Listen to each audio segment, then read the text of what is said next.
The year after their consulship occurred the 80th Olympiad, the one in which Tirimbas, a Thessalian, won the foot race, and Pharcicles was Archon at Athens. Publius Voluminus and Servius Sulpicius Camerinus were chosen consuls at Rome. These men led no army into the field, either to take revenge on those who had injured the Romans themselves as well as their allies, or to keep guard over their possessions, but they devoted their attention to the domestic evils, fearing lest the populace might organise against the Senate and work some mischief. For they were being stirred up again by the tribunes, and instructed that the best of political institutions for free men is an equality of rights, and they demanded that all business, both private and public, should be carried on according to laws. For at that time there did not exist as yet among the Romans an equality either of laws or of rights, nor were all their principles of justice committed to writing. But at first their kings had dispensed justice to those who sought it, and whatever they decreed was law. After they ceased to be governed by kings, along with the other functions of royalty, that of determining what justice is devolved upon the annual consuls, and it was they who decided what was just between litigants in any matter whatsoever.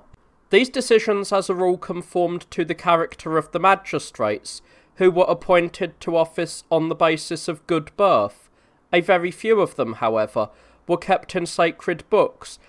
and had the force of laws, but the patricians alone were acquainted with these, because they spent their time in the capital, while the masses, who were either merchants or husbandmen, and came down to the capital only for the markets at intervals of many days, were as yet unfamiliar with them. The first attempt to introduce this measure establishing an equality of rights was made by Gaius Terentius in the preceding year, while he was tribune, but he was forced to leave the business unfinished, because the plebeians were then in the field, and the consuls purposely detained the armies in the enemy's country until their term of office expired. At the time in question, Aulus Virginius and the other tribunes took up the measure and wished to carry it through, but in order to prevent this from happening, and that the magistrates might not be compelled to conduct the government in accordance with laws, the consuls, the Senate, and the rest of the citizens of greatest influence in the Commonwealth kept resorting to all manner of devices. There were many sessions of the Senate and continual meetings of the Assembly, and attempts of all kinds were made by the magistrates against one another, from all of which it was manifest to everyone that some great and irreparable mischief to the Commonwealth would arise out of this contention.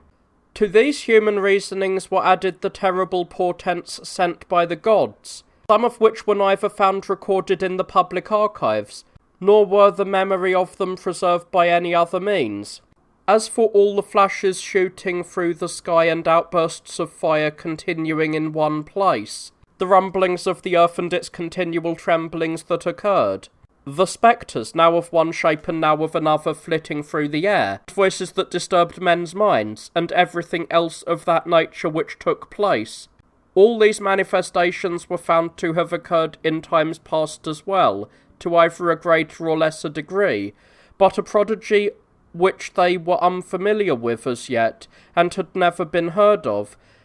and the one which caused them the greatest terror was this. There descended upon the earth from heaven what appeared to be a heavy snowstorm, only it brought down instead of snow pieces of flesh, some smaller and some larger. Most of these were still in mid-air, when they were seized by a flock of birds of every kind, which flew up and snatched them in their beaks. But those pieces which fell to the ground both in the city itself and in the country lay there a long time without either changing to such a colour as pieces of flesh acquire with time, or becoming rotten, and no bad smell was given off by them. The native soothsayers were unable to conjecture the meaning of this prodigy, but in the Sibylline books it was found that the city would be involved in a struggle to prevent the enslavement of its citizens after foreign enemies had penetrated inside the walls, and that this war against the foreigners would begin with civil strife, which they must banish from the city in its inception, invoking the gods by sacrifices and prayers to avert the dangers. Then they would gain the victory over their enemies. When this had been announced to the multitude, the priests who were in charge of such matters first sacrificed victims to the gods who remedy and avert evils, after which the Senate assembled in the Senate House, the tribunes being also present and considered means of safeguarding and preserving the Commonwealth. As for putting an end to their mutual recriminations and acting with unanimity concerning public affairs, as the oracle advised, all were in agreement. But how this was to be brought about, and which party should take the first step by yielding to the other the point at issue, and thus put an end to the dissension, caused them no little embarrassment. For the consuls and the leaders of the Senate declared that the tribunes who were proposing new measures, and demanding the overthrow of the time-honoured constitution, were to blame for the disturbance. On the other hand, the tribunes denied that they were asking for anything that was either unjust or disadvantageous when they wished to introduce a good system of laws and equality of rights, but declared that the consuls and the patricians would be to blame for the dissension if they increased the spirit of lawlessness and greed and emulated the usual practices of tyrants. These and many like reproaches were uttered by each side for many days, and the time passed in vain. Meanwhile, no business in the city, either public or private, was being brought to completion. When nothing worthwhile was being accomplished, the tribunes desisted from the kind of harangues and accusations they were wont to make against the Senate, and calling an assembly of the populace, they promised them to bring in a law embodying their demands. This being approved of by the populace, they read without further delay the law which they had prepared, the chief provision of which was as follows: that 10 men should be chosen by the people meeting in a legitimate assembly, men who were at once the oldest and the most prudent, and had the greatest regard for honour and a good reputation, that these men should draw up the laws concerning all matters both public and private, and lay them before the people, and that the laws to be drawn up by them should be exposed in the forum for the benefit of the magistrates who should be chosen each year, and also of persons in private station, as a code defining the mutual rights of citizens. After the tribunes had proposed this law, they gave leave to all who so desired to speak against it, appointing the 3rd market day for this purpose. Many, in fact, and those not the least important of the senators, both old and young, did speak against the law, delivering speeches that were the result of much thought and preparation, and this went on for many days. Then the tribunes, chafing at the loss of time, would no longer permit the opponents of the law to speak against it, but appointing a day for ratifying it, urged the plebeians to be present in force, assuring them that they should not be bored by any more long harangues, but should give their votes by tribes concerning the law. After making these promises, the tribunes dismissed the assembly. After this, the consuls and the most influential of the patricians, going to the tribunes, upbraided them more harshly than before, saying that they would not permit them to propose laws, and especially laws not recommended by a preliminary decree of the Senate, for laws were compacts of states affecting all alike, and not of a single portion of the residents of states. They further pointed out that it is the first step in the most wicked, irredeemable, and indecent ruination for both states and households, when the worst element prescribes laws for the best. And what authority, they asked, have you, tribunes, to introduce or to abrogate laws? Did you not receive this magistracy from the Senate upon explicit terms? Did you not ask that the tribunes might come to the assistance of those of the poor who were injured and oppressed, but should meddle with nothing else? But be that as it may, even if you previously possessed some power which you had wrongly extorted from us, because the Senate weakly gave in to each encroachment of yours, Have you not lost even this power now through the changed character of your elections? For neither a decree of the Senate appoints you any longer to the magistracy, nor do the Curia give their votes concerning you, nor are there offered up to the gods before your election the sacrifices appointed by the laws, nor is anything else done in connection with your magistracy that is holy in the eyes of the gods, or right in the sight of men. What share have you then, any longer, in any of the things that are holy and call for reverence, of which the law was one, now that you have renounced everything lawful? These were the arguments that the older and the younger patricians, going about the city in organised groups, used with the tribunes. The more fair-minded of the plebeians they sought to win over by friendly intercourse, and the refractory and turbulent they attempted to terrify with threats of dangers which they would incur unless they came to their senses. Indeed, in the case of some who were very poor and abject and cared naught for the public interest in comparison with their own advantage, they drove them out of the forum with blows as if they had been slaves. But the person who was attended with the largest number of followers and had the most influence of all the young men at that time was Caeso Quintius, the son of Lucius Quintius, called Cincinnatus, a man of both illustrious birth and of a fortune inferior to none, the handsomest of youths to look upon, distinguished above all others in warfare, and possessing a natural talent for speaking. This he freely indulged in at that time against the plebeians, and he neither spared words hard for free men to listen to, nor refrained from deeds that matched his words. For these reasons the patricians held him in great esteem and urged him to continue on his dangerous course, promising to afford him impunity, but the plebeians hated him above all men. This man the tribunes determined to remove out of the way first, expecting to terrify the rest of the youths and compel them to act sensibly. Having come to this decision and got ready their accusations and numerous witnesses, they brought him to trial for a crime against the state, for which they fixed death as the penalty.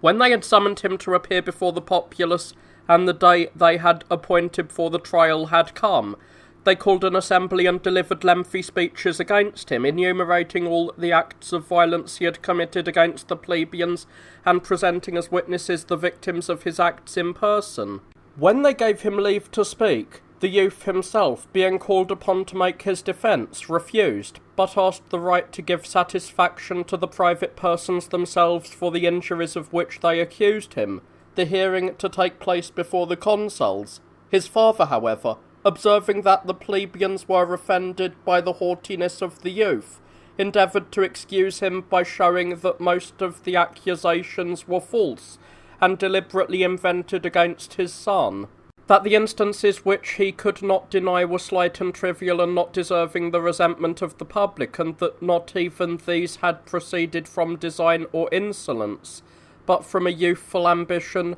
which had led him to do many unpremeditated things in scrimmages, perhaps to suffer many too, since he was neither at the prime of life nor at the best age for clear judgment.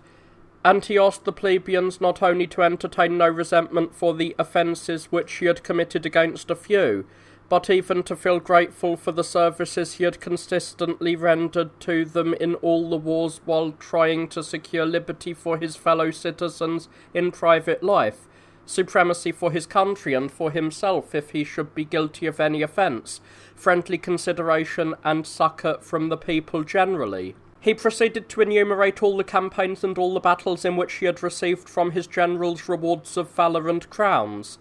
how many citizens he had shielded in battle, and how often he had been the first man to scale the enemy's walls. And at last he ended with appeals to their compassion and with entreaties, in consideration of his fairness towards all men, and of his life in general, which stood approved as free from all reproach. He asked of the people one single favour, to safeguard his son for him. The people were exceedingly pleased with this speech, and were eager to grant the life of the youth to his father. But Virginius, perceiving that if he were not punished the boldness of the headstrong youths would become intolerable, rose up and said, "As for you, Quintius, Not only all your other merits, but also your goodwill towards the plebeians is amply attested, and for these you have received honour. But the offensive behaviour of this youth and his haughtiness towards us all admit of no palliation or pardon. For though nurtured in your principles, which are so democratic and moderate, as we are all aware, he despised your way of life, and grew fond of a tyrannical arrogance and a barbarian insolence, and has introduced into our commonwealth an emulation of base deeds. If therefore you were unaware hitherto of his character, now that you know it, you ought in justice to be indignant on our account. But if you were privy to and took part in the foul abuse he was wont to pour out upon the unhappy lot of the poor citizens, then you too were base, and did not deserve the reputation for uprightness that has come to you. But that you did not know him to be unworthy of your excellence I myself can bear you witness. Nevertheless, though I acquit you of joining with him in injuring us at that time, I blame you for not joining with us now in resenting those injuries, and that you may know better how great a bane you have reared up unwittingly against the Commonwealth, how cruel and tyrannical, and not even free from the murder of his fellow citizens. Listen to an ambitious exploit of his, and balance it against the rewards of valour he received in the wars. And as many of you plebeians as were just now affected with the compassion which this man endeavoured to arouse, consider whether it is after all well for you to spare such a citizen. Having spoken thus, he asked Marcus Volscius, one of his colleagues, to rise up and tell what he knew about the youth. When all had become silent and full of expectation, Volscius, after a short pause, said, I should have preferred, citizens, to receive from this man private satisfaction such as the law affords me, for the terrible and worse than terrible wrongs I have suffered, but having been prevented from obtaining this by reason of poverty and lack of influence, and because of my being one of the common crowd, now, when it is possible, I shall take the role of a witness, since I cannot take that of an accuser. Hear from me, then, the things I have suffered, how cruel, how irreparable they were. I had a brother, Lucius, whom I loved above all men. He and I supped with a friend, and afterwards, as night came on, we rose and departed. When we had passed through the forum, Caeso here fell in with us, as he was revelling with other insolent youths. At first they laughed at us and abused us, as young men, when drunk and arrogant, are apt to abuse the humble and the poor. And when we were vexed at them, Lucius spoke out frankly at this man, but Caeso here, thinking it outrageous to have anything said to him that he did not like, ran up to him, and beating him, and kicking him, and stamping on him, and showing him every other form of cruelty and abuse, murdered him.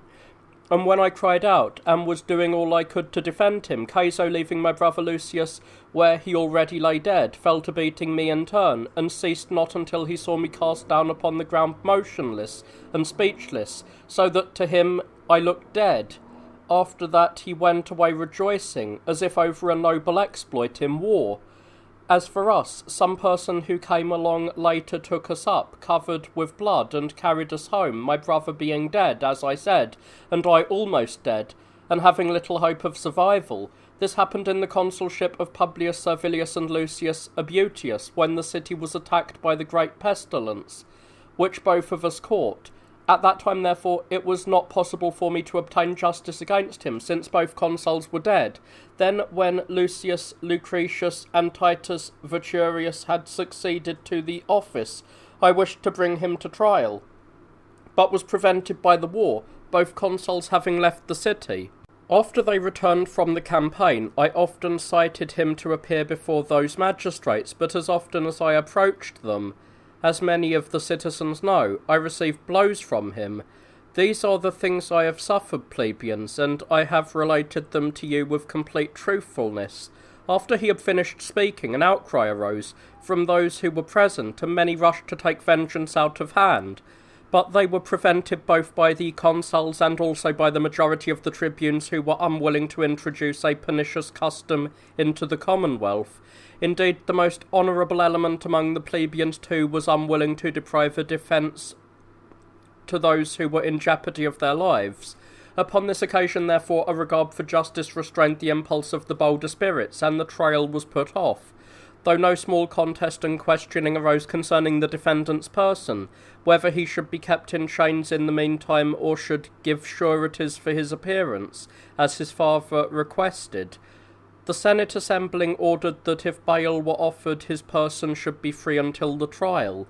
The next day the tribunes assembled the populace, and, the youth not appearing for trial, they caused a vote to be passed for his condemnation, and compelled his sureties, 10 in number, to pay over the sums agreed upon in case of his failure to be produced in court. Caeso accordingly having fallen a victim to a plot of this sort, for the tribunes had contrived the whole business, and Volscius had borne false witness, as became clear later,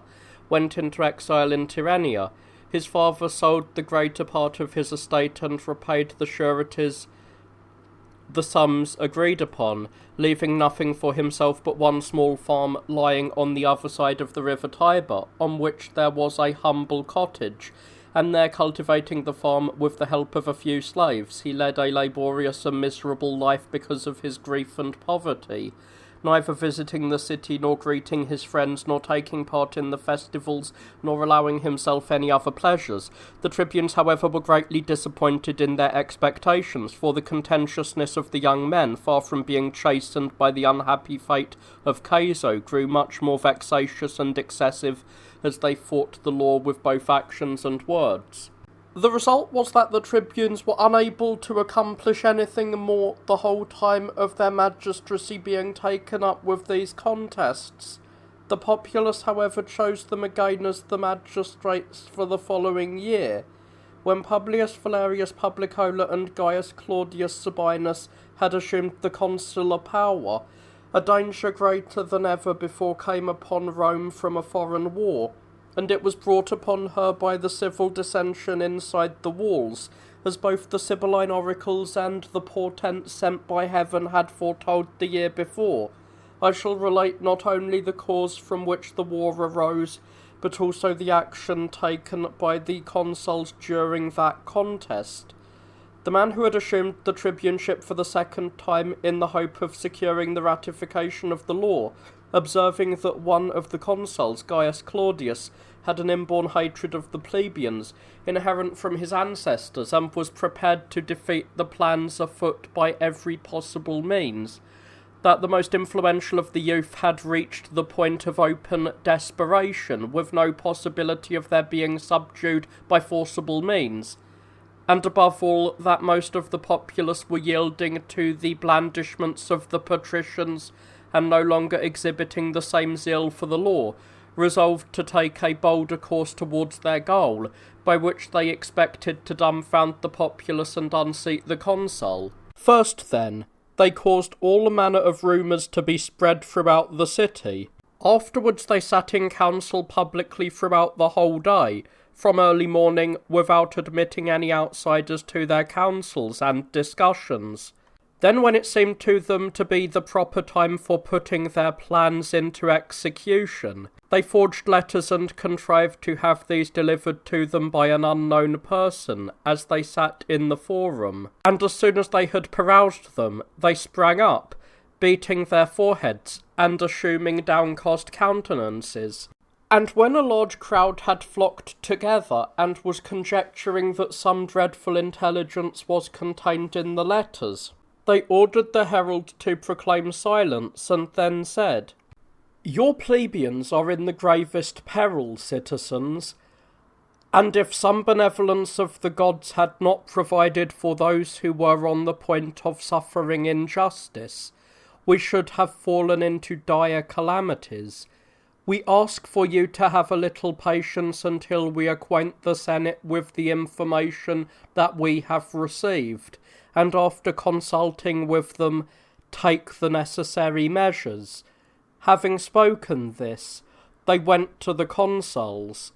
While the Senate was assembling, many reports of all kinds circulated in the forum, as some persons, by previous arrangement, talking in groups, retailed the stories suggested to them by the tribunes, and others named the things they most dreaded to have happened as the matters that had been reported to the tribunes. One said that the Aquians and Volscians, having received Caeso Quintius, the man condemned by the populace, had chosen him general of both nations with absolute power, had raised numerous forces, and were upon the point of marching on Rome. Another said that by the concerted plan of the patricians he was being brought back by foreign troops in order that the magistracy, which was the guardian of the plebeians, might be abolished now and forever. And still another said that not all the patricians had decided on this course, but only the young men. Some ventured to state that Caeso was actually inside the city in hiding, and was about to seize the most advantageous positions. While the whole city was shaken by expectation of these calamities, and all men suspected and were on their guard against one another, the consuls assembled the Senate, and the tribunes going in acquainted them with the reports that were being received. The one who addressed them on behalf of the others was Aulus Virginius, and he spoke as follows: "As long as there seemed to us to be nothing definite about the dangers that were being reported, but there were only vague rumours and nothing to confirm them, we were reluctant, senators, to lay before you the reports about them, both because we suspected there would be great disturbances, as would be likely in a time of dreadful rumours, and also because we were afraid of appearing to you to have acted with greater precipitancy than prudence. We did not, however, ignore or neglect these reports, but inquired with all possible diligence into the truth of them. And since the divine providence, by which our commonwealth is ever preserved, is rightly bringing to light the hidden plans and wicked attempts of those who are enemies to the gods, since we have letters just now received from foreign lands, who thus show their goodwill to us, and whose names you shall later hear, since information given here at home coincides and agrees with the reports sent in from outside, and since these matters no longer admit of delay or postponement, being at our very doors, we have decided to report them to you as is proper, before laying them before the populace. Know then that a conspiracy has been formed against the populace by men of prominence, among whom it is said there is a small number, not many, even of the older men who meet in this chamber, though the larger number are knights who are not members of the Senate, whose names it is not yet the time to reveal to you. They intend now, as we learn, to take advantage of a dark night and attack us while we are asleep, when we can neither provide against anything that is taking place nor get together in a body and defend ourselves, and rushing into our houses to cut the throats not only of us tribunes, but of all the other plebeians who have ever opposed them in defence of their liberty, or may oppose them in the future. And after they have made away with us, they believe that then at last they will easily bring about the abrogation by a unanimous vote on your part of the compacts you made with the populace. But perceiving that they need for their purpose a body of foreign troops secretly got in readiness, and that no moderate force would be able to do this, but a large force, they have to this end adopted as their leader one of your exiles, Caeso Quintius, a man whom, though convicted of the murder of his fellow citizens and of raising a sedition in the state, some of the members of this body contrived to save from paying the penalty, letting him go out of the city unharmed, and have promised to restore him to his country, and are offering him magistracies and honours and other rewards for his help. And he on his part has promised to bring to their assistance as large a force of the Aquians and Volscians as they shall ask for. He himself will soon appear at the head of the most daring, whom he will introduce into the city secretly, a few at a time and in small bodies. The rest of the force, as soon as we, who are the leaders of the populace, are destroyed, will fall next upon the rest of the poor, if any of them cling to their liberty. These are the dreadful and wicked plans, senators, which they have concocted under cover of darkness and intend to carry out without either fearing the anger of the gods or heeding the indignation of men. Being tossed about on such rough sea of perils, fathers, we come to you as supplicants, calling to witness the gods and lesser divinities to whom we sacrifice in common, and reminding you of the many great wars we have waged side by side with you. We implore you not to allow us to suffer this cruel and wicked fate at the hands of our enemies, but to assist us and share our indignation, joining with us in exacting suitable punishments from those who have formed these designs. From all of them, preferably, but if that may not be, then at least from the authors of this nefarious conspiracy. First of all, we ask, senators, that you will pass a measure that is in every respect just, to the effect that the investigation of the matters of which we have been informed shall be conducted by us, the tribunes, for apart from the justice of this request, those investigations are bound to be strictest which are made by those whose own lives soldier in danger. If there are among you who are not disposed to show a conciliatory spirit at all, but oppose every man who speaks in favour of the plebeians, I should like to inquire of them what there is in our demands that displeases them, and what course they intend to recommend to you.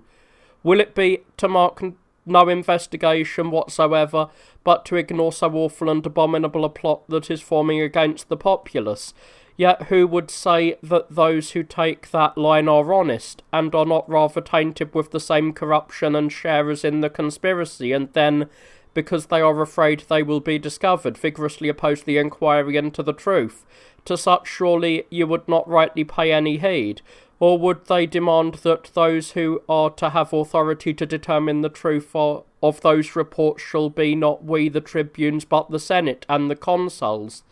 What then is to prevent the leaders of the populace also from saying the same thing in case some plebeians conspiring against the consuls and the Senate should plot the abolition of the latter, that namely the investigation of the plebeians would justly be made by the very men who have assumed the protection of the populace? What then will be the consequence of this procedure? Why, that no inquiry will ever be made into any secret matter. But just as we would never make this demand, for partisan zeal arouses suspicion, so you would not be doing right in paying heed to those who insist upon the same course against us. On the contrary, you should look upon them as the common enemies of our state. However, senators, nothing is so necessary in the present juncture as haste, for the danger is acute, and delay in providing for our security is unseasonable in the presence of dangers that not delay. Do you therefore, putting aside your rivalry and your harangues, pass at once whatever decree seems conducive to the public good? When he had thus spoken, great consternation and embarrassment came upon the Senate. They discussed and talked over with one another the difficulty of either course, either to grant or to refuse the tribunes permission to make investigation by themselves of a matter of general concern and greatest importance, and one of the consuls, Gaius Claudius, suspecting their intentions, rose up and spoke as follows: I am not afraid, Virginius, that these men here will imagine that I am an accomplice in the conspiracy which you say is being formed against you and the populace, and that then out of fear for myself or some relation of mine who is guilty of this charge I have risen to oppose you, for the whole course of my life clears me of any suspicion of this sort. But what I consider to be advantageous for both the Senate and the people I will say in all good faith and without reservation. Virginius seems to me to be greatly or rather totally mistaken if he imagines that any of us will say either that a matter of so great importance and necessity ought to be left uninvestigated, or that the magistrates of the populace ought not to take part in or be present at the inquiry. No man is so foolish or so ill-disposed towards the populace as to say that. If then anyone should ask me what possessed me to rise up to oppose those measures which I agree to and admit to be just, and what my purpose is in speaking, by heaven I will tell you. I believe, senators, that sensible men ought to examine minutely the beginnings and basic principles of every measure, for of what nature these may be, such also must be all discussions about them. Well then, learn from me what the basic principle of this measure is, and what the purpose of the tribunes is. These men would not be able to carry out now any of the undertakings they were prevented from accomplishing last year if both you were to oppose them as before, and the populace were no longer to espouse their quarrel with the same zeal. Since they were aware of these difficulties, they considered by what means not only you might be compelled to yield to them contrary to your judgment, but the populace also might be forced to assist them in everything they should desire. But finding no true or just basis for gaining both these ends after trying various plans and turning the matter this way and that, they at last hit upon some such reasoning as this: let us accuse some prominent men of a conspiracy to overthrow the power of the populace, and of having decided to cut the throats of those who assure the safety of the populace. And after we have contrived to have these reports talked about for a long time through the city, and when the multitude at last believes them to be trustworthy, and they will do so because of their fear, let us devise a way to have letters delivered to us in the presence of many by an unknown person. Then let us go to the Senate, express our indignation, make angry complaints, and demand authority to investigate the reports. For if the patricians oppose our demand, we will seize this opportunity to malign them before the populace, and by this means the whole body of the plebeians will become enraged against them, and will be ready to support us in everything we desire. And on the other hand, if they grant it, let us banish those of them who are of the most noble birth and have opposed us the most, both older men and young, as persons we have discovered to be guilty of the charge. These men then, in their fear of being condemned, will either come to terms with us to make no further opposition, or else they will be condemned to leave the city. By this means we shall thoroughly devastate the opposition. These were their plans, senators, and during the time you saw them holding session, this plot was being spun by them against the best of your members, and this net was being woven against the noblest of the knights. To prove that this is true requires a very few words on my part. For come tell me, Virginius, and you others who are to suffer these dreadful evils, who are the foreign friends from whom you received the letters? Where do they live? How did they become acquainted with you?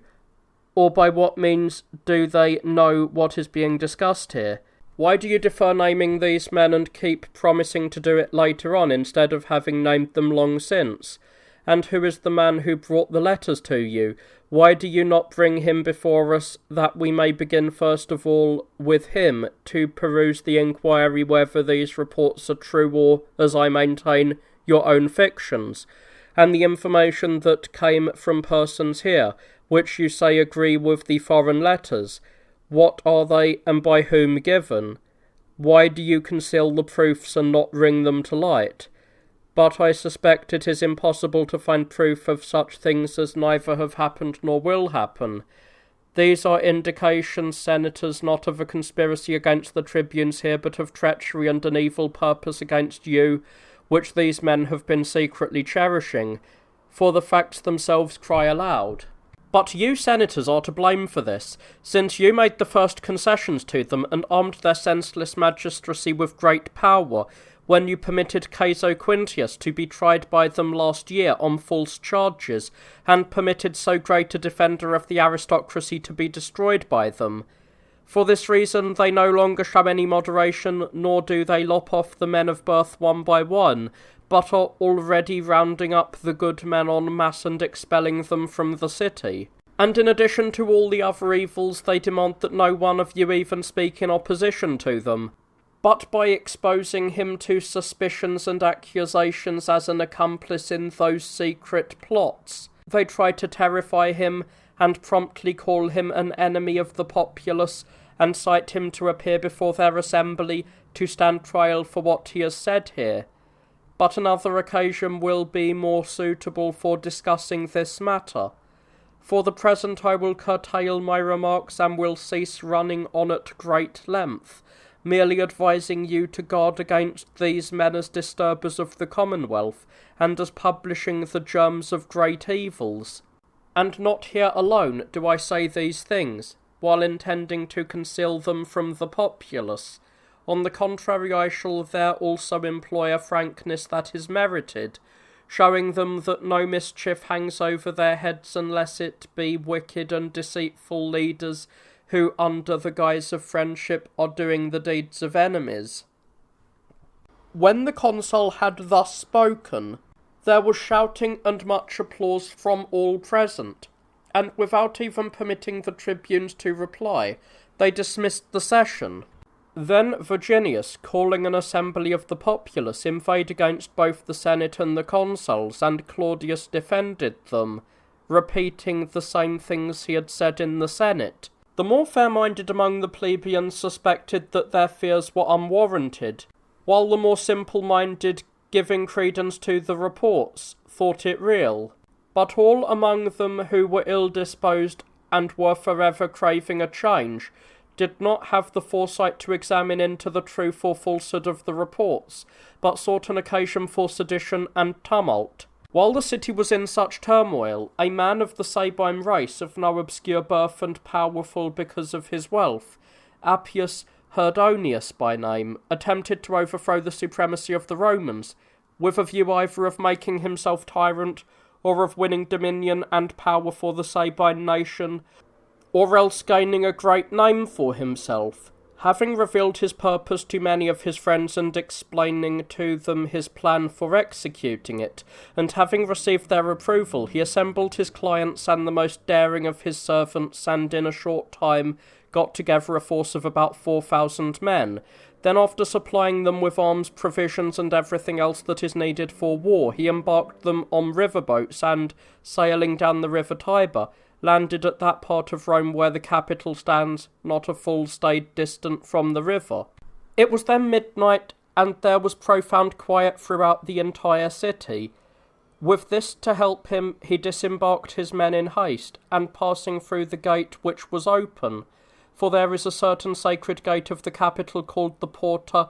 Carmentalis, which by the direction of some oracle is always left open, he ascended the hill with his troops and captured the fortress. From there he pushed on to the citadel which adjoins the capital, and took possession of that also. It was his intention, after seizing the most advantageous places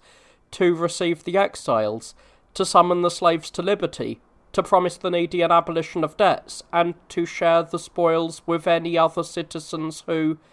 being themselves of low condition, envied and hated those of lofty station, and would have welcomed such a change. The hope that both inspired him with confidence and deceived him by leading him to believe that he should fail of none of his expectations was based on the civil dissension, because of which he imagined that neither any friendship nor any intercourse would any longer exist between the patricians and the plebeians. And if none of these expectations should turn out according to his wish, he had resolved in that event to call in not only the Sabines with all their forces, but also the Volscians, and as many from the other neighbouring peoples as desired to be delivered from the hated dominion of the Romans. It so happened, however, that all his hopes were disappointed, for neither the slaves deserted to him, nor did the exiles return, nor did the unfranchised and the debtors seek their private advantage at the expense of the public good, and the reinforcements from outside did not have time enough to prepare for war, since within 3 or 4 days all told the affair was at an end, after causing the Romans great fear and turmoil. For upon the capture of the fortress, followed by a sudden outcry and flight of all those living near those places, save those who were slain at once, the mass of the citizens, not knowing what the peril was, seized their arms and rushed together, some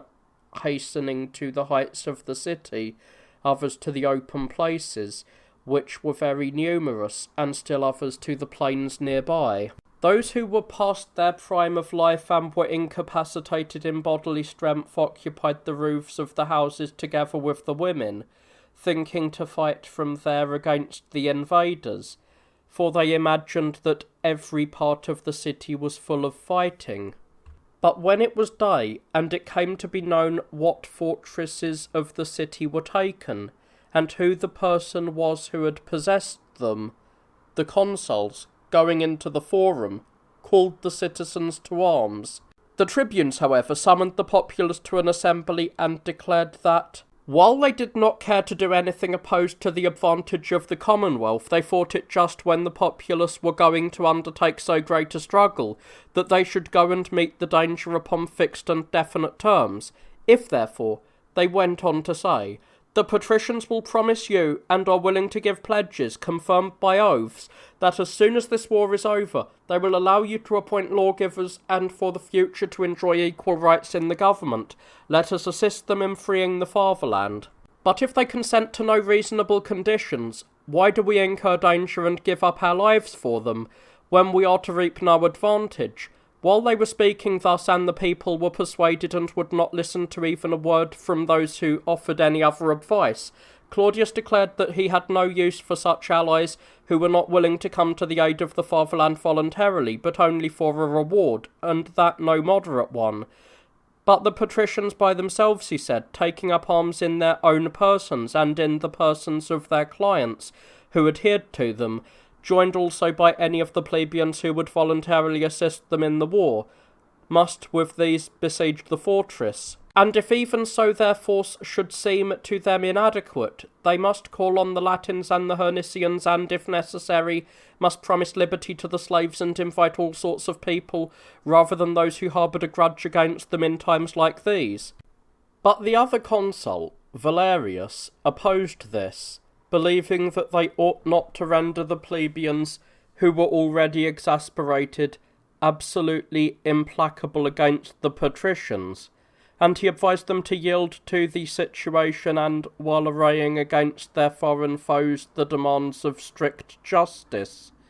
to combat the long-winded discourses of their fellow citizens with terms of moderation and reasonableness. When the majority of the senators decided that this advice was the best, he appeared before the popular assembly and made a decorous speech, at the end of which he swore that if the people would assist in this war with alacrity and conditions in the city should become settled, he would permit the tribunes to lay before the populace for decision the law which they were trying to introduce concerning an equality of laws, and would use his utmost endeavours that their vote should be carried into effect during his consulship. But it was fated, it seems, that he should perform none of these promises, the doom of death being near at hand for him. After the assembly had been dismissed in the late afternoon, they all flocked to their appointed places, giving in their names to the generals and taking the military oath. During that day, then, and all the following night, they were thus employed. The next day the centurions were assigned by the consuls to their commands and to the sacred standards, and the crowd which lived in the country also in great numbers flocked in. Everything being soon made ready, the consuls divided the forces and drew lots for their commands. It fell to the lot of Claudius to keep guard before the walls, lest some army from outside should come to the relief of the enemy in the city, for everybody suspected that there would be very serious turmoil, and they feared that all their foes would fall upon them at the same time with united forces. To Valerius, fortune assigned the siege of the fortresses. Commanders were appointed to occupy the other strong places also that lay within the city, and others were posted in the streets leading to the capital to prevent the slaves and the poor from going over to the enemy,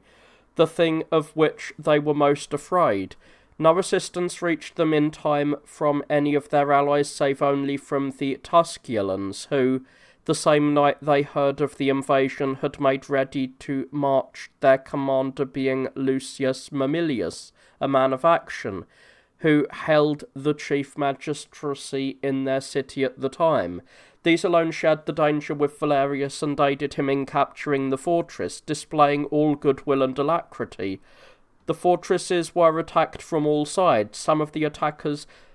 fitting vessels of bitumen and burning pitch to their slings, hurled them over the hills from the roofs of neighbouring houses, and others, gathering bundles of dry faggots, raised lofty heaps of them against the steep parts of the cliff and set them on fire when they could commit the flames to a favourable wind. All the bravest of the troops closing their ranks went up by the roads that had been built to the summits, but neither their numbers, in which they were greatly superior to the enemy, were of any service to them when they were ascending by a narrow road, full of broken fragments of rock that came crashing down upon them from above, where a small body of men would be a match for a large one. Nor was their constancy in dangers, which they had acquired by their training in many wars, of any advantage to them when forcing their way up steep heights. For it was not a situation that called for the display of the daring and perseverance of hand-to-hand fighting, but rather for the tactics of fighting with missiles. Moreover, the blows made by missiles shot from below up to lofty targets were slow on arrival and ineffective, naturally, even if they hit their mark, while the blows of missiles hurled down from above came with high speed and violence, the very weight of the weapons contributing to the force with which they were thrown. Nevertheless, the men attacking the ramparts were not easily discouraged, but bravely endured the hard rations of unavoidable dangers, ceasing not from their toils, either by day or by night. At last, when the missiles of the besieged gave out and their strength failed them, the Romans reduced the fortresses on the third day. In this action they lost many brave men, among them the consul, who was universally acknowledged to have been the best of them all. He, even after he had received many wounds, did not retire from danger until a huge rock, crashing down upon him as he was mounting the other wall, snatched from him at once the victory and life. As the fortresses were being taken, Dionysus, who was remarkable for his physical strength and brave action, after piling up an incredible heap of dead bodies about him, perished under a multitude of missiles. Of those who had aided in seizing the fortresses, some few were taken alive, but the greater part either killed themselves with their swords or hurled themselves down the cliffs. The war with the brigands being thus ended, the tribunes rekindled the civil strife once more by demanding of the surviving consul the fulfilment of the promises made to them by Valerius,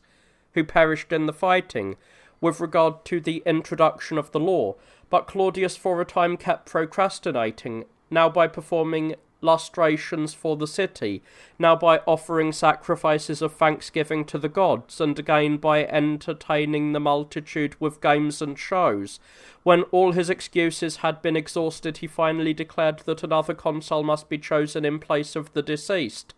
for he said that the acts performed by him alone would be neither legal nor lasting, whereas those performed by two of them would be legitimate and valid. Having put them off with this pretence, he appointed a day for the election when he would nominate his colleague. In the meantime, the leading men of the Senate, consulting together in private, agreed among themselves upon the person to whom they would entrust the magistracy. And when the day appointed for the election had come, and the herald had called the first class, the 18 centuries of knights together with the 80 centuries of foot, consisting of the wealthiest citizens, entering the appointed place, chose as consul Lucius Quintius Cincinnatus, whose son Caeso Quintius the tribunes had brought to trial for his life and compelled to leave the city. And no other class being called to vote, for the centuries which had voted were free more than the remaining centuries, the populace departed, regarding it as a grievous misfortune that a man who hated them was to be possessed of the consular power. Meanwhile the Senate sent men to invite the consul and to conduct him to the city to assume his magistracy. It chanced that Quintius was just then ploughing a piece of land for sowing, he himself following the gaunt oxen that were breaking up the fallow. He had no tunic on, wore a small loincloth, and had a cap upon his head. Upon seeing a crowd of people come into the field, he stopped his plough, and for a long time was at a loss to know who they were or what they wanted of him. Then, when some one ran up to him and bade him make himself more presentable, he went into the cottage, and after putting on his clothes came out to them. Thereupon the men who were sent to escort him all greeted him, not by his name, but as consul, and clothing him with the purple-bordered robe, and placing before him the axes and the other insignia of his magistracy, they asked him to follow them to the city, and he, pausing for a moment and shedding tears, said only this: "So my field will go unsown this year, and we shall be in danger of having not enough to live on." Then he kissed his wife, and, charging her to take care of things at home, went to the city. I am led to relate these particulars for no other reason than to let all the world see what kind of men the leaders of Rome were at that time. that they worked with their own hands, led frugal lives, did not chafe under honourable poverty, and, far from aiming at positions of royal power, actually refused them when offered. For it will be seen that the Romans of today do not bear the least resemblance to them, but follow the very opposite practices in everything, with the exception of a very few by whom the dignity of the Commonwealth is still maintained and a resemblance to these men preserved. But enough on this subject.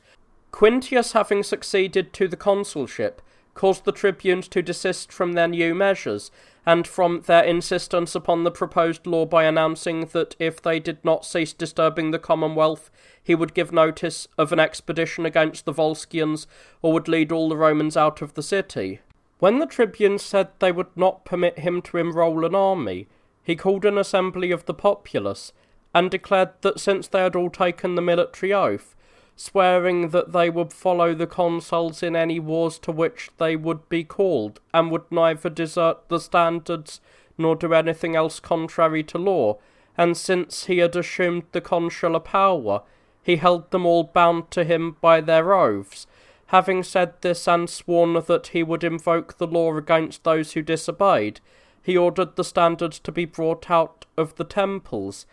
and to the end he added, that you may renounce all agitation by demagogues during my consulship. I will not withdraw the army from the enemy's country until my whole term of office has expired. Expect, therefore, to pass the winter in the field and prepare everything necessary against that time. Having terrified them with these threats, when he saw that they had become more orderly and begged to be let off from the campaign, he said he would grant them a respite from war upon these conditions, that they created no more disturbances, but allow him to administer his office as he wished to the end, and that in their dealing with one another they gave as well as received strict justice.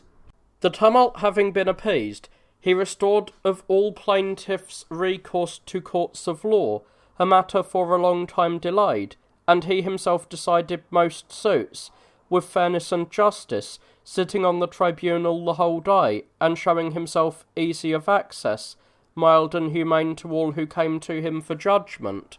By this means he made the government seem so truly an aristocracy, that neither tribunes were needed by those who through poverty, humble birth, or any other point of inferiority were oppressed by their superiors, nor was any desire for new legislation longer felt by those who wished for a government based on equal rights, but all were contented and pleased with the law and order which then came to prevail in the Commonwealth. Not only for these actions was Quintius praised by the populace, but also for refusing the consulship when, upon his completion of the appointed term of office, it was offered to him a second time, and for not even being pleased when that great honour was tendered him. For the Senate attempted to retain him in the consulship, using many entreaties, because the tribunes for the third time had so managed that they did not have to lay down their office. For they were confident that he would oppose the tribunes and make them drop their new measures, partly out of respect and partly out of fear, and they also saw that the populace did not refuse to be governed by a good man. But Quintius answered that he not only did not approve of this unwillingness on the part of the tribunes to give up their power, but he would not himself incur the same censure as they had. Then he called an assembly of the populace, and having inveighed in a long speech against those who would not resign their magistracies, and taken solemn oaths with reference to his refusal to take the consulship again before he had retired from his first term, he announced a day for the election. Then on the appointed day, having named the consuls, he returned to that little cottage of his, and lived as before the life of a farmer working his own land. Quintus Fabius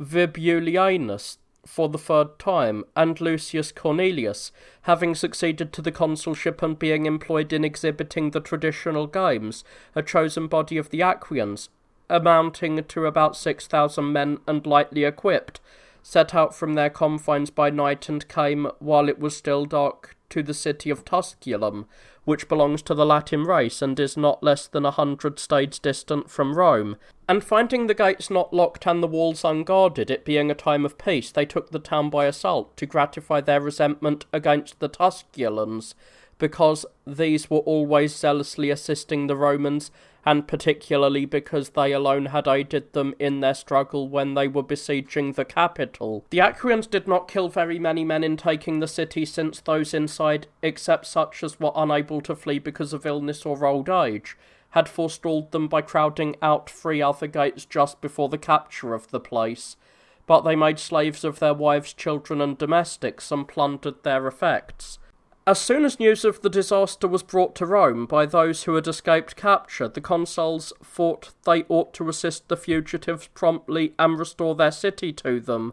But the tribunes opposed them and would not permit an army to be enrolled until a vote should be taken concerning the law. While the senators were expressing their indignation and the expedition was being delayed, other messengers arrived from the Latin nation, reporting that Antium had openly revolted by the joint actions of the Volscians, and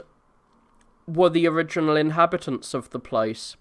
While the senators were expressing their indignation and the expedition was being delayed, other messengers arrived from the Latin nation, reporting that Antium had openly revolted by the joint action of the Volscians, who were the original inhabitants of the place, and of the Romans who had come to them as colonists and had received a portion of the land. Messengers from the Hernicians also arrived during these same days, informing them that a large force of Volscians and Aquians had marched forth and was already in the country of the Hernicians. All these things being reported at the same time, the senators resolved to make no further delay but to go to the rescue with all their forces, and that both consuls should take the field, and if any of the Romans or the allies should decline to serve, to treat them as enemies. When the tribunes also yielded, the consuls, having enrolled all who were of military age and sent for the forces of the allies, hastily marched out, leaving a third part of their own army to guard the city. Fabius accordingly marched in haste against the Aquians, who were in the Tusculans' territory. Most of these had already left the city after plundering it, but a few remained to guard the citadel, which is very strong and does not require a large garrison. Some state that the garrison of the citadel, seeing the army marching from Rome, for all the region laying between may be easily seen from a height, came out of their own accord. Others say that after being reduced by Fabius to the necessity of surrendering, they handed over the fortress by capitulation, stipulating that their lives should be spared and submitting to pass under the yoke. After Fabius had restored the city to the Tusculans, he broke camp in the late afternoon and marched with all possible speed against the enemy. Upon hearing that the combined forces of the Volscians and the Aquians lay near the town of Algidum, and having made a forced march all that night, he appeared before the enemy at early dawn, as they lay encamped in a plain, without either a ditch or a palisade to defend them, insomuch as they were in their own country and were contemptuous of their foe. Then, exhorting his troops to acquit themselves as brave men should, he was the first to charge into the enemy's camp at the head of the horse, and the foot, uttering their war cry, followed. Some of the enemy were slain while they were still asleep, and others just as they had got up and were attempting to defend themselves, but most of them scattered in flight. The camp having been taken with great ease, Fabius permitted the soldiers to keep for themselves the booty and the prisoners, except those who were Tusculans. Then, after a short stay there, he led them to Achetra, which was at that time the most prominent city of the Volscian nation and the most strongly situated. When he had encamped near the city for many days in hopes that those inside would come out to fight, and no army issued forth, he laid waste their land, which was full of men and cattle, for the Volscians, surprised by the suddenness of the attack upon them, had not had time to remove their possessions out of the fields. These things also Fabius permitted his soldiers to plunder, and after spending many days in ravaging the country, he led the army home. The other consul, Cornelius, marched against the Romans and Volscians in Antium, found an army awaiting him before their borders, and arraying his forces against them, he killed many, and after putting the rest to flight, encamped near the city. But when the inhabitants no longer ventured to come out for battle, he first laid waste to their lands, and then surrounded the city with a ditch and palisades. Then indeed the enemy were compelled to come out again from the city with all their forces, a numerous and disorderly multitude, and engaging in battle and fighting with less bravery than before, they were shut up inside the city a second time, after a shameful and unmanly flight. But the consul, giving them no longer any rest, planted scaling ladders against the walls, and broke down the gates with battering rams. Then, as the besieged with difficulty and painfully tried to fight them off,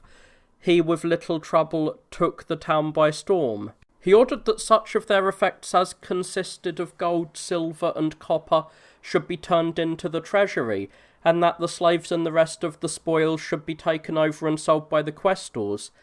But to the soldiers he granted the apparel and provisions and everything else of the sort that they could use for booty. Then, selecting from the colonists and from the original inhabitants of Antium those who were the most prominent and had been the authors of the revolt, and there were many of these, he ordered them to be scourged with rods for a long time and then beheaded. After accomplishing these things, he too led his army home. The Senate went to meet these consuls as they approached the city, and decreed that they both should celebrate a triumph. And when the Aequians sent heralds to sue for peace, they concluded with them a treaty for the termination of the war, in which it was stipulated that the Aequians should retain the cities and land which they possessed at the time of the treaty, and be subject to the Romans without paying any tribute, but sending to their assistance in time of war a certain number of troops, like the rest of the allies. Thus ended that year. The following year, Gaius Nautius, chosen for the second time, and Lucius Minucius succeeded to the consulship, and were for a time waging a war inside the walls, concerning the rights of citizens, against Virginius and the other tribunes, who had obtained the same magistracy now for the 4th year. But when war was brought upon the Commonwealth by the neighbouring peoples, and there was fear that they might be deprived of their empire, the consuls gladly accepted the opportunity presented to them by fortune, and having held the military levy, and divided both their own forces and those of the allies into 3 bodies, they left one of them in the city, commanded by Quintius Fabius Vibulanus, and themselves taking the other 2, they marched out in haste, Nautius against the Sabines, and Minucius against the Aequians, for both these nations had revolted from the Roman rule at the same time. The Sabines had done so openly, and had advanced as far as Fidenae, which was in the possession of the Romans. The 2 cities are 40 stades apart. As for the Aequians, though nominally they were observing the terms of the alliance they had recently made, in reality they too were acting like enemies, for they had made war upon the Latins, the allies of the Romans, claiming that they had made no compact of friendship with that nation. Their army was commanded by Clodius Gracchus, a man of action who had been invested with absolute power, which he increased to more nearly royal power. This leader, marching as far as the city of Tusculum,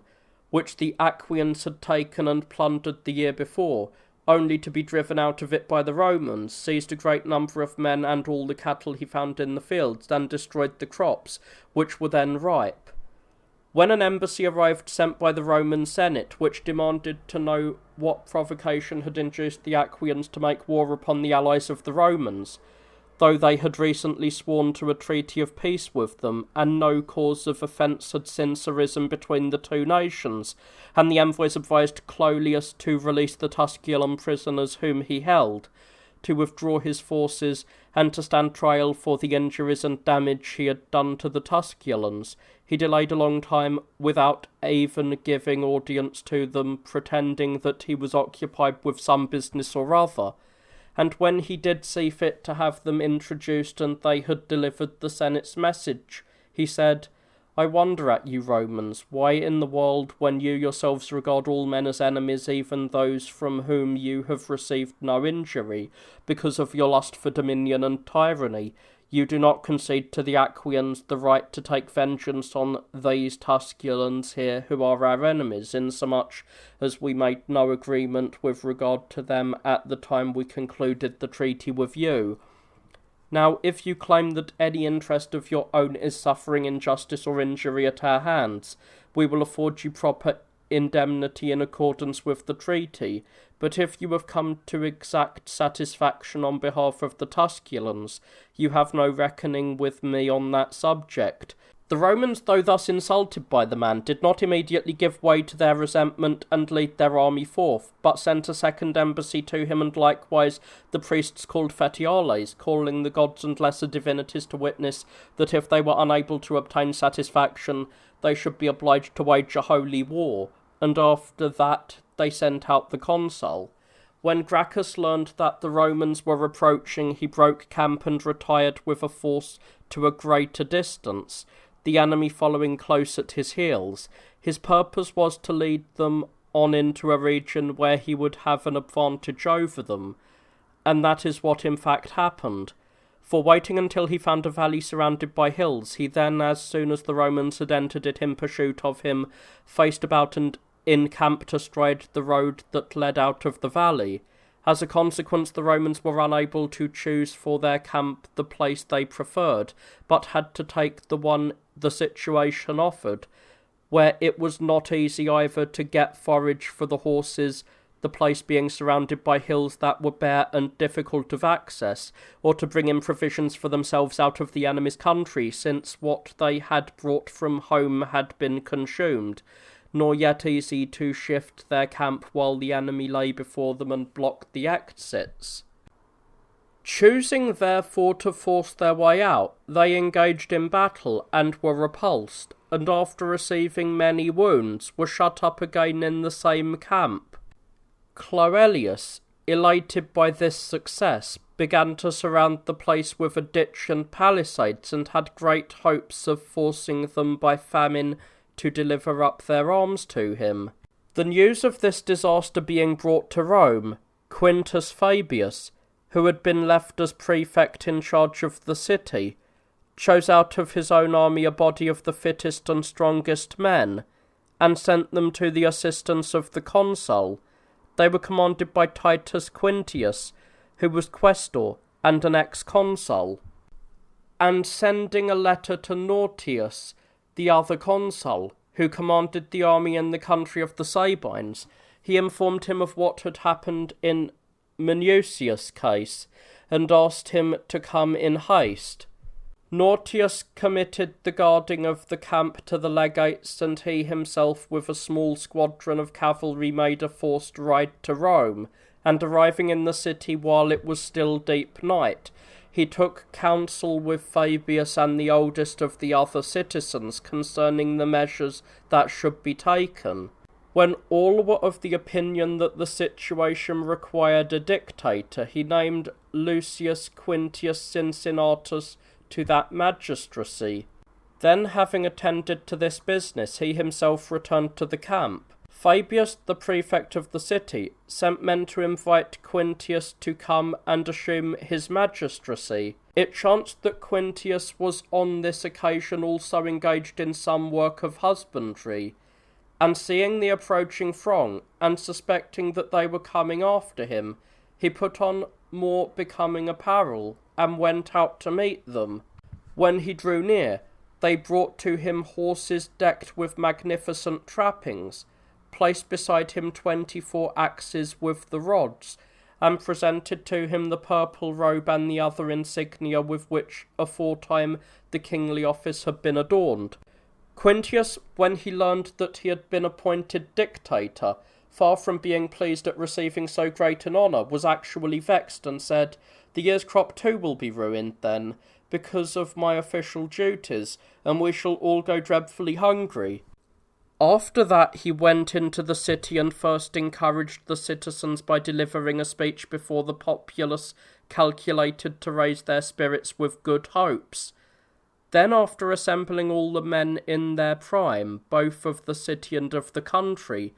and sending for the forces of the allies, he appointed as his master of horse Lucius Tarquinius, a man who, because of his poverty, had been overlooked, but was valiant in war. After which he led out his forces, now that he had them assembled, and joined Titus Quintius the quaestor, who was waiting for his arrival, and taking with him Quintius' forces also, he led them against the enemy.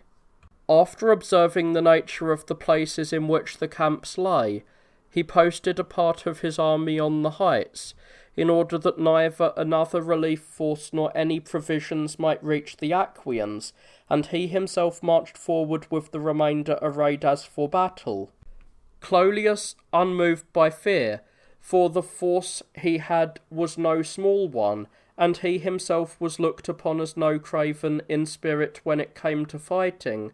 awaited his attack, and a severe battle ensued. After this had continued for a long time, and the Romans, because of their continuous wars, endured the toil, and the horse kept relieving the foot whenever the latter were hard pressed, Gracchus was beaten and shut up once more in his camp. After that, Quintius surrounded it with a high palisade, fortified with many towers, and when he learned that Gracchus was in distress for want of provisions,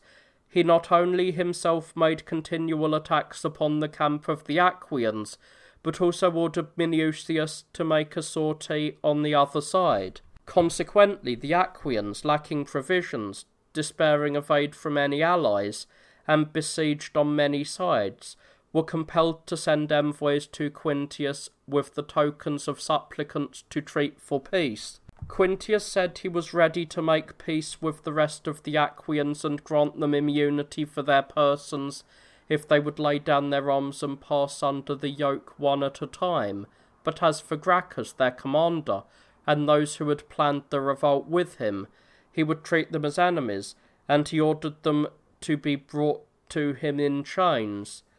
When the Aquians consented to do so, the last demand he made of them was this,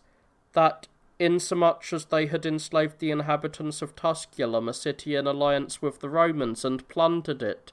though they had received no injury from the Tusculans, they should in turn put at his disposal one of their own cities, Corbio, to be treated in a like manner. The envoys, having received this answer, disappeared, and not long afterwards returned, bringing with them in chains Gracchus and his associate.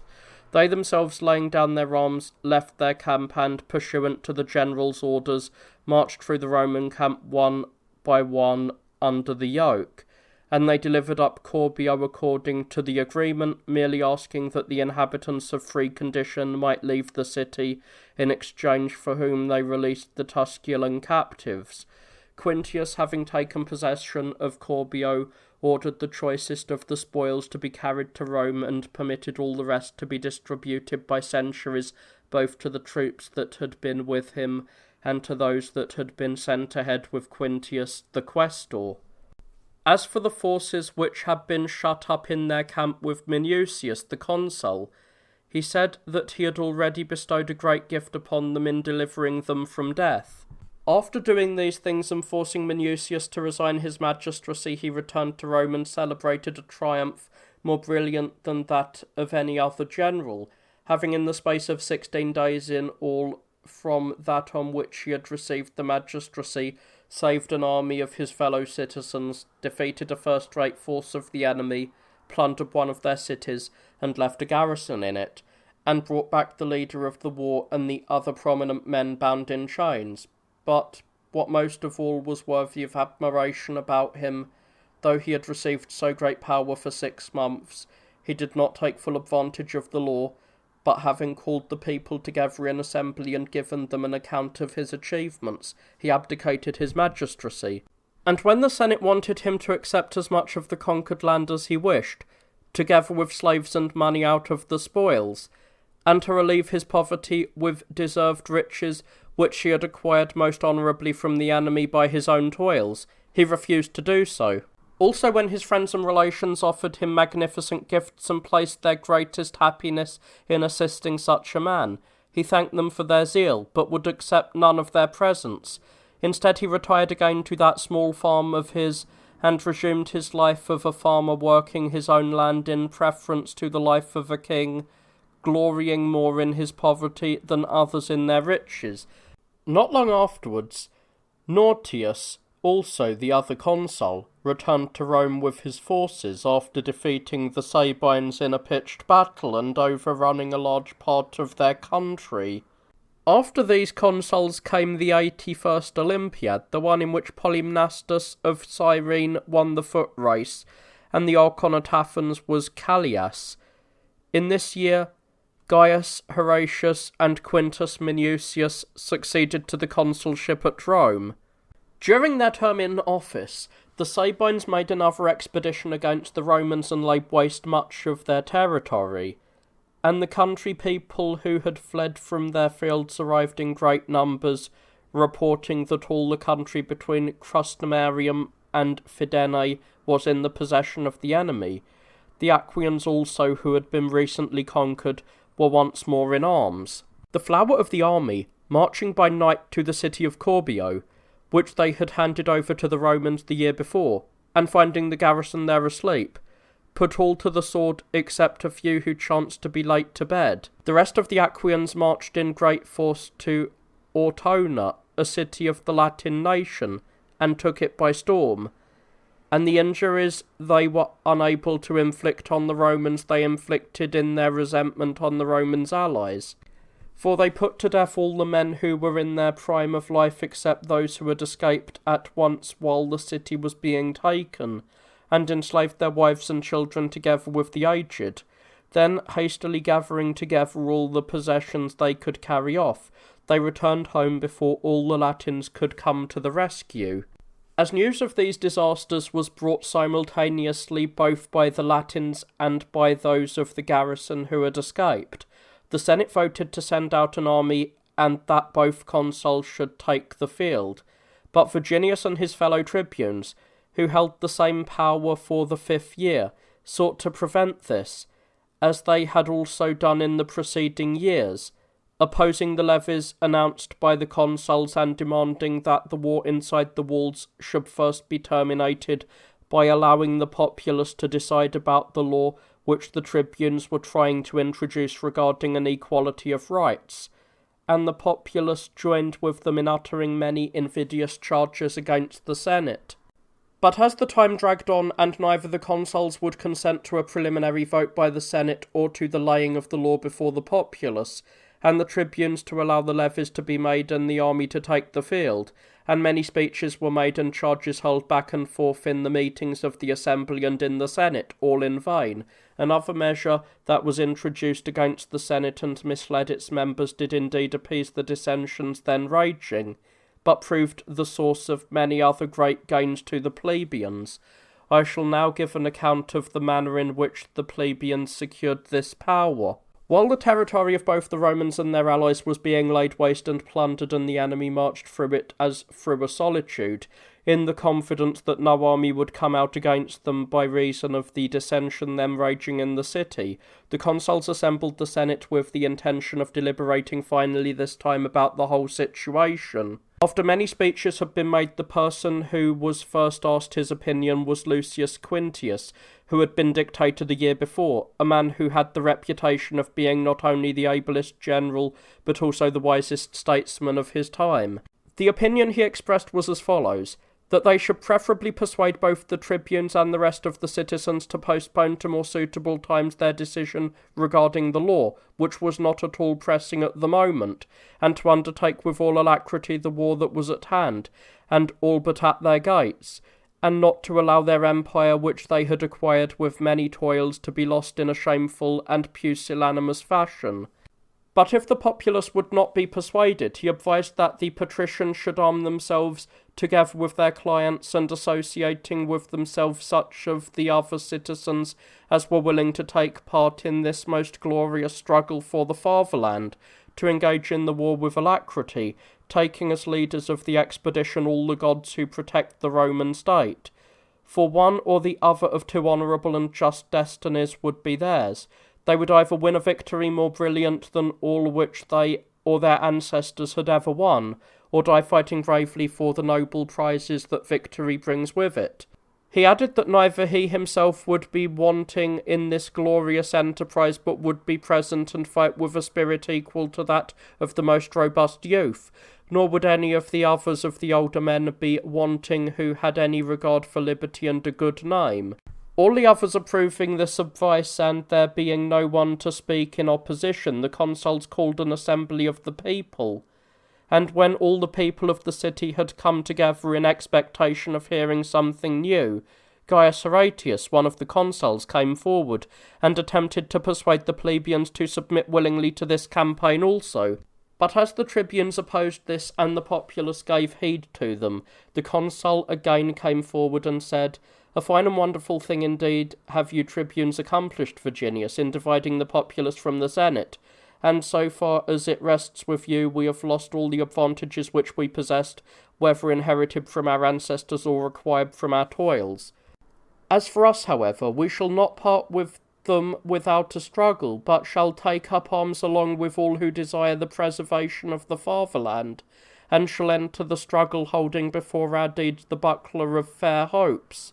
And if any god watches over noble and just struggles, and if fortune which long has been exalting this commonwealth has not yet abandoned it, we shall have the victory over our enemies, or if any divinity is opposed to and stands in the way of the preservation of the commonwealth, at any rate our affection and zeal for it will not perish, but we shall choose the best of all deaths, to die for the fatherland. As for you, stay here and keep house with the women, O fine and noble protectors of the commonwealth, after abandoning or rather betraying us. But life for you will be neither honourable if we conquer, nor safe if things go otherwise with us.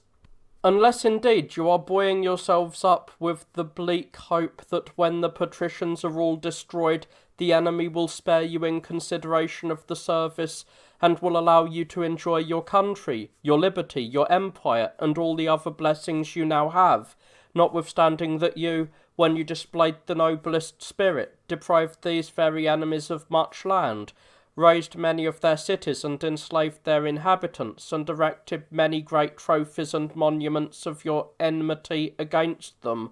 which not even all time to come will ever blot out. But why do I charge this against the populace, which never became cowardly of its own accord, and not rather against you tribunes, Virginius, who are the authors of these fine measures? We then, who must needs show no ignoble spirit, have taken our resolution, and nothing shall hinder us from undertaking the struggle in defence of the fatherland, but upon you, who abandon and betray the commonwealth, will come a punishment not to be scorned, as vengeance from the gods. If so be that you escape the punishment of men,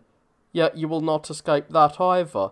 And do not imagine that I am trying to terrify you, but be assured that those of us who will be left behind here to guard the city shall, in case the enemy should prove victorious, show that spirit which it befits them to show. Have there not indeed been instances already of barbarians who, when they were on the point of being captured by the enemy, resolved not to yield them either their wives, their children, or their cities, but to burn the cities and slay their dear ones? And will it fail, then, to occur to the Romans, to whom it is a heritage from their fathers to rule over others, to show the same spirit in their own case? They will never be so degenerate, but will begin with you, who are the worst enemies, and only afterwards turn to their loved ones. Consider these matters before you hold your assemblies and introduce new laws." After he had said this, and many things to the same purport, he brought before them the oldest patricians in tears, at sight of whom many of the plebeians could not even themselves refrain from weeping,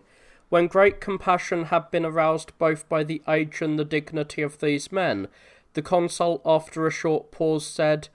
"Are you not ashamed, citizens, and ready to sink beneath the earth, when these old men are going to take up arms in defence of you who are young? Will you bear to abandon these leaders, whom you always called fathers? Wretched men that you are, unworthy even to be called citizens of this land settled by men who carried their fathers on their shoulders, men to whom the gods granted a safe passage through arms and through fire." When Virginius perceived that the people were moved by these words, he was afraid lest, contrary to his desire, they might consent to join in the war, and coming forward he said, "As for us, we are neither abandoning nor betraying you, fathers, nor would we desert you, even as we have hitherto never declined taking part in any expedition. On the contrary, we choose both to live with you and to suffer with you whatever heaven shall decree. But since you have at all times been zealous in your service, we desire to receive from you a moderate favour, that, even as we share the common dangers with you, we may also enjoy an equality of rights, by instituting as safeguards of our liberties laws which we shall all alike use always. However, if this proposal offends you, and you do not deign to grant this favour to your fellow citizens, but regard it as a capital crime to give the populace an equal share of rights, we shall no longer contend with you, but we shall ask another favour of you, upon obtaining which we may possibly no longer stand in need of new laws. We have a shrewd suspicion, however, that we shall not obtain even this favour, one which, while doing no injury to the Senate, will bring to the populace a kind of honour and general goodwill." When the consul replied that if the tribunes would yield on this measure to the Senate, they would be denied nothing else that was reasonable, and ordered him to state what they desired, Virginius, after a short conference with his colleagues, said he would announce it in the Senate. Thereupon, when the consuls had converged in the Senate, Virginius came forward, and, after presenting to the body all the just demands of the populace, asked that the magistracy which protected the populace should be doubled, and that instead of 5 tribunes, 10 should be chosen every year. Most of the senators thought this would cause no harm to the Commonwealth, and advised granting it without offering any opposition. This opinion was first offered by Lucius Quintius, who at that time had the greatest authority in the Senate. Only one person, Gaius Claudius, spoke against it. He was the son of Appius Claudius, who had on every occasion opposed the measures of the plebeians, when any of them were contrary to law. He had inherited the political principles of his father, and when he himself was consul, had prevented the inquiry concerning the knights accused of conspiracy from being committed to the tribunes. This man made a long speech pointing out that the populace, if their magistracy were doubled, would not be any more moderate or worthy, but more stupid and more troublesome. For the tribunes to be chosen thereafter, he said, would not receive the magistracy upon certain definite terms, so as to adhere to the established customs, but would again bring up the question of the allotment of lands, and that of an equality of privileges, and all of them in turn would seek both by their words and by their actions to increase the power of the populace and abolish the privileges of the Senate. This speech had a great effect upon most of the senators. Then Quintius brought them over again by showing that it was to the interest of the Senate that there should be many champions of the populace, for there would be less harmony among many than among a few, and there was just one way of relieving the Commonwealth, a way that Appius Claudius, the father of Gaius, had been first to perceive, namely, if there should be dissension and lack of unanimity in the College of Tribunes. This opinion prevailed, and the Senate passed a decree that the populace should be permitted to appoint 10 tribunes each year, but that no one of the men then in office should be eligible. Virginius and his colleagues, having got this preliminary decree from the Senate, laid it before the populace, and when they had secured the ratification of the law embodying the measure, they chose 10 tribunes for the following year. After the sedition was appeased, the consuls enrolled their forces and drew lots for their command. to Minucius fell the war against the Sabines, and to Horatius that against the Aquians, and both set out in haste. The Sabines garrisoned their cities and permitted everything in the country district to be pillaged, but the Aquians sent an army to oppose the Romans.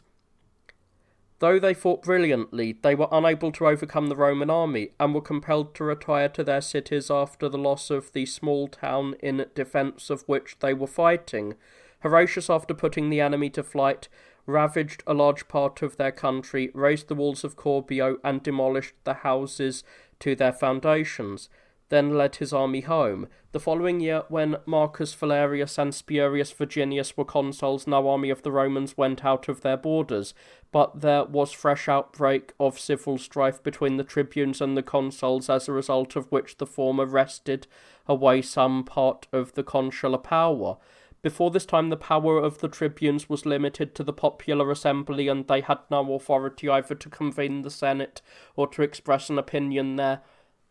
that being a prerogative of the consuls. The tribunes of the year in question were the first who undertook to convene the Senate, the experiment being made by Icilius, the head of their college, a man of action and, for a Roman, not lacking in eloquence.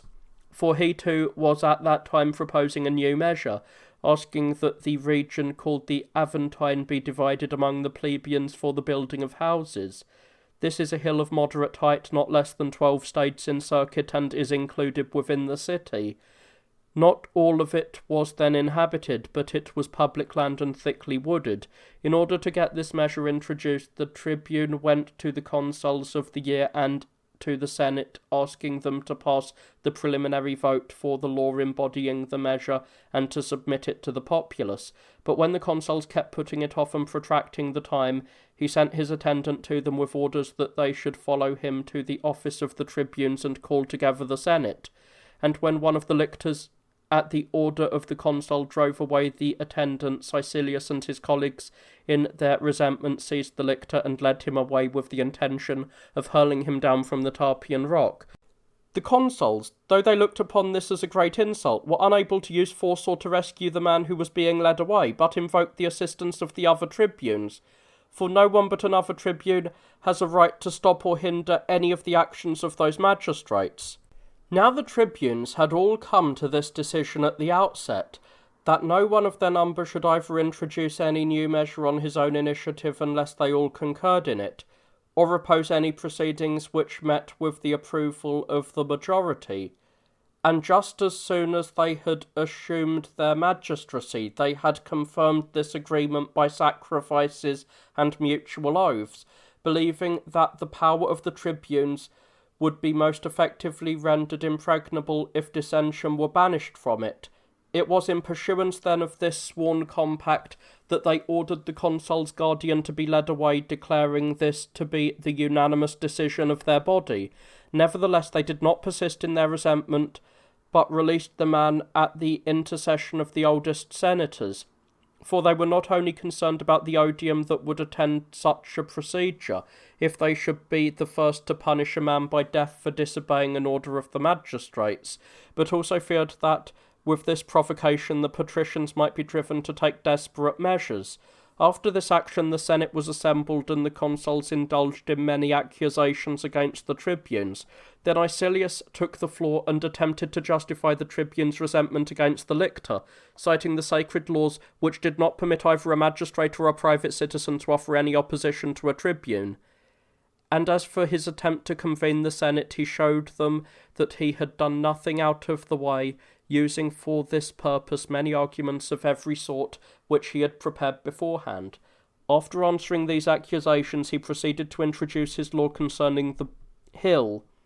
It was to this effect: all the parcels of land held by private citizens, if justly acquired, should remain in the possession of the owners, but such parcels as had been taken by force or fraud by any person and built upon should be turned over to the populace,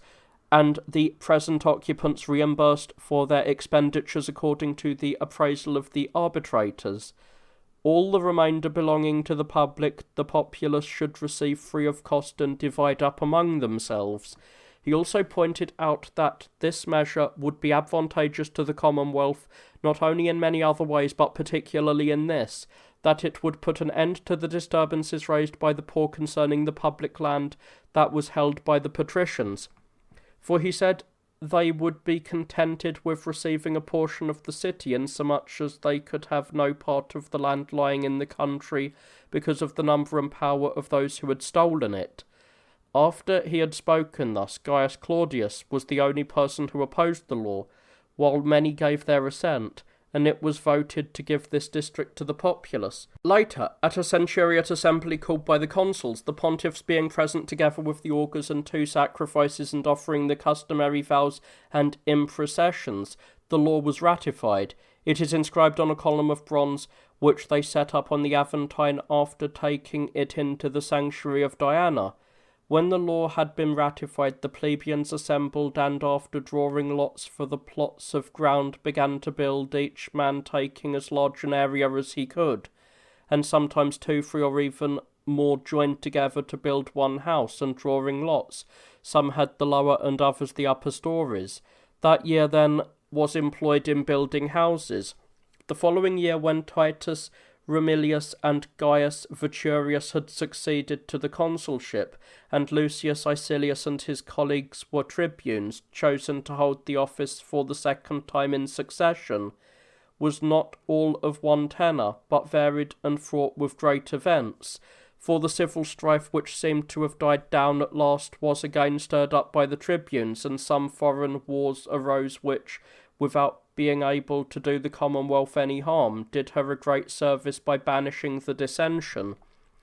For it had by now become the regular and customary thing for the Commonwealth to be harmonious in times of war, and to be at odds in times of peace. All who assumed the consulship, being well aware of this, regarded it as an answer to prayer if a foreign war arose, and when their enemies were quiet, they themselves contrived grievances and excuses for wars, since they perceived that through its wars the Commonwealth became great and flourishing, but through seditions humiliated and weak. The consuls of that year, having come to this same conclusion, decided to make an expedition against the enemy, fearing that idle and poor men might become, because of the prevailing peace, able to raise disturbances. But though they were right in perceiving that the multitude ought to be kept employed in foreign wars, they erred in what they subsequently did. For whereas they ought, in view of the sickly condition of the Commonwealth, to have made the levies with moderation, they resorted instead to violence and compulsion in dealing with the disobedient, granting neither excuses nor pardon to anyone, but harshly imposing the penalties ordained by the laws upon their persons and their property. While they were doing this, the tribunes took occasion to stir up the masses again with their harangues, and calling an assembly, they denounced the consuls on various scores, but particularly for having ordered many citizens to be hauled to prison, even though they had invoked the protection of the tribunes, and they said that they themselves, on their own responsibility, released the people from the levy, having, as they did, authority to do so under the laws. When this had no effect, and they saw the levies being carried out with still greater strictness, they undertook to obstruct them by deeds, and when the consuls resisted with the power of their magistracy also, there were sundry provocations and acts of violence. The consuls were supported by the young patricians, and the tribunes by the poor and idle multitude. That day the consuls proved much superior to the tribunes, but in the course of the following days, as increasing numbers flocked into the city from the country, the tribunes thought they had now acquired an adequate force, and holding one assembly after another, they exhibited their assailants, who were in a bad condition from the blows they had received, and said they would resign their magistracy if they did not get some assistance from the populace. The multitude sharing in their resentment, the tribunes summoned the consuls to appear before their assembly in order to render an account of their actions. But as these paid no heed to them, they went to the Senate, which happened to be deliberating about this very matter, and coming forward asked the members not to permit either the tribunes themselves to be treated in a most outrageous manner, or the populace to be deprived of their assistance. They enumerated all the injuries they had received at the hands of the consuls and their faction, who had insulted not only their authority but also their persons, and they asked that the consuls do one of two things. Either in the case they denied that they had done any wrong against the persons of the tribunes contrary to the laws, that they go before the popular assembly and make their denial under oath, or, if they could not bring themselves to take that oath, that they appear before the plebeians to render an account of their conduct, and they, the tribunes, would take the vote of the tribes concerning them. The consuls defended themselves against these charges by saying that the tribunes had begun the violence by their arrogant behaviour, and by daring to commit lawless acts against the persons of the consuls, first by ordering their attendants and the aediles to haul to prison magistrates in whom the whole power of the Commonwealth is vested, and later by entering the struggle themselves together with the boldest of the plebeians. They pointed out how great a difference there is between the two magistracies, between the consulship, which has royal power, and the tribuneship, which was introduced for the relief of the poor, and, far from having the right to take the vote of the masses against one of the consuls, has not been given authority to do so against even the meanest of the other patricians, unless the Senate shall allow it. And they threatened that they themselves would arm the patricians when the tribunes should take the votes of the plebeians. After such recriminations had lasted the whole day, the Senate came to no decision, being unwilling to lessen the power of either the consuls or the tribunes, since they saw that either course would be attended with great dangers. When the tribunes were repulsed there also, failing to get any help, they went again to the popular assembly and considered what they ought to do. Some, particularly the most turbulent, thought the plebeians should take arms and again withdraw from the city to the Sacred Mount, where they had encamped on the first occasion, and from there make war against the patricians, since these had violated the compact they had made with the populace by openly overthrowing the tribunician power. But the majority thought they ought not leave the city, nor to bring charges against the patricians as a body for the lawless acts committed by some particular persons against the tribunes, provided they could obtain the relief offered by the laws, which ordain that those who have insulted the person of the tribune may be put to death with impunity. The more intelligent did not regard either course as fitting, either to leave the city or to put persons to death without a trial, and particularly consuls, who held the chief magistracy.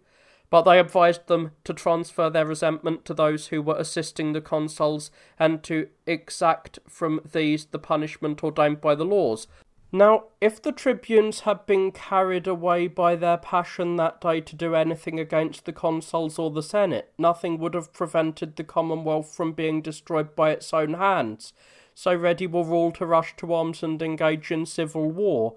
But as it was, by deferring matters and giving themselves time for better reasoning, they not only themselves grew more moderate, but also appeased the resentment of the multitude. Then during the following days they announced the third market day from that one as the day when they would assemble the populace and impose a monetary fine upon the consuls, after which they dismissed the assembly. But when the time drew near, they refrained from imposing even this fine, alleging that they granted the favour at the intercession of men who were the oldest and most honoured.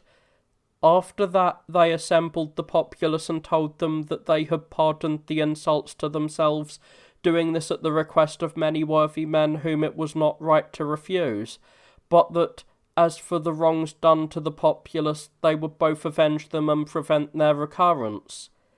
For they would again propose not only the law concerning the allotment of land, the enactment of which had been postponed for 30 years, but also the one concerning an equality of laws, which their predecessors had proposed but not put to vote.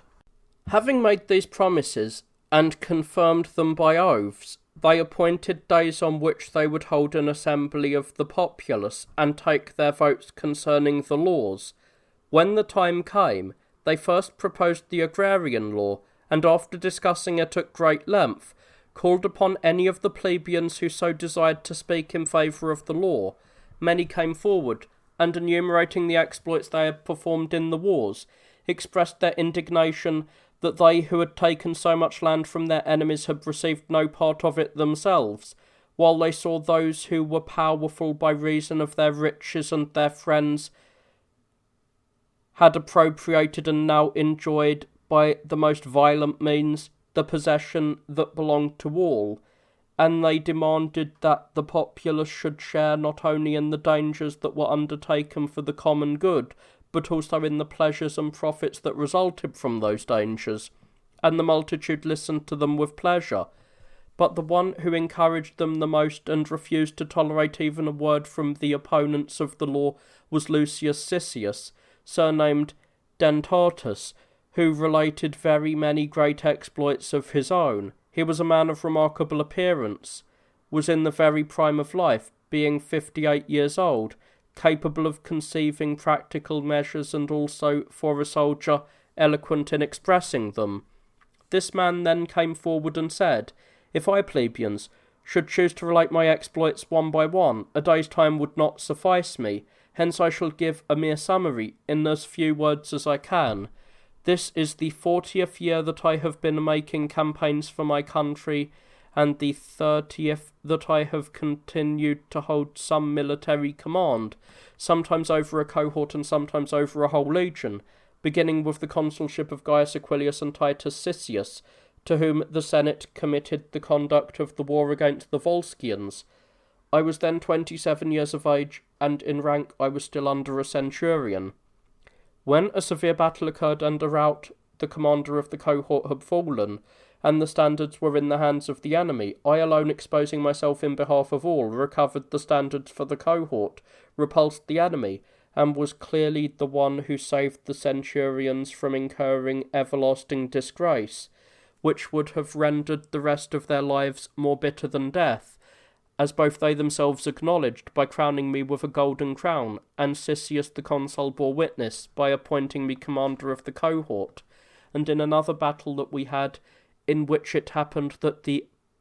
prim pilus of the legion was thrown to the ground and the eagle fell into the enemy's hands,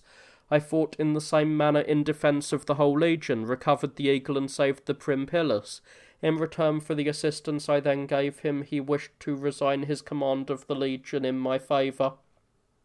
and to give me the eagle, but I refused both, being unwilling to deprive the man whose life I had saved of the honours he enjoyed, and of the satisfaction resulting from them. The consul was pleased with my behaviour, and gave me the post of Pompilius in the first legion, which had lost its commander in the battle.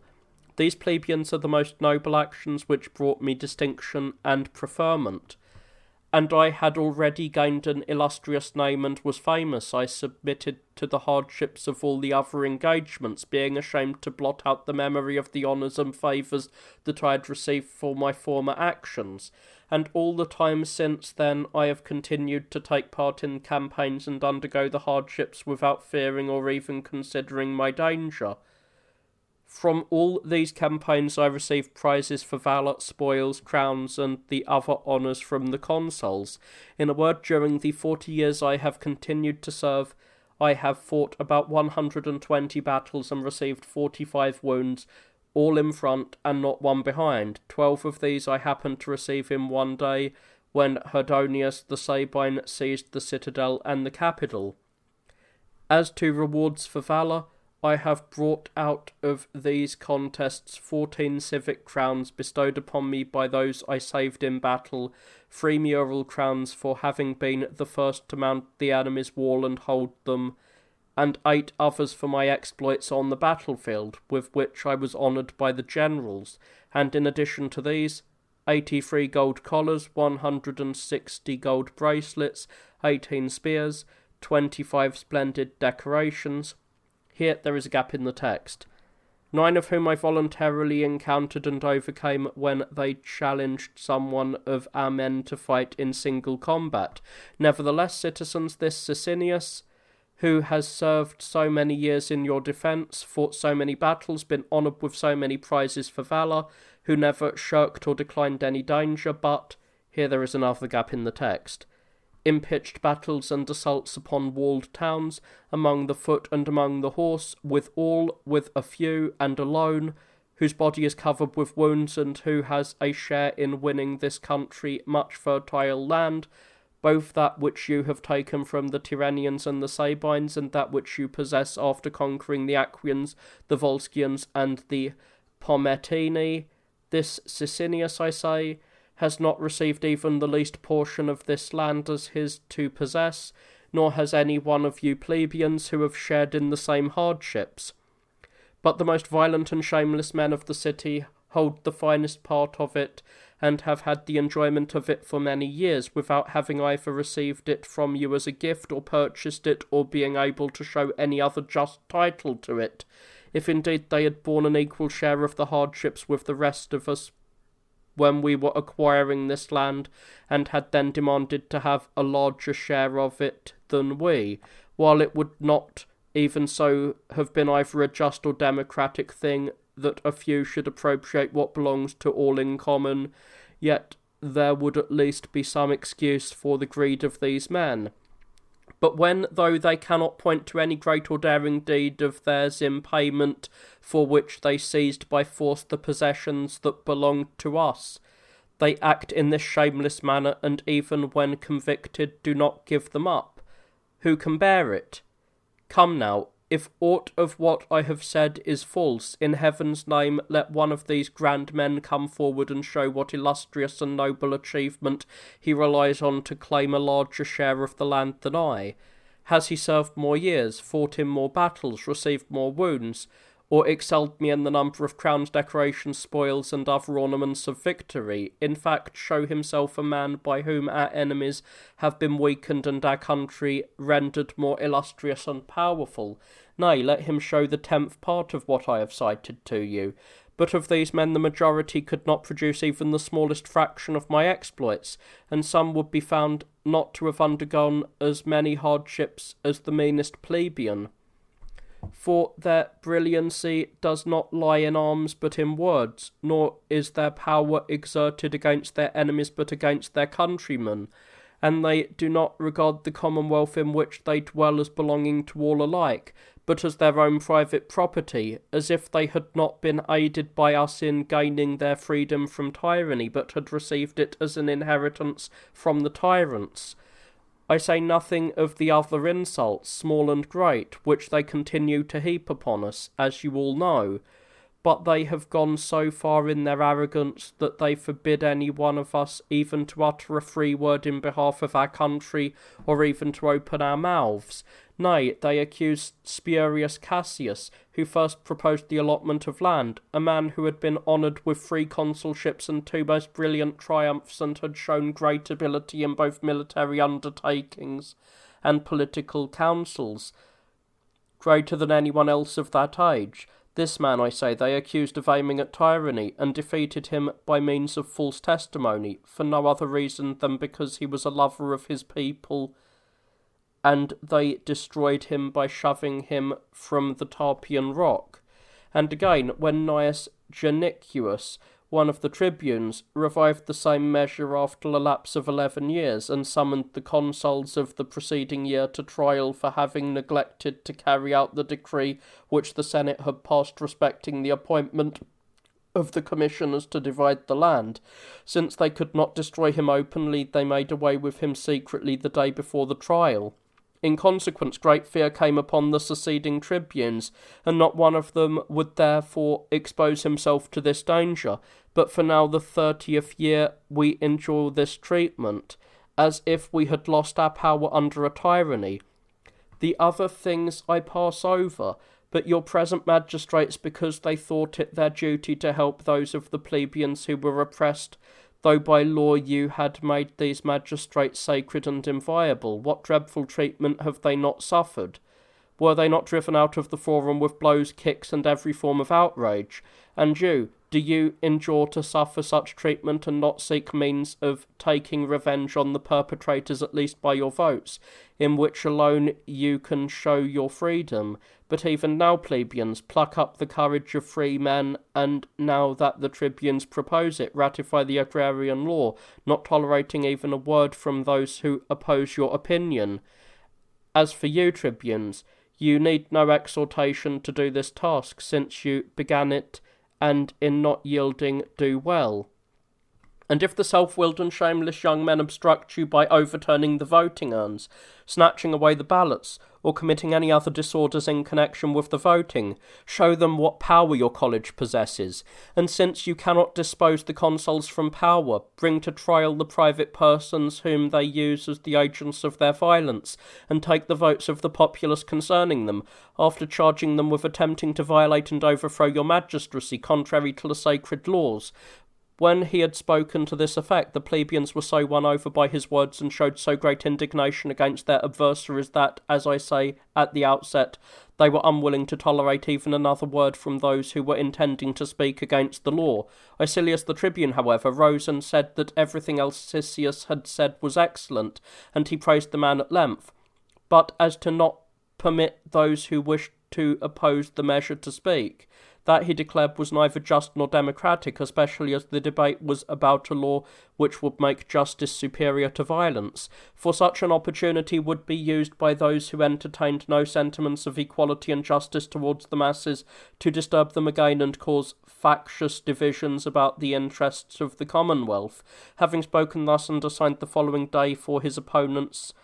of the law to speak, he dismissed the assembly.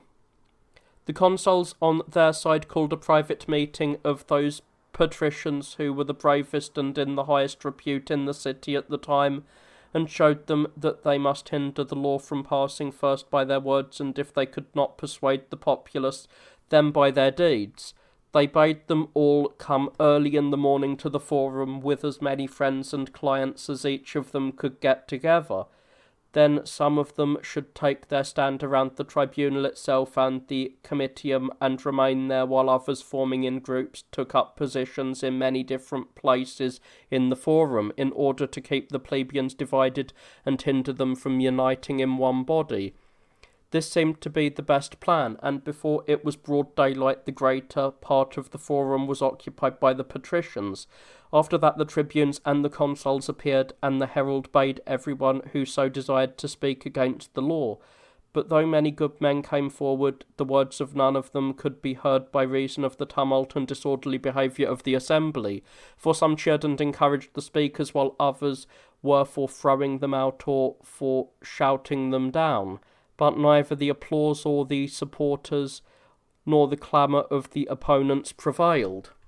When the consuls were incensed at this and protested that the populace had begun the violence by refusing to tolerate a word, the tribunes attempted to justify them by saying that, insomuch as the plebeians kept hearing the same arguments for now the 5th year, they were doing nothing unremarkable if they did not care to put up with the stale and trite objections the patricians made. When most of the day had been spent in these contests and the populace insisted upon giving their votes, the youngest of the patricians, regarding the situation as no longer endurable, hindered the plebeians when they wished to divide themselves into tribes, took away the voting urns from those who were in charge of them, and beating and pushing such of the attendants as would not part with them, sought to drive them from the comitium. But when the tribunes cried out and rushed into their midst, the youths made way for these magistrates and permitted them to go in safety wherever they wished. But of the rest of the populace they did not let pass either those who were in the tribune's train or those who in various parts of the forum were endeavouring, amid the uproar and disorder, to move towards them. Hence the assistance of the tribunes was of no avail. In the end, at any rate, the patricians prevailed and would not permit the law to be ratified. Those who were reputed to have assisted the consuls with the greatest zeal on this occasion were of 3 families, the Postumi, the Semproni, and the Cloelli, all of them men of illustrious birth, very powerful because of their bands of followers and distinguished for their wealth, their reputation, and their exploits in war.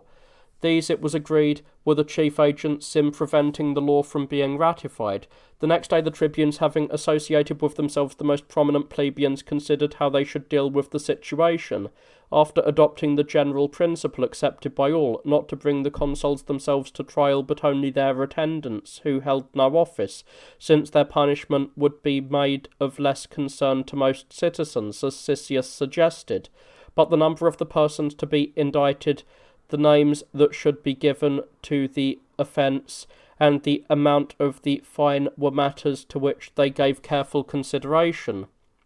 Now, while those who were naturally more truculent advised going all in these matters to a great and terrifying length,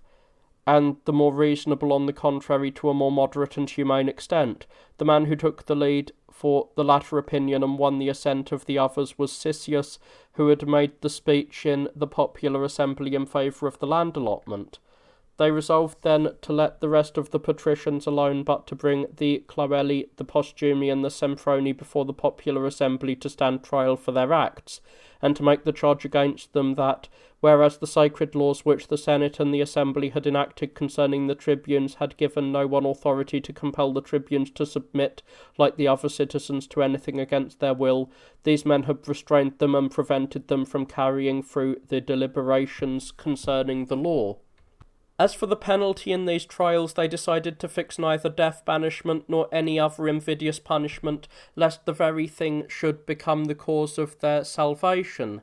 but that their estate should be consecrated to Ceres, thus choosing the mildest punishment provided by the law. While this was going on, the time arrived when the trials of the men were to take place. The consuls and the other patricians who had been invited to the Senate house, the most influential, had been summoned, decided to let the tribunes carry out the trials, lest, if they were hindered, they might do some greater mischief, and to allow the enraged plebeians to spend their fury upon the goods of these men, to the end that they might be milder for the future, after taking some revenge, however slight, upon their enemies, particularly since a monetary fine was a misfortune that could easily be made up to the sufferers, and so in fact it turned out. For when the men had been condemned by default, the populace ceased from its anger, and also it seemed that a moderate and statesmanlike power of rending assistance had been restored to the tribunes, while as for the convicted men, their estates were ransomed by the patricians from those who had purchased them from the treasury for the same price they had paid for them, and were restored to the owners. As a result of their handling the matter in this fashion, the pressing dangers were dispelled. Not long afterwards, when the tribunes again introduced the subject of the law, the sudden announcement that enemies had made an attack upon Tusculum furnished a sufficient reason for preventing such action. For the Tusculans, coming to Rome in great numbers, said that the Aquians had come against them with a large army, and they had already plundered their country, and unless some assistance were speedily sent, they would be masters of the city within a few days. Upon this the Senate ordered that both consuls should go to the rescue, and the consuls, having announced a levy, summoned all the citizens to arms. On this occasion also there was something of a sedition, as the tribunes opposed the levy and would not permit the punishment ordained by law to be inflicted on the disobedient, but they accomplished nothing. For the Senate met and passed a resolution ordering that the patricians should take the field with their clients, and declaring that to such of the other citizens as were willing to take part in the expedition undertaken for the preservation of the fatherland, the gods were propitious, but to those who deserted the consuls, they were unpropitious. When the decree of the Senate was read in the assembly, many also of the populace voluntarily consented to enter the struggle, the more respectable moved by shame if they should not succour an allied city which, because of its attachment to the Romans, was always suffering some sort of injury at the hands of its foes. Among these was Cisseus, who in the popular assembly had inveighed against those who had appropriated the public land, and he brought with him a cohort of 800 men. These were, like himself, past the military age and not subject to the compulsion of the laws, but as they honoured him because of his many great services, they did not think it right to desert him when he was setting out to war. Indeed, this contingent of the force which set out at that time was far superior to the rest of the army in point both of experience in action and of courage in the face of dangers. The majority of those who followed along were led to do so out of goodwill towards the oldest citizens and because of their exhortations, and there was a certain element which was ready to undergo any peril for the sake of the booty that is acquired in campaigns.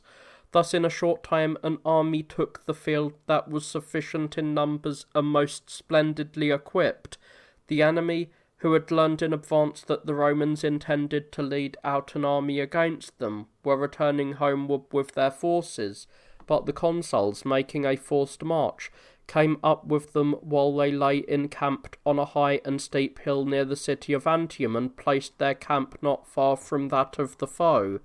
For some time both armies remained in their camps. Then the Aquians, despising the Romans for not having taken the initiative in attacking, and judging their army to be insufficient in numbers, sallied out and cut off their provisions, drove back those who were sent out for fodder for their horses, fell suddenly upon those who went for water, and challenged them repeatedly to battle. The consuls, seeing this, resolved to put off the fighting no longer. During those days it was Ramilius' turn to decide whether to fight or not, and it was he who gave the watchword, drew up the army, and determined the proper moment both for beginning and ending battle. He, having ordered the battle standards to be raised and led his army out of the camp, posted the horse and foot according to their companies, each in their proper place, and then, summoning Cisseus, said, "We, Cisseus, are going to engage the enemy here. But as for you, while we are still waiting and preparing on both sides for the contest, do you march by yonder transverse road to the top of the hill where the enemy's camp is placed, and give battle to the men inside, in order that those who are engaged with us may either, fearing for their stronghold and eager to relieve it, show their backs and thus be easily defeated, as likely they will be when they are making a hasty retreat, or are all forcing their way into one road, or may by staying here lose their camp. For not only is the force guarding it not a match for you, in all probability, believing as it does that its whole security depends on the natural strength of the position, but the force with you, 800 men, veterans of many wars, should be sufficient to capture by a bold stroke mere tent guards when thrown into confusion by your unexpected attack." And Cisseus replied, "For my part I am ready to obey in everything, but the task is not so easy as it seems to you. For the cliff on which the camp is situated is lofty and steep, and I see no road leading up to it except the one by which the enemy will come down against us, and it is probable that there is an adequate guard placed over it. But even if it should chance to be a very small and weak guard, it will be able to hold out against a much larger force than the one I have, and the place itself will afford the guard security against being captured. Do then, if possible, reconsider your purpose, for the attempt is hazardous, and if you are absolutely determined to fight 2 battles at the same time, then order a sufficient force to choose men to follow me and the older men. For we are not going to take the place by surprise, but by main force and openly." Although Cisseus wanted to go on and finish his explanation, the consul interrupted him and said, "There is no need of many words, but if you can bring yourself to obey my orders, go at once and do not play the general. If, however, you decline and run away from the danger, I shall use other men for the task. As for you, who fought those 120 battles and served those 40 years, and whose body is covered with wounds, since you came voluntarily, depart without either encountering the enemy or seeing them, and instead of your arms sharpen once more your words, which you will expend without stint against the patricians. Where now are those many prizes given you for valour, those collars, bracelets, spears, and decorations, those crowns from the consuls, those spoils gained in single combat, and all your other tiresome boastings, which we had to endure hearing from you the other day? For when you were tested in this single instance, where the danger was real, you proved what a sort of man you were, a braggart, practising bravery in imagination, not reality." Cisseus, stung by these reproaches, answered, I am aware, Emilius, that the choice lies before you either to destroy me while alive and make me a mere nobody bearing the most shameful reputation for cowardice, or that I shall die a miserable and obscure death, hacked to pieces by the enemy, because I too seem to be one of those who insist on showing the spirit of free men.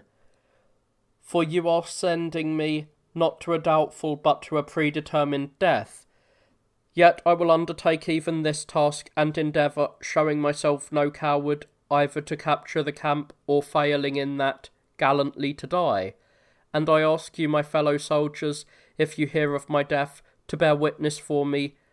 to the rest of the citizens that I fell as a sacrifice to my valour and to my great frankness of speech." Having thus answered the consul with tears in his eyes and embraced all his intimate friends, he set out at the head of his 800 men, all dejected and weeping, believing that they were taking the road to their death. And all the rest of the army were moved to compassion at the sight, expecting to see these men no more. Cisseus, however, turned off by a different road, not the one which Remilius had in mind, and marched along the flank of the hill. Then, for there was a thicket with a heavy growth of trees in it, he led his men into it, halted there, and said, "We have been sent by the commander, as you see, to die, for he expected us to take the transverse road, where we could not possibly have ascended without coming into full view of the enemy. But I will lead you by a way that is out of the enemy's sight, and I have great hopes of gaining some paths that will bring us over the summit to their camp, so I bid you have the best of hopes." Having said this, he led the way through the thicket, and after going a good distance, by good fortune came upon a man who was on his way home from a farm somewhere, and ordering him to be seized by the youngest men in the company, he took him for his guide. This man, leading them round the hill, brought them after a long time to the height adjacent to the camp, from which there was a short and easy descent to the goal.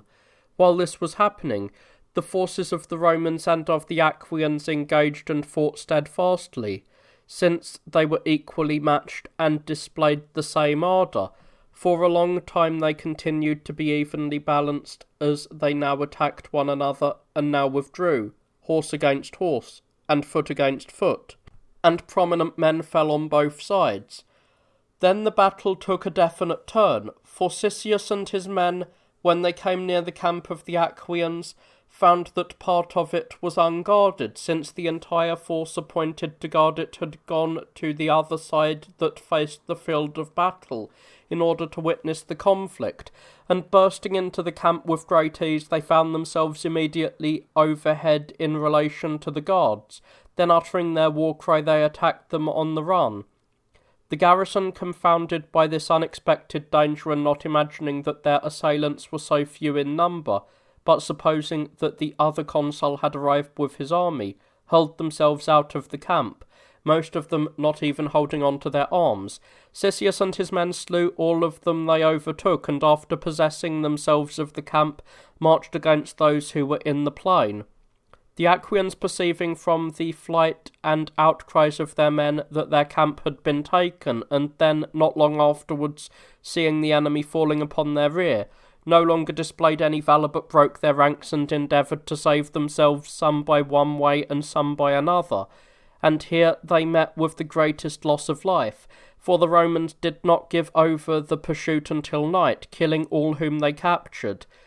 The man who slew the largest number of them and performed the most brilliant deeds was Cisseus, who, when he saw that the enemy's resistance was at an end, it being now dark, returned with his cohort to the camp which they had taken, filled with great joy and much exultation.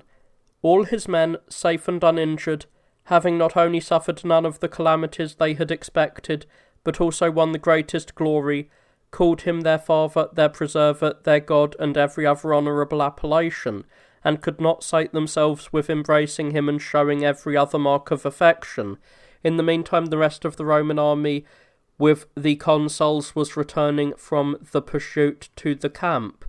It was now midnight when Cisseus, full of resentment against the consuls for having sent him to his death, resolved to take from them the glory of the victory, and having communicated his intention to his companions and received their approval, every one of them admiring his sagacity and daring of the old man, he took his arms and ordered the rest to do the same. He first slaughtered all the Aequians he found in the camp, as well as the horses and beasts of burden. Then he set fire to the tents, which were full of arms, corn, apparel, warlike stores, and all the other articles, very many in number, which they were carrying off as part of the Tusculan booty. After everything had been consumed by flames, he left the camp about break of day, carrying with him nothing but his arms, and after a hurried march came to Rome. As soon as armed men were seen singing paeans of victory and marching in haste, all covered with blood, the people flocked to them, earnestly desiring both to see them and hear their exploits.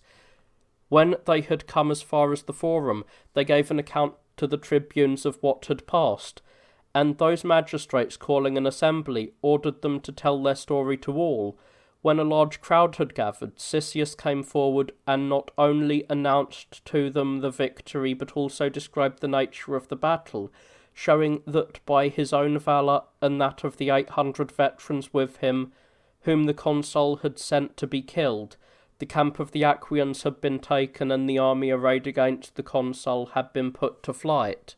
He asked them to give thanks for the victory to no one else, and ended by adding these words: "We have come with our lives and our arms safe, but have brought with us nothing else, great or small, of the things we captured." The populace, upon hearing this, burst into compassion and tears, as they observed the age of the men and recalled their deeds of valour, and they were filled with resentment and indignation against those who had attempted to deprive the commonwealth of such men. For his report, as Cisseus foresaw, had drawn upon the consuls the hatred of all the citizens. Indeed, not even the Senate took the matter lightly, for it voted them neither a triumph nor any of the other honours usually bestowed for glorious engagements. As for Cisseus, however, when the time for the elections came, the populace made him tribune, granting him the honour of which they had the disposal. These were the most important of the events at that time. These consuls were succeeded the following year by Spurius, Tarpius, and Aulus Terminius, who constantly courted the populace in all matters, and in particular secured the preliminary decree of the Senate for the measure of the tribunes,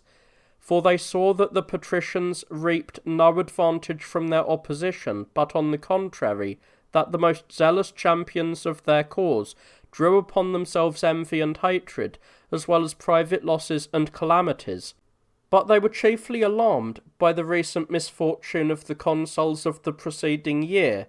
who had been severely treated by the populace, and had been unable to get any help from the Senate. For Cisseus, who had destroyed the army of the Aequians, camp and all, and had now been made a tribune, as I stated, on the very first day of his magistracy, after offering the usual inaugural sacrifices and before transacting any other public business, had in a meeting of the assembly cited Titus Ramilius to appear before the tribunal of the populace to make his defence against a charge of injuring the state, and he had set a day for his trial.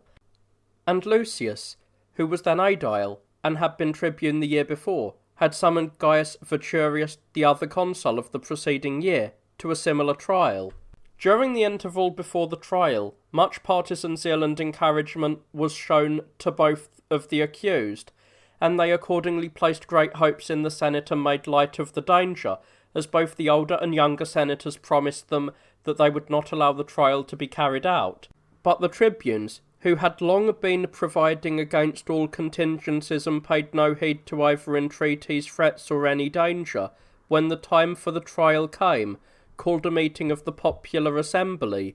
Even before this the crowd of day labourers and husbandmen had flocked in from the country and, being added to the city throng, filled not only the forum, but all the streets that led to it. The first trial to be held was that of Ramilius. Cisseus, coming forward, charged him with all the acts of violence he was reputed to have committed against the tribunes while he was consul, and then at the end related the plot which the general had formed against him and his cohort. He produced as witnesses to support his charges the most prominent men who had served with him in the campaign, not plebeians alone, but patricians as well. Among them was a youth distinguished both for the rank of his family and for his own merit, and a most valiant soldier. His name was Spurius Virginius. This youth related that, desiring to get Marcus Icilius, the son of one of the men in the cohort of Cicius, a youth of his own age and friend, released from the expedition, since he believed that he, with his father, would be going out to his death, he had summoned Aulus Virginius, his uncle, who was a legate on the campaign, and with him had gone to the consuls, asking that this favour be granted to them. And when the consuls refused, he said that he himself had wept and lamented in advance the misfortune of his friend, but that the young man for whom he interceded, being informed of this, went to the consuls and, asking leave to speak, said that, while he was very grateful to those who were interceding for him, he would not be content to accept a favour that would deprive him of the opportunity of showing his filial devotion, and that he would not desert his father, particularly when the other was going to his death, as everyone knew, but that he would go out with him, defend to the utmost of his power, and share the same fortune with him. After the young man had given this testimony, there was not a single person who did not feel some emotion at the fate of these men, and when the Icili themselves, father and son, were called as witnesses and gave an account of their experience, most of the plebeians could no longer refrain from tears. Then, when Romilius made his defence and delivered a speech that was neither deferential nor suited to the occasion, but haughty and boastful of the irresponsible power of his magistracy, the majority were doubly confirmed in their resentment against him, and upon being permitted to give their votes, they found him so clearly guilty that he was condemned by the votes of all of the tribes. The punishment in his case was a fine. Cicius now, it seems to me, did not do this without some purpose, but to the end that the patricians, on the one hand, might be less zealous in Romilius's behalf, and might commit no irregularities in connection with the voting when they reflected that the condemned man would be punished with nothing more than a fine, and that the plebeians on their side were not going to deprive an ex-consul of his life. A few days after the condemnation of Romilius, Veturius likewise was condemned. His punishment was also set down in the indictment as a fine, one half as much again as the other. As they thought about these trials, the consuls then in office were in no little fear, and they took great care to avoid suffering the same fate at the hands of the populace after the expiration of their consulship. Hence they no longer concealed their purpose, but openly directed all their measures in the interest of the populace. First, then, they got a law ratified by the Centuriate Assembly permitting all the magistrates to fine any person who was guilty of disrespectful conduct or illegal attempts against their authority. For until then none but the consuls possessed this power. They did not leave the amount of the fine, however, to the discretion of those who should impose it, but limited the sum themselves, making the maximum fine 2 oxen and 30 sheep. This law long continued in force among the Romans. In the next place, they referred to the consideration of the Senate the laws which the tribunes pressed to have drawn up, that should bind all the Romans alike and be observed forever. Many speeches were made on both sides by the best men, some tending to persuade the Senate to grant the request and some to oppose it. But the opinion that prevailed was that of Titus Romilius, which supported the interest of the populace against that of the oligarchy, both patricians and plebeians, for they supposed that a man who had recently been condemned by the populace would both think and say everything that was opposed to the plebeians, but he, when it was the proper time for him to speak, that is, when he was called upon to deliver his opinion in his turn, he was of the middle rank in point of both dignity and age, rose up and said, I should be wearisome to you, senators, if I related what I have suffered at the hands of the populace, and showed that it is not because of any wrongdoing on my part, but because of my attachment to you,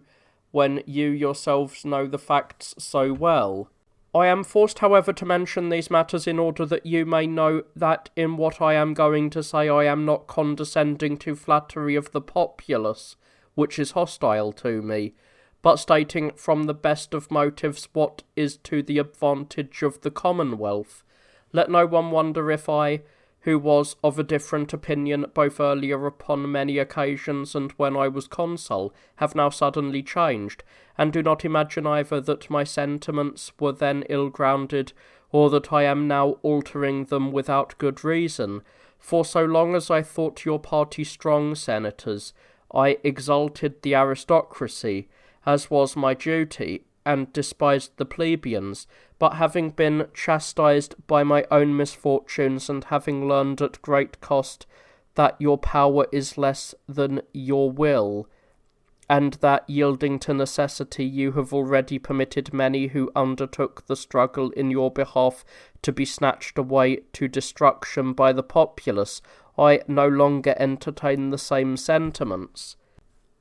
I could have wished that, if possible, these misfortunes for which you all show your sympathy with us had not happened either to myself or to my colleague. But since our misadventure is over, and you have it in your power to correct what lies in the future, and to see to it that others do not suffer the same misfortunes, I urge you,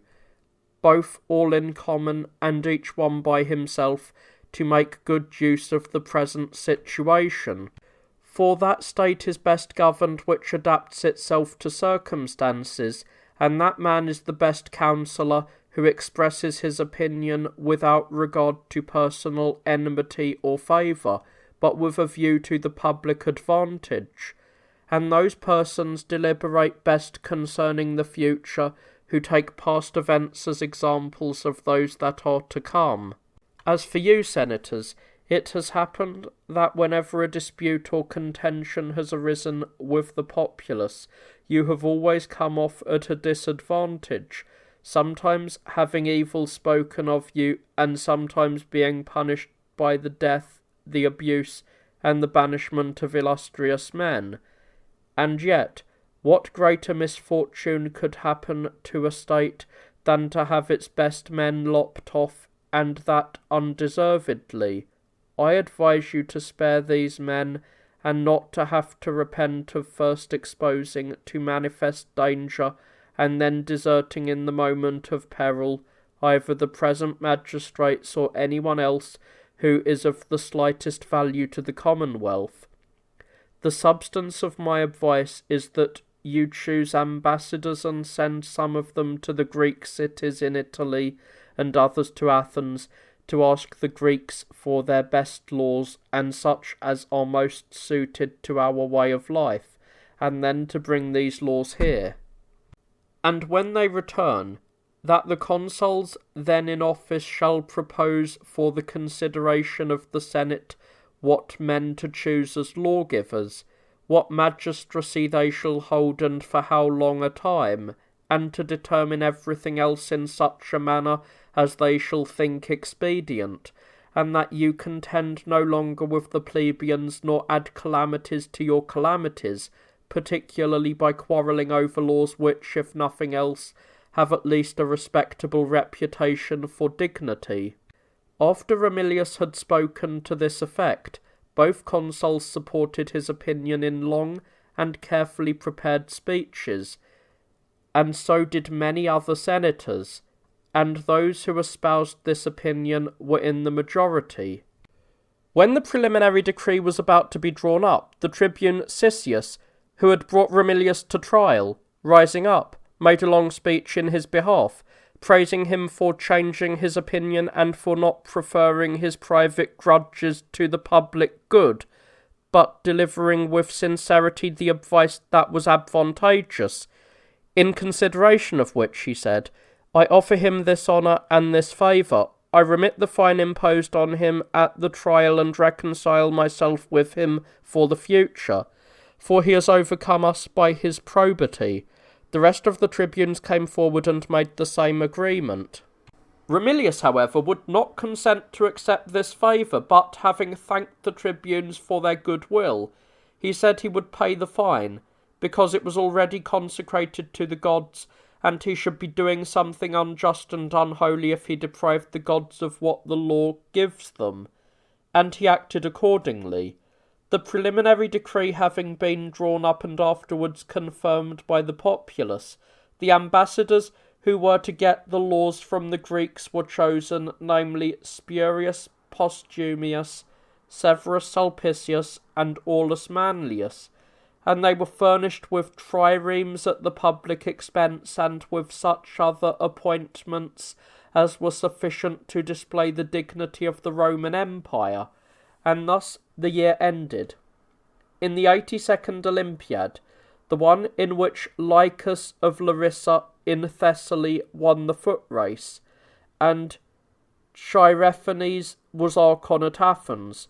when 300 years were completed since the founding of Rome, and Publius Horatius and Sextus Quintilius had succeeded to the consulship, Rome was afflicted with a pestilence more severe than any of those recorded from past times. Almost all the slaves were carried off by it, and about one half of the citizens, as neither the physicians were able any longer to alleviate their sufferings, nor did their servants and friends supply them with the necessities. For those who were willing to relieve the calamities of others by touching the bodies of the diseased and continuing with them, contracted the same diseases,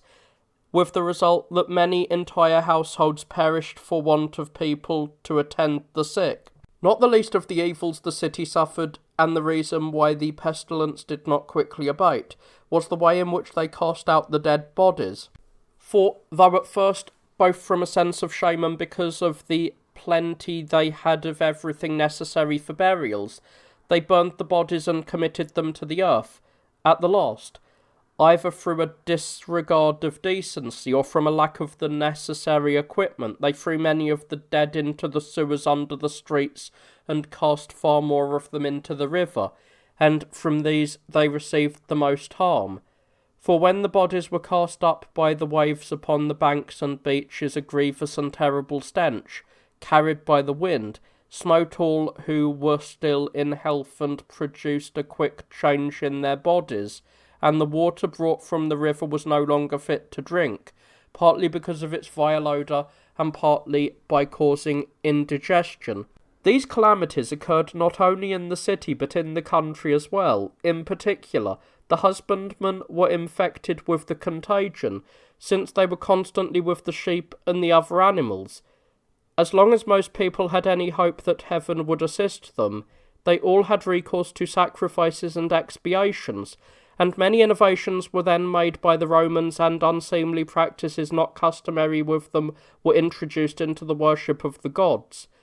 But when they found that the gods showed no regard or compassion for them, they abandoned even the observance of religious rites. During this calamity, Sextus Quintilius, one of the consuls, died, also Spurius Furius, who had been appointed to succeed him, and likewise 4 of the tribunes, and many worthy senators. While the city was afflicted by the pestilence, the Aquians undertook to lead out an army against the Romans, and they sent envoys to all the other nations that were hostile to the Romans, urging them to make war. But they did not have time to lead their forces out of their cities, for while they were still making their preparations, the same pestilence fell upon their cities. It spread not only over the country of the Aquians, but also over that of the Volscians and the Sabines, and grievously afflicted the inhabitants. In consequence, the land was left uncultivated, and famine was added to plague. Under these conditions, then, by reason of the pestilence, nothing was done by the Romans either in war or at home worthy of being recorded in history.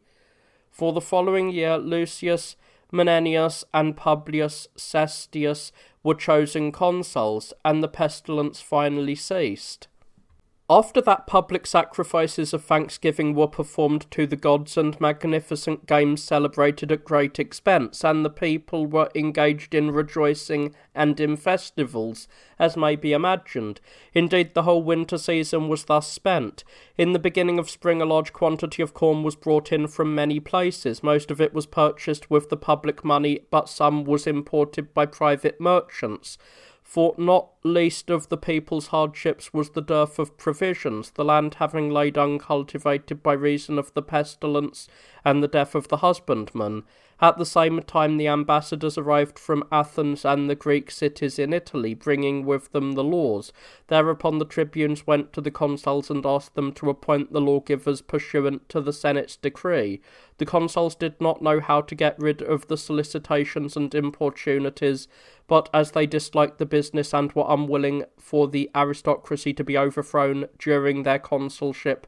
they resorted to a specious excuse, saying that the time for the election of magistrates was at hand, and, as it was their duty first to name the new consuls, they would do so soon, and when these were appointed, they would in conjunction with them refer the matter of the lawgivers to the Senate for its consideration. When the tribunes consented to this, they appointed the election much earlier than had been the custom with past elections, and nominated Appius Claudius and Titus Dionysus for consuls. Then, laying aside all thought for the public business, as if it were now the concern of others, they no longer paid any heed to the tribunes, but determined to pass the remaining time of their consulship in evasion of their duty. It chanced that one of them, Menenius, was seized with a chronic illness. Indeed, some said that a wasting disease, which had come upon him because of grief and despondency, had made his malady hard to be cured. Cestius, availing himself of this additional excuse and pretending that he could do nothing alone, kept rejecting the pleas of the tribunes and advising them to apply to the new consuls. Thus the tribunes, since there was nothing else they could do, were forced to have recourse to Appius and his colleague, who had not yet entered upon their magistracy, and would now plead with them in the meetings of the assembly and now in private conferences. And at last they overcame these men by holding out to them great hopes of honour and power if they would espouse the cause of the populace. For Appius was seized with a desire to be invested with an alien magistracy, to establish laws for the fatherland, and to set an example to his fellow citizens of harmony and peace, and the recognition by them all of the unity of the commonwealth. Nevertheless, when he had been honoured with this great magistracy, he did not preserve his probity, but, corrupted by the greatness of his authority, succumbed to an irresistible passion for holding office, and came very near to running into tyranny. All of which I shall relate at the proper time. At any rate, at the time in question, he took this resolution with the best of motives, and prevailed upon his colleague to do the same. And since the tribunes repeatedly invited him to appear before the assembly, he came forward and spoke many words of goodwill. The substance of his speech was as follows: that both he and his colleague held it to be a matter of the first importance that the lawgivers should be appointed, and that the citizens should cease quarrelling over equal rights, and they were declaring their opinion openly. But for the appointing of the lawgivers they themselves had no authority, since they had not yet entered upon their magistracy. However, not only would they not oppose Menenius and his colleagues in carrying out the decree of the Senate, but they would actually assist them and be very grateful to them. If the others, however, should decline to carry out the decree, using the new magistracy as an excuse, claiming that it was not lawful for them, now that new consuls had been confirmed, to create other magistracies who would receive consular power, they said that so far as they themselves were concerned, there would be nothing to prevent the present consuls from acting, for they would willingly resign the consulship to such magistrates as should be appointed in their stead, provided the Senate too should approve of it. The populace praising them for their goodwill and rushing in a body to the Senate house, Cestius was forced to assemble the Senate alone, Menenius being unable to attend by reason of his illness, and proposed to them the consideration of the laws. Many speeches were made on this occasion, also both by those who contended that the Commonwealth ought to be governed by laws and by those who advised adhering to the customs of their ancestors. The motion that carried was made by the men who were to serve as consuls for the next year. It was delivered by Appius Claudius, who was first called upon, and was as follows: that 10 persons be chosen, the most distinguished members of the Senate, and that these govern for a year from the day of their appointment, possessing the same authority over all the affairs of the Commonwealth as the consuls and before them the kings had enjoyed. That all the other magistracies be abrogated for as long a time as the decemvirs held office. That these men, selected both from the Roman usages and from the Greek laws brought back by the ambassadors, the best institutions and such as were suitable to the Roman Commonwealth, and form them into a body of laws. That the laws drawn up by the decemvirs, if approved by the Senate and confirmed by the people, should be valid for all time, and that all future magistrates should determine private contracts and administer the affairs of the public according to these laws. The tribunes, having received this decree, went to the assembly, and after reading it before the populace, bestowed much praise upon the Senate and upon Appius, who had proposed it. And when the time came for the election of magistrates, the tribunes called an assembly and asked the consuls elect to come and fulfill their promises to the populace, and they, appearing, resigned their magistracy. The populace kept praising and admiring them, and when they were to vote for lawgivers, made them their first choice. Those chosen at the election by the centuriate assembly were Appius Claudius and Titus Dionysus, who were to have been consuls for the following year, Publius Cestius consul for that year, the 3 who had brought the laws from the Greeks, Spurius Posthumus, Servius Sulpicius, and Aulus Manlius, one of the consuls of the preceding year, Titus Romilius, the man who had been condemned when tried before the populace on a charge brought by Cicius, and was now chosen because he was thought to have offered a motion favourable to the populace, and from among the other senators, Gaius Julius, Titus Veturius, and Publius Horatius, all ex-consuls. At the same time, the offices of the tribunes, aediles, quaestors, and any other traditional Roman magistrates were abrogated. The next year the lawgivers took over the administration of affairs and established a form of government of the following general description. One of them had the rods, and the other insignia of the consular power. Assembled the Senate, certified its decrees, and performed all the other functions belonging to the head of the state, while the others, by way of reducing the invidious character of their office to the more democratic level, differed in appearance but little from the mass of the citizens.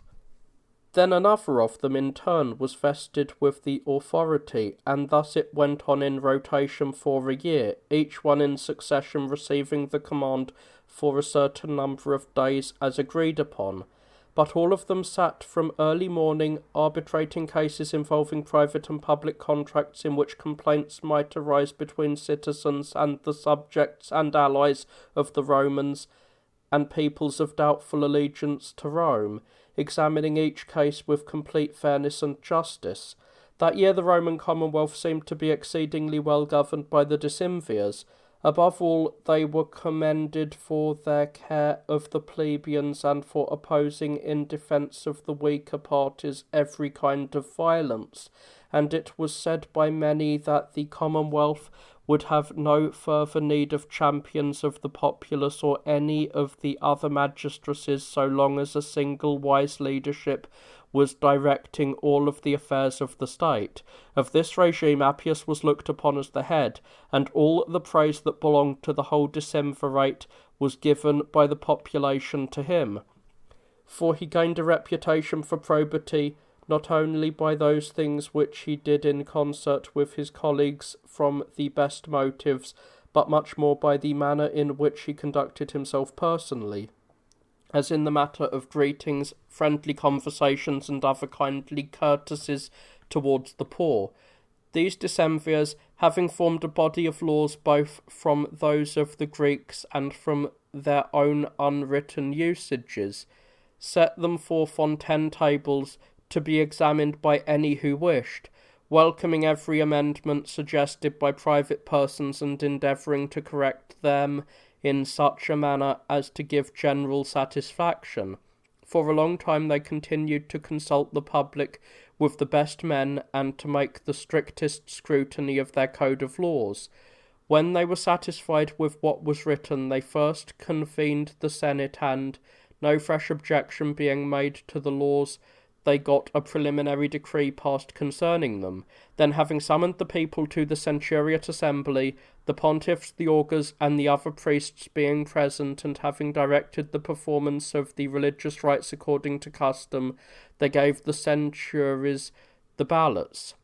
And when the people too had ratified the laws, they caused them to be engraved on bronze pillars, and set them up in order in the forum, choosing the most conspicuous place. Then, as the remaining time of their magistracy was short, they assembled the senators and proposed for their consideration what kind of magistracies should be chosen at the next election.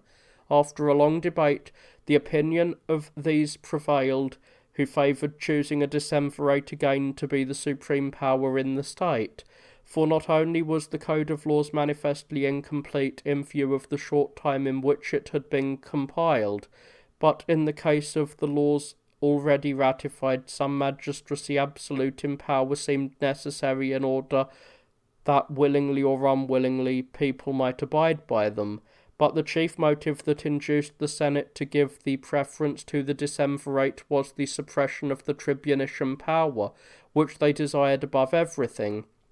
This was the result of their public deliberations, but in private the leading men of the Senate resolved to canvass for this magistracy, fearing that certain turbulent spirits, if they gained such power, might cause some great mischief. The popular assembly, having gladly received the resolution of the Senate and confirmed it with the greatest enthusiasm, the decemvirs themselves appointed the time for the election, and those among the patricians who were most distinguished for both their dignity and age stood as candidates for the magistracy. Upon this occasion Appius, who was the chief of the decemvirate,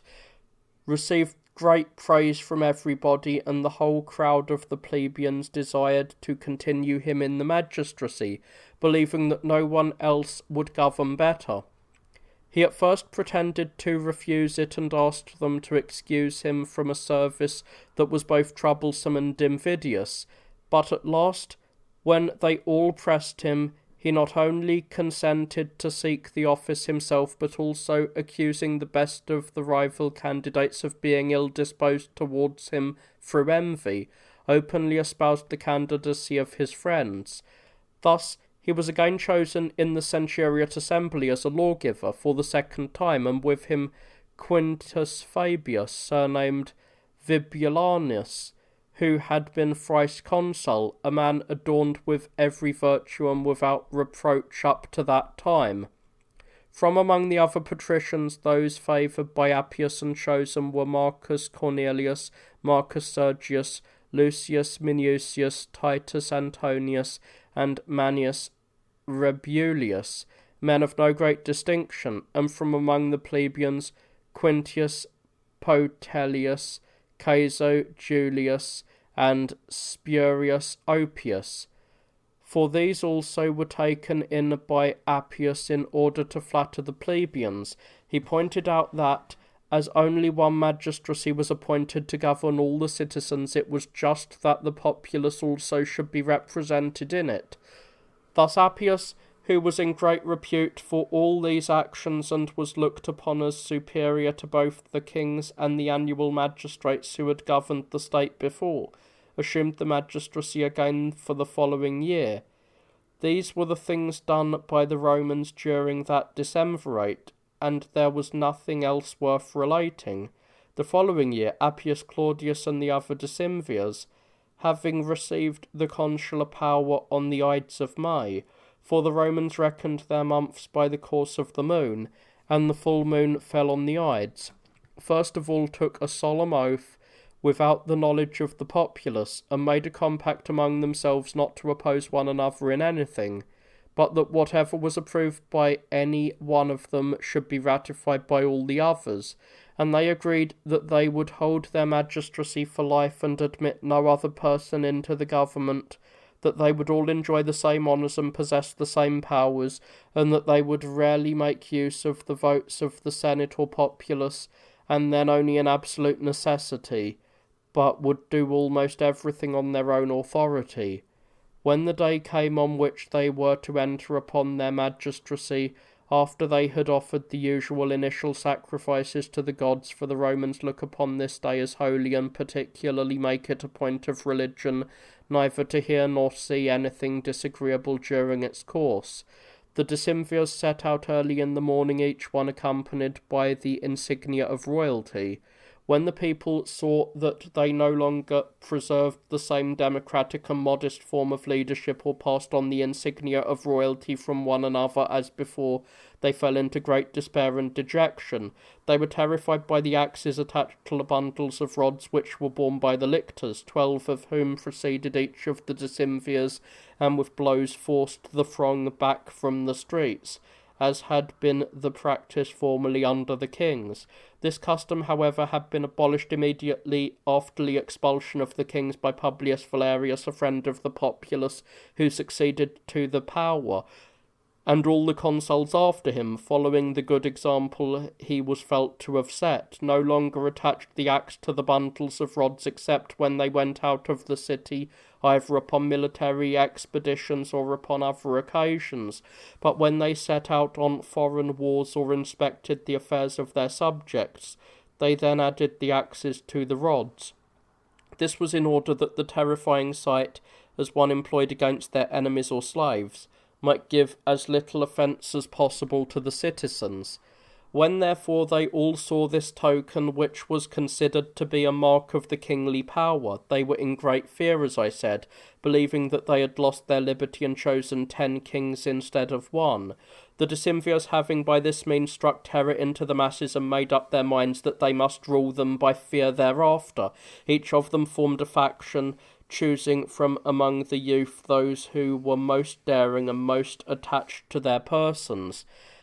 Now the fact that most of the men of no means and low condition showed themselves flatterers of a tyrannical power and preferred their private advantage to the public good was neither extraordinary nor surprising, but that there were found many even of the patricians who, though they had some reason on the basis of either wealth or birth to feel great pride, nevertheless consented to join with the decemvirs in destroying the liberty of the country. That seemed an amazing thing to everybody. But the decemvirs, by humouring people with all the pleasures that are calculated to subdue mankind, governed the commonwealth with great ease, holding the senate and people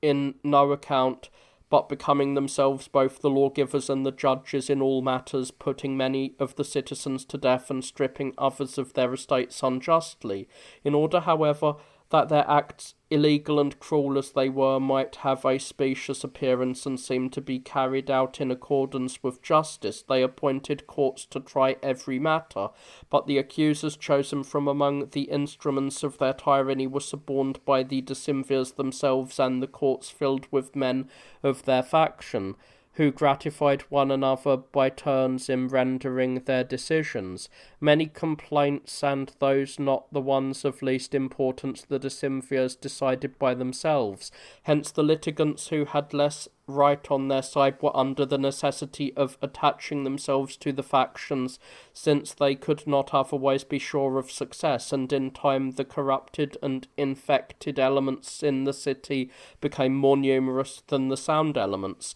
For those to whom the doings of the decemvirs were obnoxious would not consent even to remain any longer within the city's walls, but retired to the country while awaiting the time for the election of the magistrates, in the expectation that the decemvirs would resign their power after completing their year's term, and would appoint other magistrates. As for Appius and his colleagues, they caused the remaining laws to be inscribed on 2 tablets and added them to those that they had published before. Among these new laws was this one, that it should not be lawful for the patricians to contract marriages with the plebeians, a law made for no other reason, in my opinion, than to prevent the 2 orders from coming together in harmony when one blended together by intermarriage and ties of affinity with the other.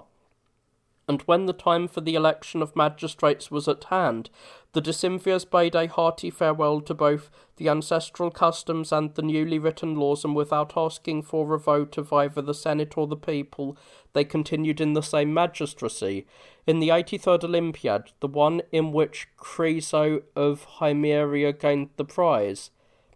Philiscus was the Archon at Athens, and the Romans abolished the decemvirate which had governed the Commonwealth for 3 years. I shall now endeavour to relate from the beginning in what manner they attempted to do away with this domination which was already deeply rooted, who the leaders were in the cause of liberty, and what their motives and pretexts were. For I assume that such information is necessary and an excellent thing for almost everyone, but particularly for those who are employed either in philosophical speculation or in the administration of public policy. For most people are not satisfied with learning this alone from history, that the Persian War, to take that as an example, was won by the Athenians and Lacedaemonians, who in 2 battles at sea and 1 on land overcame the barbarians at the head of 3 million troops, though their own forces together with their allies did not exceed 110,000. But they wish also to learn from history of the places where those actions occurred, to hear of the causes that enabled those men to perform their wonderful and astonishing exploits, to know who were the commanders of the armies, both Greek and barbarian, and to be left ignorant of not a single incident, one may say, that happened in those engagements. For the minds of all men take delight in being conducted through words to deeds, and not only in hearing what is related, but also in beholding what is done. Nor indeed, what they hear of political events, are they satisfied with learning the bare summary and outcome of the events, as, for instance, that the Athenians agreed with the Lacedaemonians to demolish the walls of their city, to break up their fleet, to introduce a garrison into their citadel, and, instead of their traditional democracy, to set up an oligarchy to govern the state, and permitted all this without so much as fighting a battle with them. But they at once demand to be informed also of the necessity which reduced the Athenians to submit to such dire and cruel calamities, what the arguments were that persuaded them, and by what men those arguments were urged, and to be informed of all the circumstances that attended those events. Men who are engaged in the conduct of civil affairs, among whom I for my part include also those philosophers who regard philosophy as consisting in the practice of fine actions rather than of fine words, have this in common with the rest of mankind, that they take pleasure in a comprehensive survey of all the circumstances that accompany events. And beside their pleasure, they have this advantage, that in difficult times they render great service to their countries as the result of the experience thus acquired, and lead them as willing followers to that which is to their advantage, through the power of persuasion. For men most easily recognise the policies which either benefit or injure them, when they perceive these illustrated by many examples, and those who advise them to make use of these are credited by them with prudence and great wisdom. It is for these reasons, therefore, that I have determined to report in accurate detail all the circumstances which attended the overthrow of the oligarchy, in so far as I consider them worthy of notice. I shall begin my account of them, however, not with the final incidents which most people regard as the sole cause of the re-establishment of liberty, I mention the wrongs committed by Appius with regard to the maiden because of his passion for her, since these were merely an aggravation and a final cause for the resentments of the plebeians following countless others. But I shall begin with the first insults the citizens suffered at the hands of the decemvirate. These I shall mention first, and then relate in order all the lawless deeds committed under that regime. The first ground for the hatred against the oligarchy seems to have been this, that its members had joined their second term of office immediately to their first, thus showing alike their scorn of the people and their contempt of the Senate. Another was their treatment of the most reputable Romans who were dissatisfied with their actions, some of whom on the strength of false and heinous accusations they were expelling from the city, others they were putting to death, suborning some of their own faction to accuse them and themselves trying the cases. But more than anything else was the license they gave to the most audacious of the young men, by whom each of them was always attended, to plunder and pillage the goods of those who opposed their administration. These youths, as if the country had been taken by force of arms, not only stripped the legal owners of their effects, but even violated their wives, when these were beautiful, abused such of their daughters as were marriageable, and when any showed resentment, they beat them like slaves. Thus they brought it about that those who found these proceedings intolerable left the country along with their wives and children and removed to the neighbouring cities, where they were received by the Latins on account of their affinity and by the Hernicians in acknowledgment of the right of citizenship lately granted to them by the Romans. Consequently, as was to be expected, there were in the end none left behind but the friends of tyranny, and such as had no concern for the public good. For neither the patricians, who were unwilling to flatter the rulers and yet were unable to oppose their actions, remained in the city, nor did those enrolled in the Senate, whose presence was absolutely necessary to the magistrates. But the greater part of these also had removed with their entire families, and, leaving their houses empty, were now living in the country. The oligarchical faction, however, was pleased with the flight of the most distinguished men, not only for many other reasons, but particularly because it greatly increased the arrogance of the licentious youth, not to have before their eyes those persons whose presence would have made them blush whenever they committed any wanton act. Rome being thus deserted by her best element, and having lost every vestige of her liberty, the nations which had been conquered by her thought they now had the most favourable opportunity both to avenge the insults they had received and to repair the losses they had sustained, believing that the Commonwealth was sick because of the oligarchy, and would no longer be able either to assemble its forces or to act in concord or to take hold of the affairs of state, and accordingly they prepared everything that was necessary for war and marched against Rome with large armies. At one and the same time, the Sabines made a raid into that part of the Roman territory that bordered on theirs, and, after possessing themselves of much booty and killing large numbers of husbandmen, encamped at Aretum. This town is situated near the river Tiber at the distance of 140 stades from Rome. And the Aquians made a raid into the territory of the Tusculans that adjoined their own, and having laid waste to much of it, placed their camp at the town of Algidum.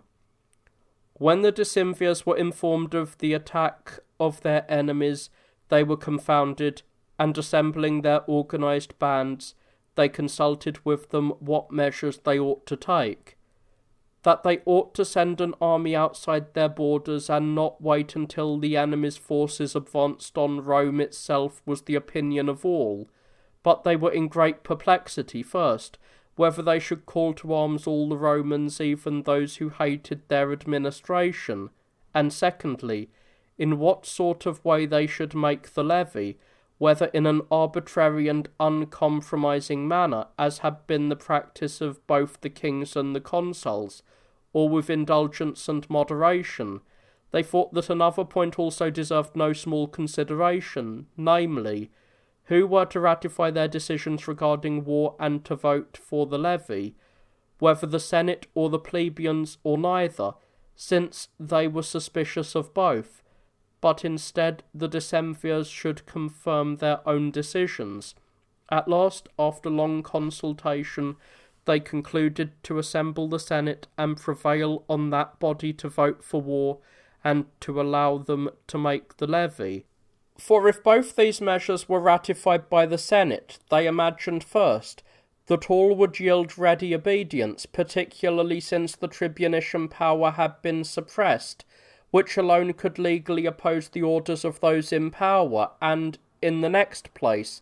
that if they were subservient to the Senate and carried out its orders, they would appear to have received in a legal manner their authority to begin war. After they had taken this resolution and had prepared those of their friends and relations who were to deliver in the Senate the opinions that would further their cause and to oppose those who did not entertain the same sentiments, they went to the forum and, bringing forward the crier, ordered him to summon the senators by name, but not one of the moderates paid heed to them.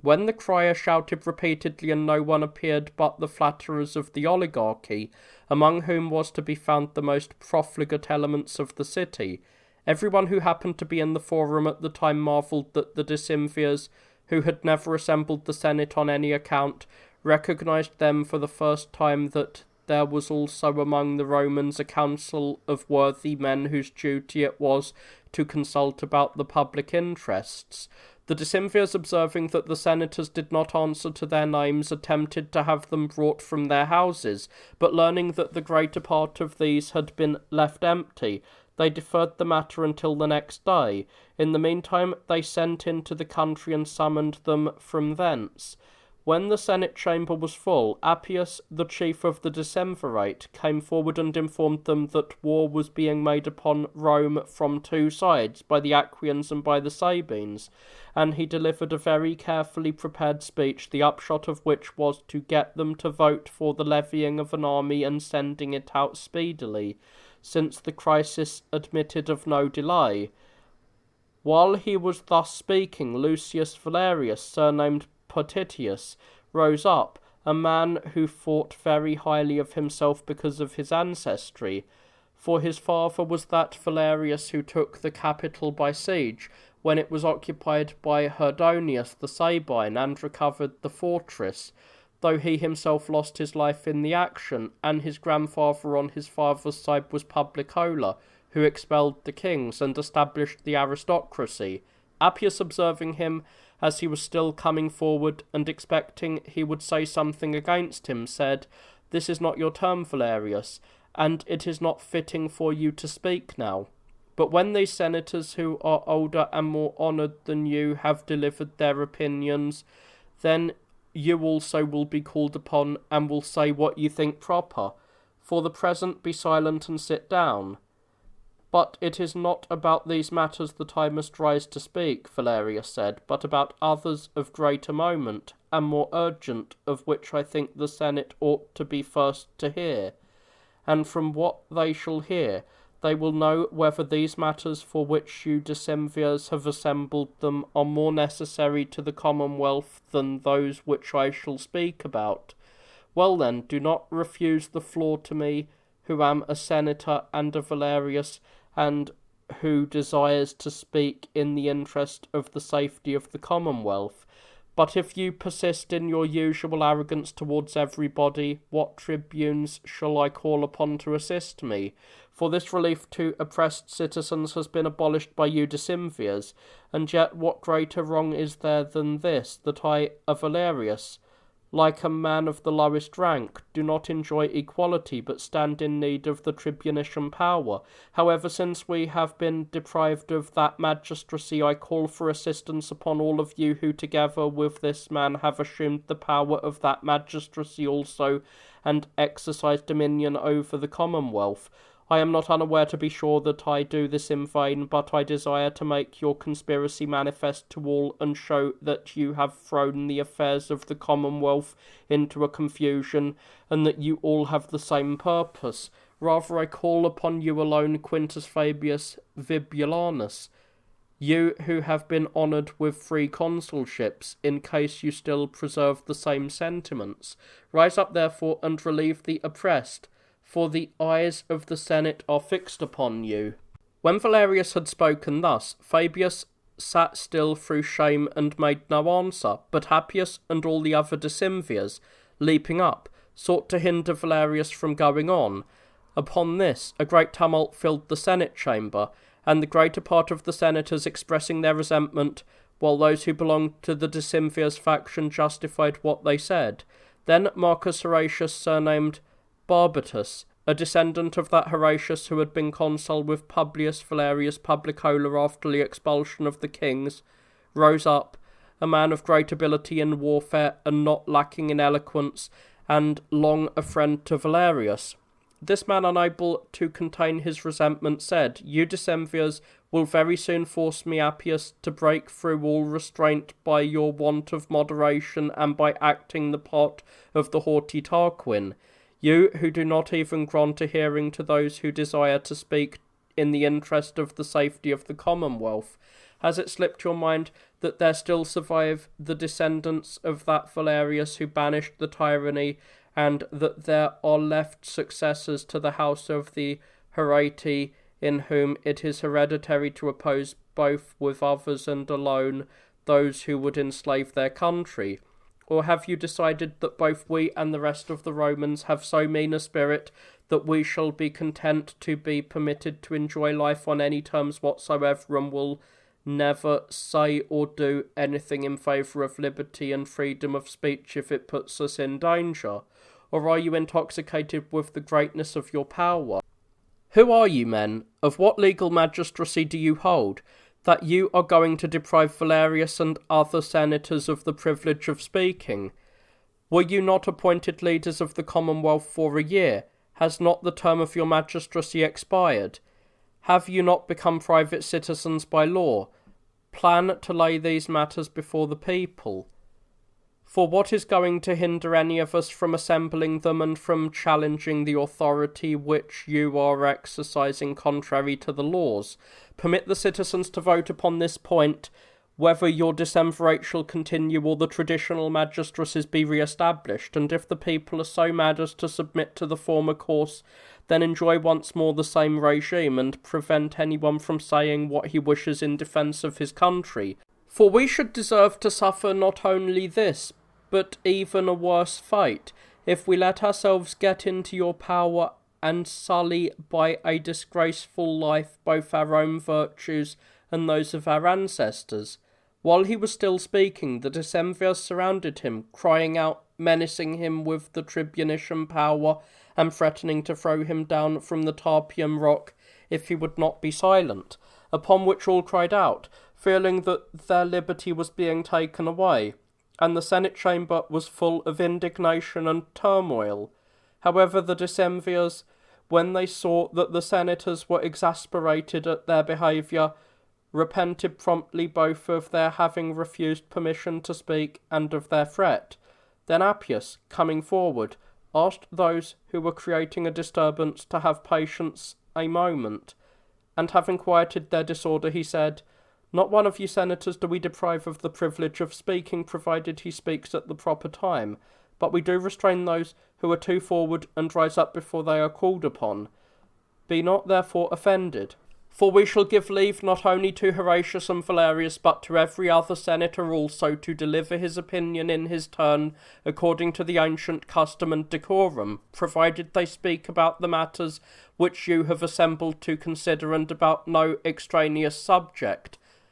But if they endeavoured to seduce you by popular harangues, and to divert the Commonwealth by speaking of matters that are not to the point, then to none of them ever.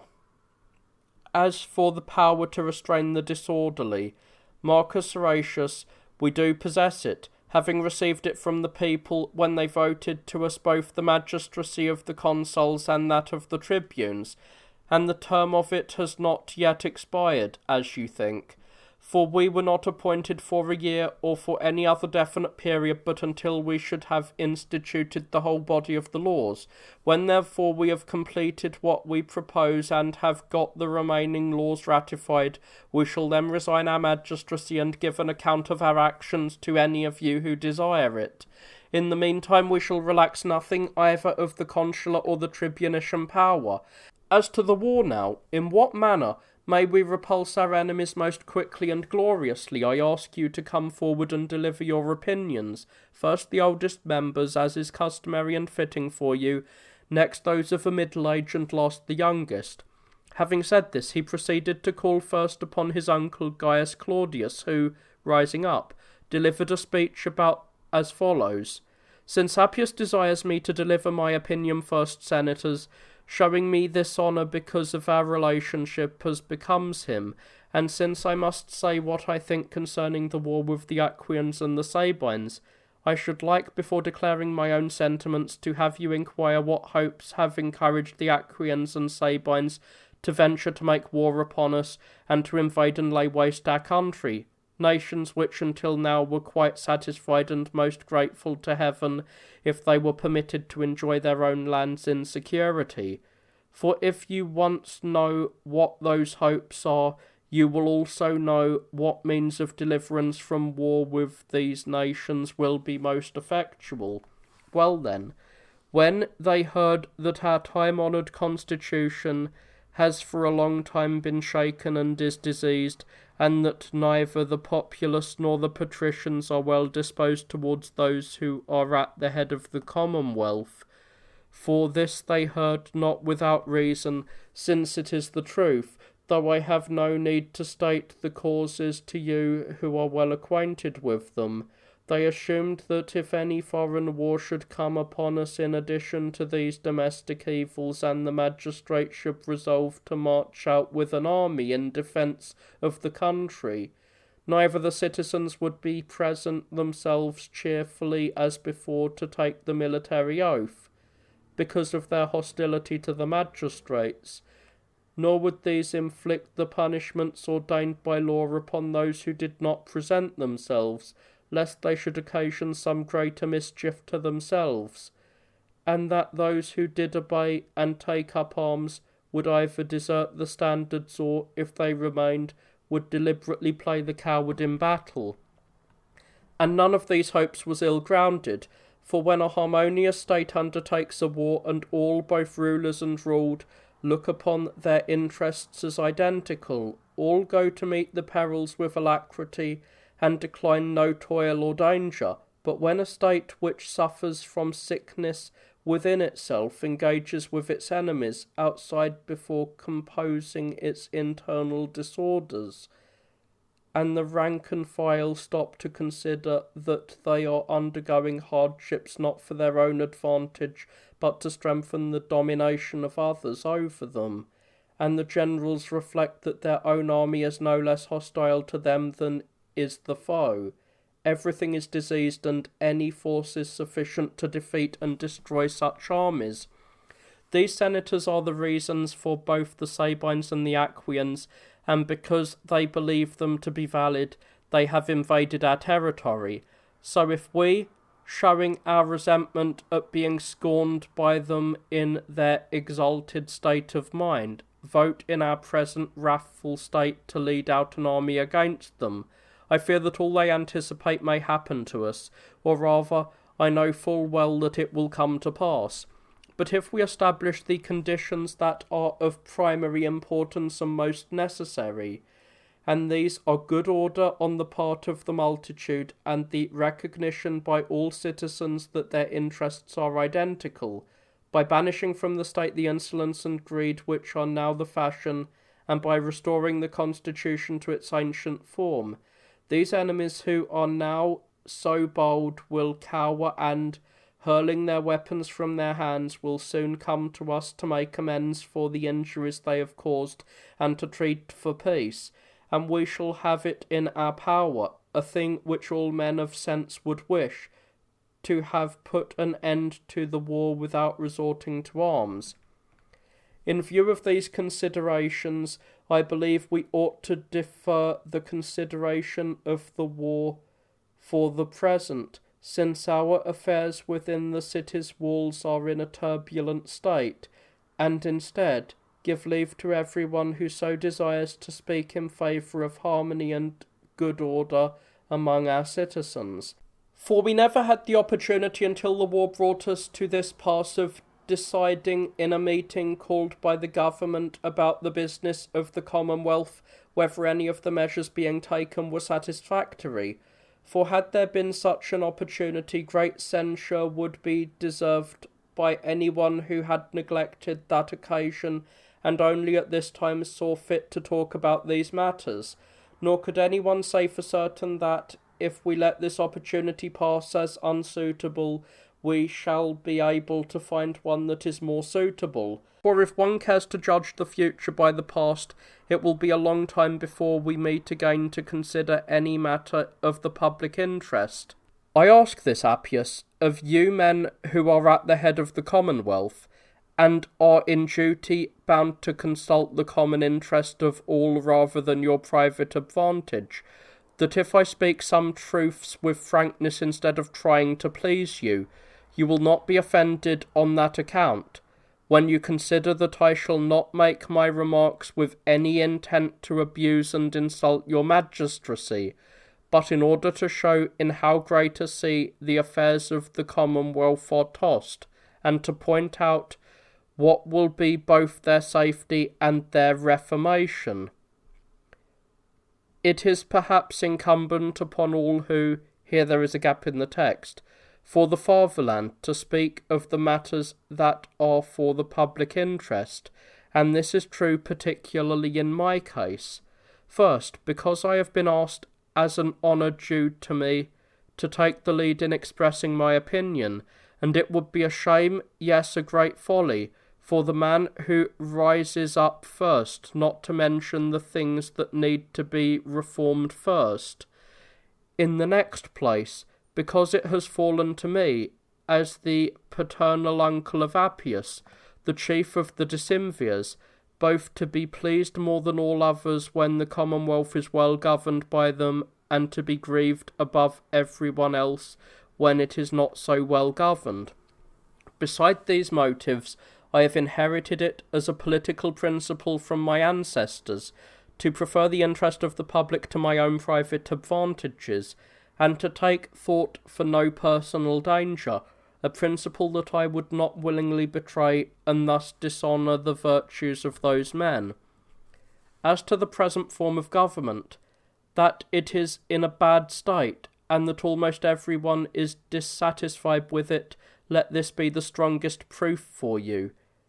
The one thing you cannot be ignorant of, that the most respectable of the plebeians are daily abandoning their ancestral hearths and fleeing out of the city, some with their wives and children removing to the neighbouring cities, and others to the country districts that lie furthest from Rome. And even of the patricians, not many continue to reside in the city as they formerly did, but the greater part of those also are living in the country.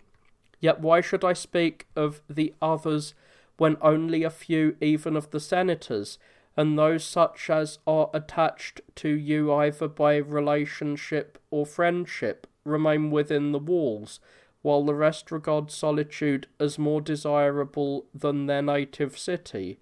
At any rate, when you found it necessary to assemble the Senate, the members came together only when summoned from their country seats one by one.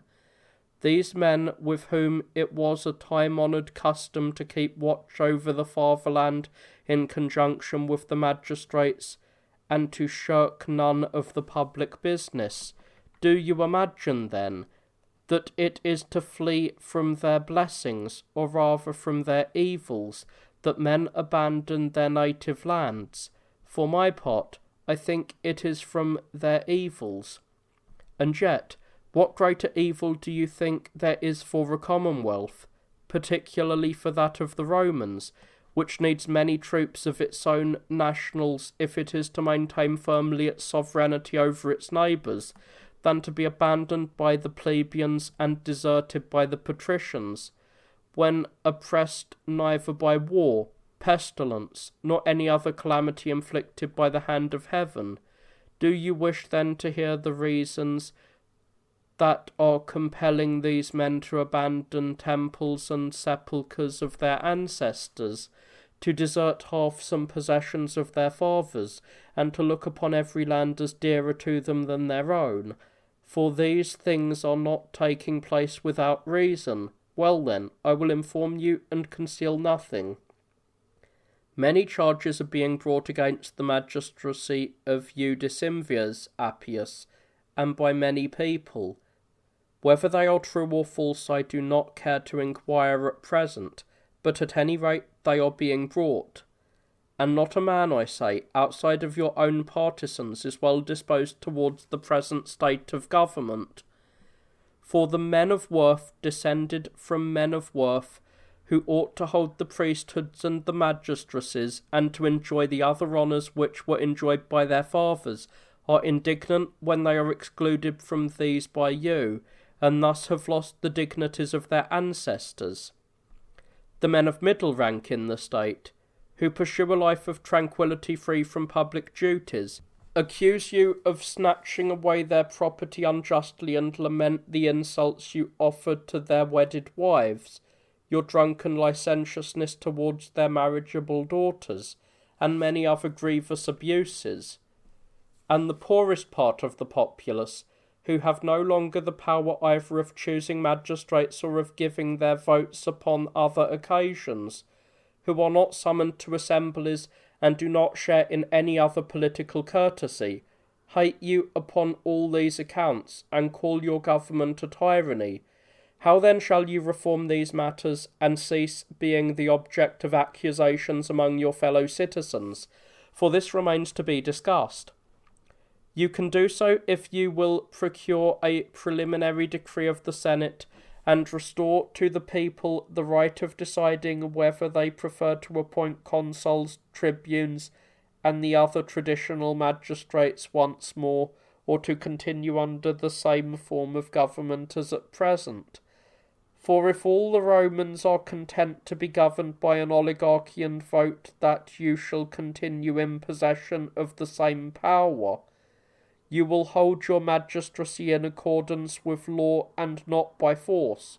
Whereas, if they wish to choose consuls again and all the other magistrates as aforetime, you will resign your power in a legal manner and avoid the imputation of governing your equals without their consent. For the latter course is tyrannical, but to receive the magistracies with the consent of the governed is the mark of an aristocracy. And of this measure I think that you, Appius, ought to be the author, and thus put an end to the oligarchy instituted by yourself, which was once an advantage to us, but is now a grievance. Hear now what you will gain by following my advice, and resigning this invidious power. If your whole college is actuated by the same principle, everyone will think that it is because of you who set the example that the others too have become virtuous, whereas, if these others are too fond of their illegal power, all will feel grateful to you for being the only person who desired to do what was right, and they will force out of office with ignominy and great hurt those who refuse to resign it. And if you have entered into any agreements and given secret pledges to one another, invoking the gods as witnesses, for it is possible that you may have done something even of this nature, look upon the observance of these agreements as impious, since they were made against your fellow citizens and your country, and the breaking of them as pious, for the gods like to be called in as partners for the performance of honourable and just agreements, not of those that are shameful and unjust. However, if it is through fear of your enemies that you hesitate to resign your magistracy, lest they should form some dangerous designs against you, and you should be compelled to give an account of your actions, your fear is not justified, for the Roman people will neither be so mean-spirited nor so ungrateful as to remember your faults and forget your good services, but offsetting your past errors by your present merits, will look upon the former as deserving of forgiveness and the latter of praise. You will also have the opportunity of reminding the people of the many fine actions you performed before the establishment of the oligarchy, of claiming the gratitude due for these as a means to assist and save you, and of employing many lines of defence against the charges. For example, that you yourself did not commit the wrongs but one of the others without your knowledge, or that you had no power to restrain the persons who did the deed, since he was of equal authority with yourself. Or again, that you were forced to submit to something undesirable for the sake of something else which was useful. Indeed, it would be a long story if I chose to enumerate all the lines of defence open to you, and even those who can make no defence that is either just or plausible. By acknowledging their guilt and craving pardon, soften the resentment of the injured parties, some by falling back on the folly of youth, and others on their association with wicked men, some on the greatness of their power, and still others on fortune that misleads all human calculations. I myself promise you, if you resign your magistracy, that all your faults shall be forgiven, and that the people shall be recalled to you upon such terms as in your unfortunate situation will be honourable. But I fear that the danger is not the real ground for your not resigning your magistracy. At all events, men without number have been able to lay aside their tyrannies without suffering any harm at the hands of their fellow citizens. But that the true causes are a vain ambition, which pursues the phantom of honour, and a yearning for those pernicious pleasures which the life led by tyrants brings in its train. If, however, instead of pursuing the vain image and shadows of the honours and enjoyments, you wish to enjoy the real honours themselves, then restore the aristocracy to your country, receive honours from your equals, and gain the praise of posterity, and in exchange for your mortal body leave an immortal renown to your descendants. For these are lasting and real honours, which can never be taken from you, and afford the greatest pleasure without any regrets.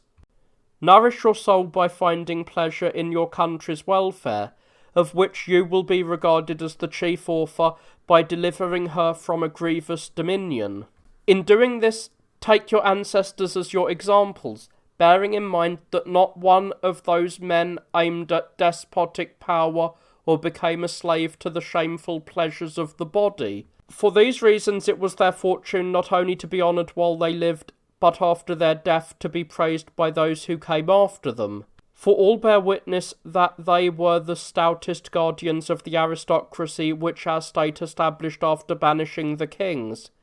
and by no means forget your own most splendid words and deeds. For your first principles of political action were honourable and inspired in us great hopes of your virtue, and we all ask you to act in future in conformity with those principles. Revert then once more to your own character, Appius, my son, and in your choice of politics do not espouse the cause of tyranny, but that of the aristocracy, and shun the pleasure-seeking companions who were the cause of your departing from honest practices and of your straying from the straight path. For it is unreasonable to suppose that those through whose influence a man has been changed from good to bad will change him back again from an evil to a virtuous man. This advice I have often desired to give you, if I could have a private conversation with you, not only by way of instructing one who is ignorant, but also of reproving one who errs. And I have gone more than once to your house, but your servants turned me away, saying that you had no leisure for private matters, but were attending to other more urgent business, if indeed anything could be more urgent for you than respect for your family. Perhaps it was not by your command, but by their own, that they barred my entrance, and I could wish that this were the truth of the matter.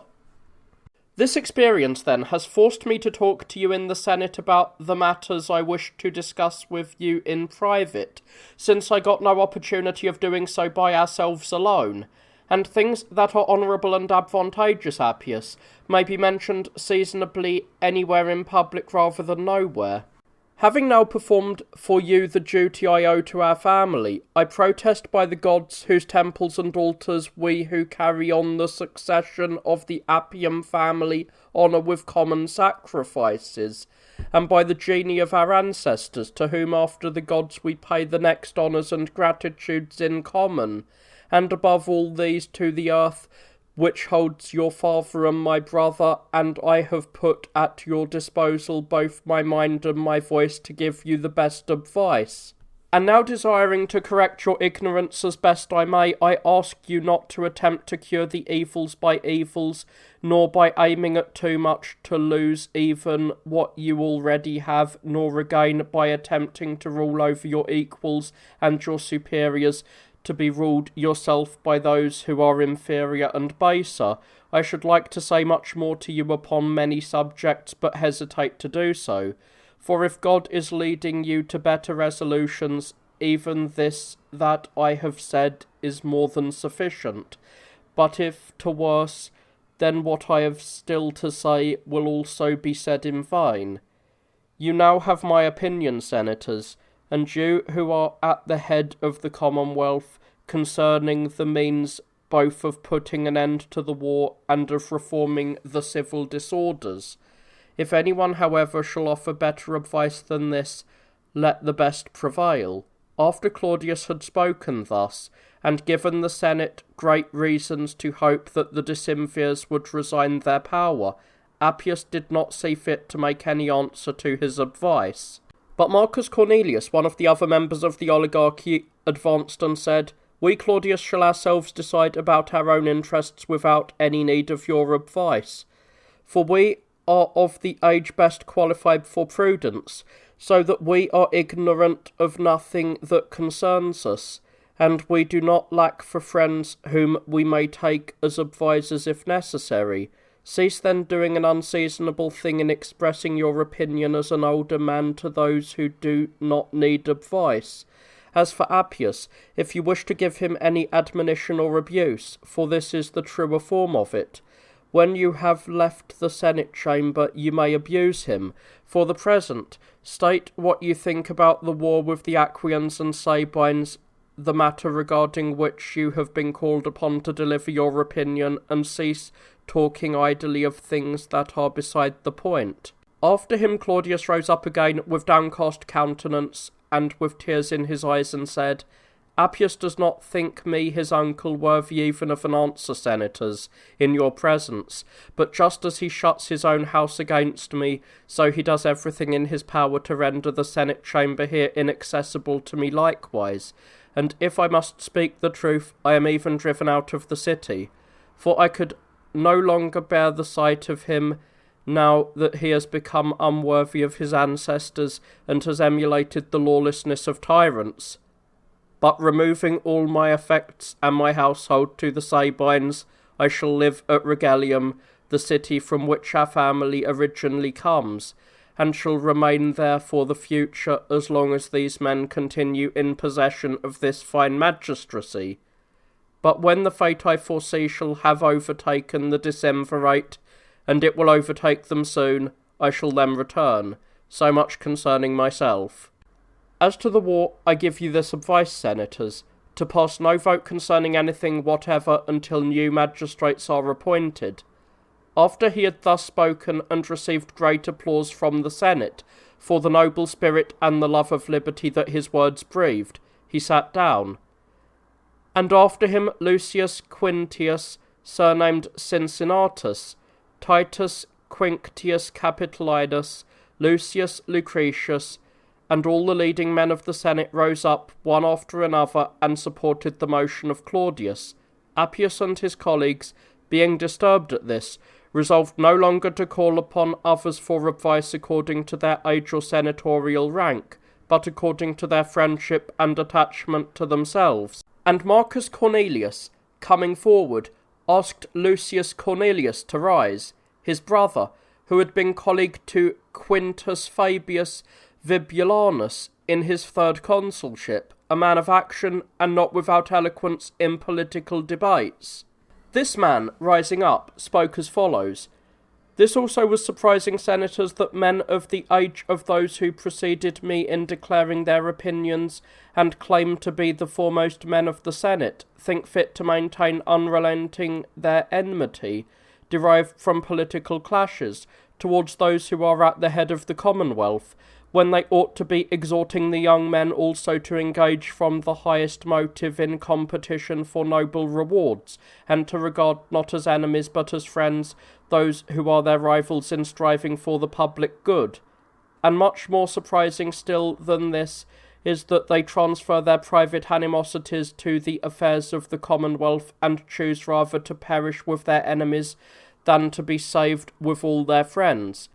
This is an excess of folly, and not far from a heaven-sent madness, which the presiding officers of our Senate have been guilty of. For these men, displeased because others who appeared more worthy defeated them at the election when they were candidates for the decemvirate, a magistracy which they themselves now inveigh against, continually wage an unrelenting war against them, and have come to this pitch of folly, or rather of madness, that in order to slander these men to you, they are willing to overthrow the whole country. For although they see that our land has been laid waste by our enemies, and though they see that these foes will come almost immediately against Rome, the distance separating us is not great. Instead of exhorting and urging the young men to fight for their country and going themselves to her relief with all alacrity and enthusiasm, so far at least as there is strength in men so aged, they ask you now to consider the form of government,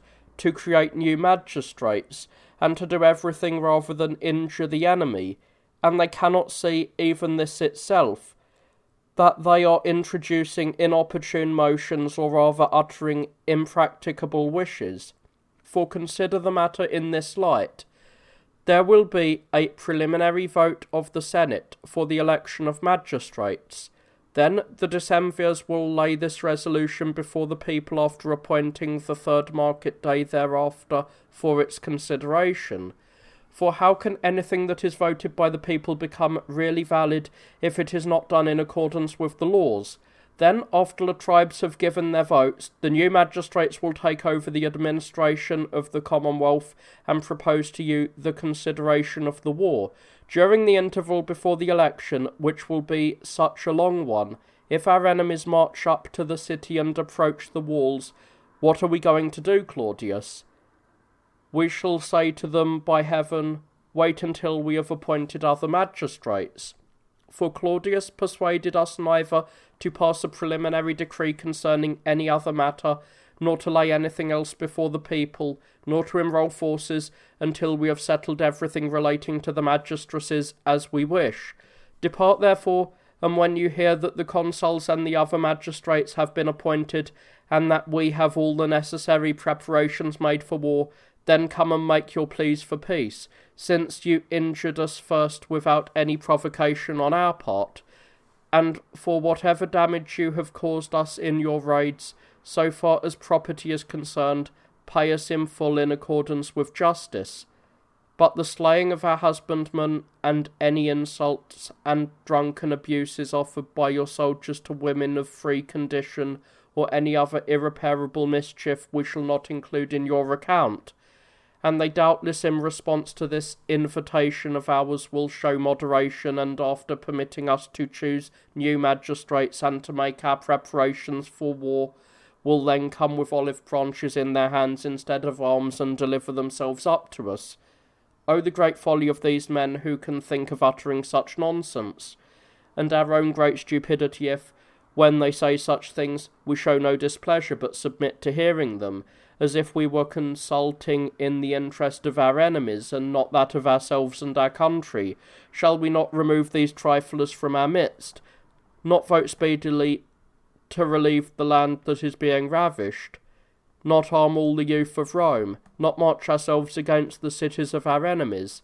Or shall we stay at home and, abusing the decemvirs installing new magistrates and considering a form of government as if we were at peace, let everything in the country fall into the enemy's hands, and at last run the hazard of being enslaved ourselves and seeing our city laid in ruins as the result of our having allowed the war to approach our walls.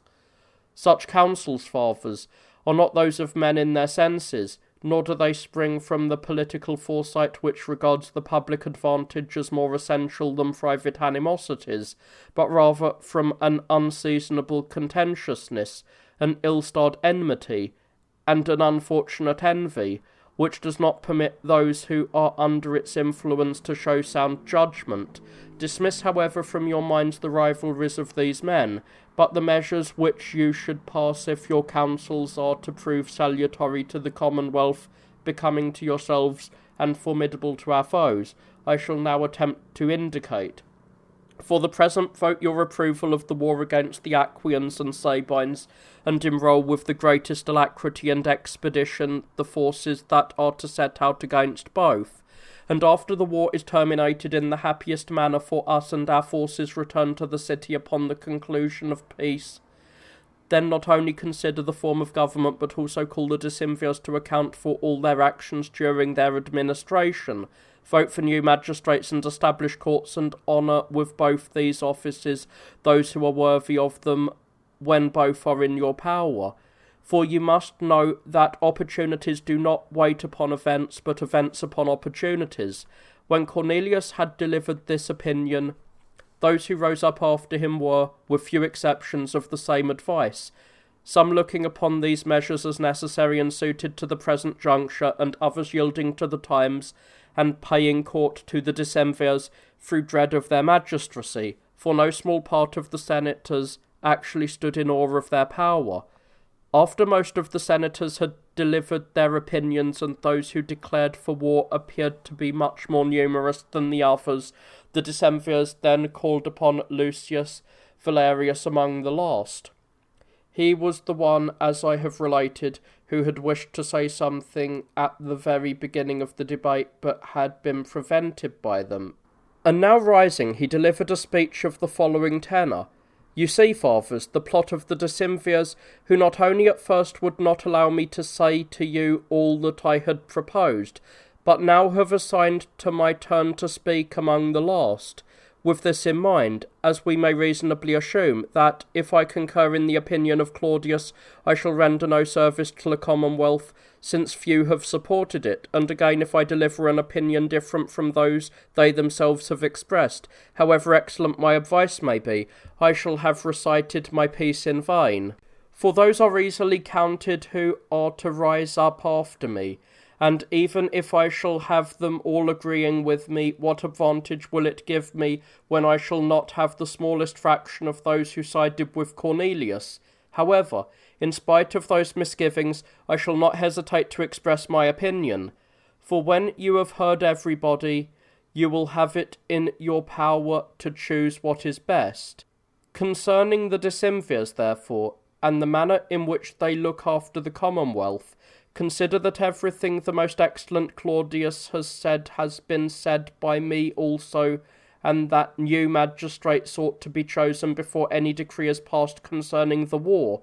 for this point also was treated by him in the best manner. But since Cornelius endeavoured to show that his motion is impracticable, pointing out that the intervening period devoted to matters of civil administration would be a long one, while the war is at our doors, and since he attempted to ridicule things that do not deserve ridicule, and by that means seduced and carried away most of you with him, I for my part also shall talk to you about the motion of Claudius, showing that it is not impracticable, for that it is disadvantageous no one even of those who deride it has ventured to allege. And I shall show you how our territory may be made secure, how those who have dared to do it injury may be punished, how we may recover our ancient aristocracy, and how these things may all come about at the same time, with the concurrence of all the citizens and without the least opposition. All this I shall do, not through the display of any wisdom, but by citing your own actions as precedents for you to follow. For where experience teaches what is advantageous, what need is there of conjectures? You recall that forces from these same nations as at the present made incursions partly into our territory and partly into that of our allies, both at the same time. When Gaius Nautius and Lucius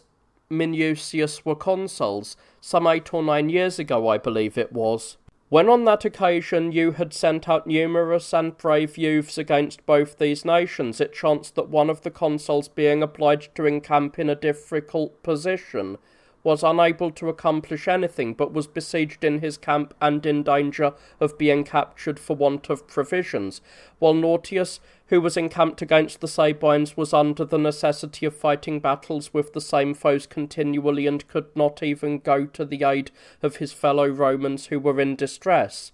And there was no doubt that if the army which was encamped among the Aquians should be destroyed, the other, that was carrying on the war against the Sabines, would not be able to hold out either when both armies of our enemies should have united. When the Commonwealth was encompassed by such dangers, and even the people inside the city walls were not harmonious, what relief did you yourselves hit upon? A relief which is acknowledged to have helped your whole cause, and to have rectified the Commonwealth when it was rushing to a miserable downfall. Assembling in the Senate chamber about midnight, you created a single magistracy with absolute authority over both war and peace, abrogating all the other magistracies, and before that day came, the most excellent Lucius Quintius had been appointed dictator, although he was not even in the city at the time, but in the country. You know, of course, the deeds which this man performed after that, how he got ready adequate forces, rescued the army which was in danger, chastised the enemy, and took their general prisoner, and how after accomplishing all this in only 14 days, and reforming whatever else was corrupt in the Commonwealth, he laid down the rods. Nothing hindered you then from creating a new magistracy in one day when you wished to do so. This example then I think we ought to imitate, since there is nothing else we can do, and choose a dictator before we leave the chamber. For if we neglect this opportunity, the decemvirs will never assemble us again to deliberate about anything, and in order that the appointment of a dictator shall also be in accordance with the laws, we should create an interrex, choosing the most suitable person from among the citizens, for this is the customary thing for you to do when you have neither kings, consuls, nor any other legal magistrates, which is the case at present, since these men's term of office has expired, and the law has taken their rods from them. This is the course I advise you to take, fathers, one that is both advantageous and practicable, whereas the motion proposed by Cornelius is confessedly the overthrow of your aristocracy. For if the decemvirs once get arms in their hands under this excuse of war, I fear they will use them against us. For is it at all likely that those who refuse to lay down their rods of office will lay down their swords? Taking these considerations into account, then, beware of these men, and forestall any treachery on their part, for foresight is better than repentance, and it is more prudent not to trust wicked men than to accuse them after they have betrayed your trust. This opinion of Valerius pleased the majority of the senators, as was easy to conclude from their acclamations, and since those who rose up after him, those still remaining, were the younger members of the Senate, with few exceptions, considered his measure the best. As soon as they all had delivered their own opinions and the discussion was due to be ended, Valerius asked the decemvirs to propose a division on the various opinions by calling upon all the senators over again from the beginning, and this request met with the approval of many of the senators who desired to retract their former opinions. But Cornelius, who advised giving the command of the war to the decemvirs, strenuously opposed this, declaring that the matter was already decided and legally ended, since all had voted, and he demanded that the votes be counted and that no further innovation be admitted. When these proposals were urged by both men with great contention and shouting, and the Senate split towards one side and the other, the party desiring to correct the disorder in the government backing Valerius, and the party which espoused the worst cause and suspected that there would be some danger from the change, giving their support to Cornelius. The Decemvirs, taking advantage of the dissension in the Senate to do as they saw fit, sided with the opinion of Cornelius, and Appius, one of their number, coming forward, said,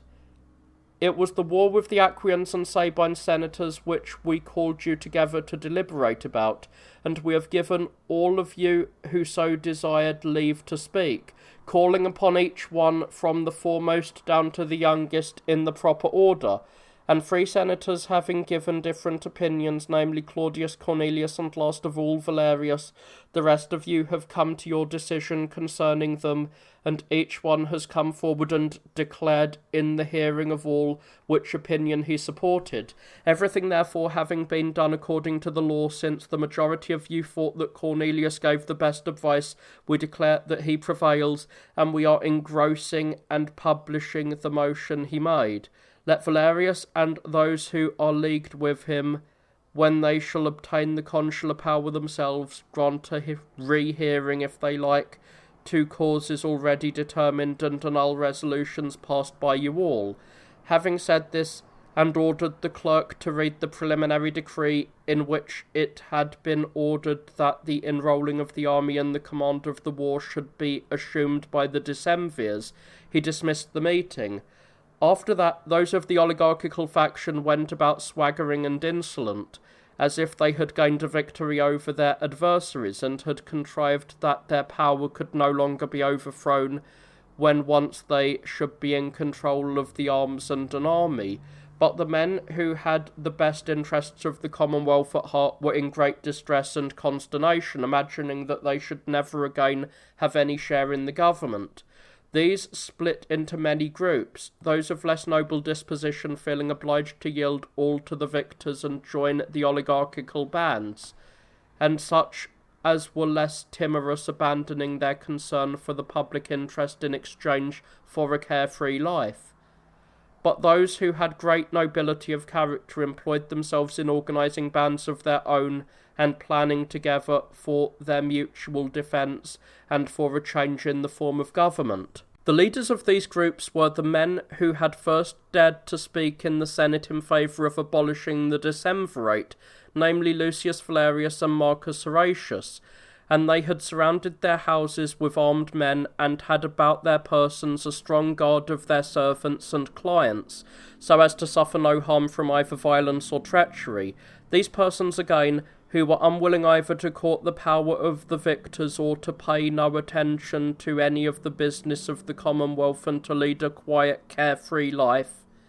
and to whom the carrying on of open warfare, since it was not easy for so great a power to be overthrown, seemed to be senseless, quitted the city. At the head of these was a distinguished man, Gaius Claudius, uncle to Appius, the chief of the decemvirate, who by this step fulfilled the promise he had made to his nephew in the Senate when he advised but failed to persuade him to resign his power. He was followed by a large crowd of his friends and likewise of his clients. Following his lead, the multitude also of citizens that were left, no longer privately or in small groups, but openly and in a body, abandoned their country, taking with them their wives and their children. Appius and his colleagues, being vexed at this, endeavoured at first to stop them by closing the gates and arresting some of the people, but afterwards becoming afraid lest those they were attempting to stop should turn and defend themselves, and rightly judging it to be better for themselves that their enemies should be out of the way than that they should remain and make trouble, they opened the gates and permitted all who so wished to depart. As for the houses and estates, however, and all the other things that were left behind because they could not carry them away in their flight, the decemvirs nominally confiscated these to the treasury, bringing against their owners a charge of desertion, but in reality they bestowed these possessions on their own followers, pretending that the latter had purchased them from the public. These grievances, added to the former, greatly inflamed the hostility of the patricians and plebeians against the decemvirs. If now they had not added any fresh crime to those I have related, I think they might have retained the same power for a considerable time, for the sedition which maintained that power still continued in the city and had been increased by many causes and by the great length of time it had lasted. And because of the sedition, each of the two parties rejoiced in the other's misfortunes, the plebeians in seeing the spirit of the patricians humbled and the Senate no longer possessing authority over any of the business of state, and the patricians in seeing the people stripped of their liberty and without the least strength, since the decemvirs had taken from them the tribunician power. But the decemvirs, by treating both parties with great arrogance, and by showing neither moderation in the army nor self-restraint in the city, forced the parties to unite and to abolish their magistracy as soon as the war had put arms into their hands. Their last crimes, for which they were overthrown by the people, whom they had particularly enraged by their abuses, were as follows. After they had secured the ratification of the decree of the Senate for the war, they hastily enrolled their forces and divided them into 3 bodies. 2 legions they left in the city to keep guard over matters inside the walls, and Appius Claudius, the chief of the oligarchy, together with Spurius Oppius, commanded these 2. Quintus Fabius, Quintus Poetelius, and Manius Rebulius marched out with 3 legions against the Sabines, Marcus Cornelius, Lucius Minucius, Marcus Sergius, Titus Antonius, and last Caeso Dullius, taking over the 5 remaining legions departed for the campaign against the Aquians. They were accompanied by an auxiliary force both of Latins and other allies that were as large as the citizen army, but nothing succeeded according to their plans, even though they were leading such large forces of both their own and allied troops. For their foes, despising them because their troops were new recruits, encamped over against them, and placing ambuscades in the roads, cut off the provisions that were being brought to them, and attacked them when they went out for forage. And whenever cavalry clashed with cavalry, infantry with infantry, and phalanx against phalanx, the Sabines always came off superior to the Romans, not a few of whom voluntarily played the coward in their encounters, and not only disobeyed their officers but refused to come to grips with the foe. Those, accordingly, who had set out against the Sabines, grown wise amid these minor misfortunes, resolved to quit their entrenchments of their own accord, and breaking camp about midnight, they led the army back from the enemy's territory into their own, making their withdrawal not unlike a flight, until they came to the city of Crustumerium, which is not far from Rome. But those who had maintained their camp at Algidum, in the country of the Aquians, when they too had received many blows at the hands of the enemy and still resolved to stand their ground in the midst of these dangers in hope of retrieving their reverses, suffered a most grievous disaster, for the enemy having thrust forward against them and cleared palisades of those who defended them, mounted the ramparts, and, possessing themselves of the camp, killed some few while fighting, but destroyed the greater part in the pursuit. Those who escaped from this rout, being most of them wounded and having almost all lost their arms, came to the city of Tusculum, but their tents, beasts of burden, money, slaves, and the rest of their military provisions became the prey of the enemy. When the news of this defeat was brought to the people in Rome, all who were enemies of the oligarchy, and those who had hitherto been concealing their hatred, revealed themselves now by rejoicing at the misfortunes of the generals, and there was now a strong body of men attached to both Horatius and Valerius, who, as I said, were the leaders of the aristocratic groups. Appius and Spurius supplied their colleagues who were in the field with arms, money, corn, and everything else they stood in need of, taking all these things with a high hand, whether public or private property, and enrolling all the men in every tribe who were able to bear arms in order to replace those who had been lost. They sent them out so that the centuries might be filled up. They also kept strict guard over matters in the city by garrisoning the most critical positions, lest the followers of Valerius should foment some disorders without their knowledge. They also gave secret instructions to their colleagues in the army to put to death all who opposed their measures, the men of distinction secretly, and those of less account even openly, always using some specious excuses to make their deaths seem deserved. And these things were being done. For some, being sent out by them for forage, others to convey provisions that were being brought in, and some to perform other military tasks. When they were once out of the camp, were nowhere again seen, while the humblest men, being accused of being the first to take flight, or of carrying secret information to the enemy, or of quitting their posts, were being put to death publicly in order to strike terror into the rest. 2 causes, therefore, contributed to the destruction of the soldiers. The friends of the oligarchy were perishing in the skirmishes with the enemy, while those who longed for the aristocratic regime were being slain by the orders of the generals. Many crimes of this nature were committed in the city also by Appius and his colleagues. The destruction of most of the victims, numerous as they were, was a matter of no great concern to the masses, but the cruel and wicked death of one man, who was the most distinguished of the plebeians, and had performed the most gallant exploits in war, only to be murdered now in one of the camps, when the 3 generals commanded, disposed everyone there to revolt. But the cruel and wicked death of one man, who was the most distinguished of the plebeians, and had performed the most gallant exploits in war, only to be murdered now in that one of the camps where the 3 generals commanded, disposed everyone there to revolt.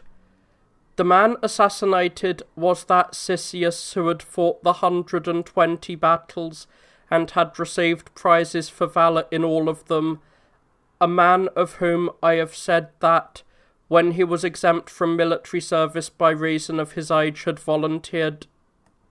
to engage in the war against the Aquians at the head of a cohort of 800 men who had already completed the regular term of service and followed him out of affection for him, and having been sent with these men by one of the consuls against the enemy's camp to manifest destruction, as everyone thought, he not only made himself master of their camp, but enabled the consuls to gain the complete victory they did.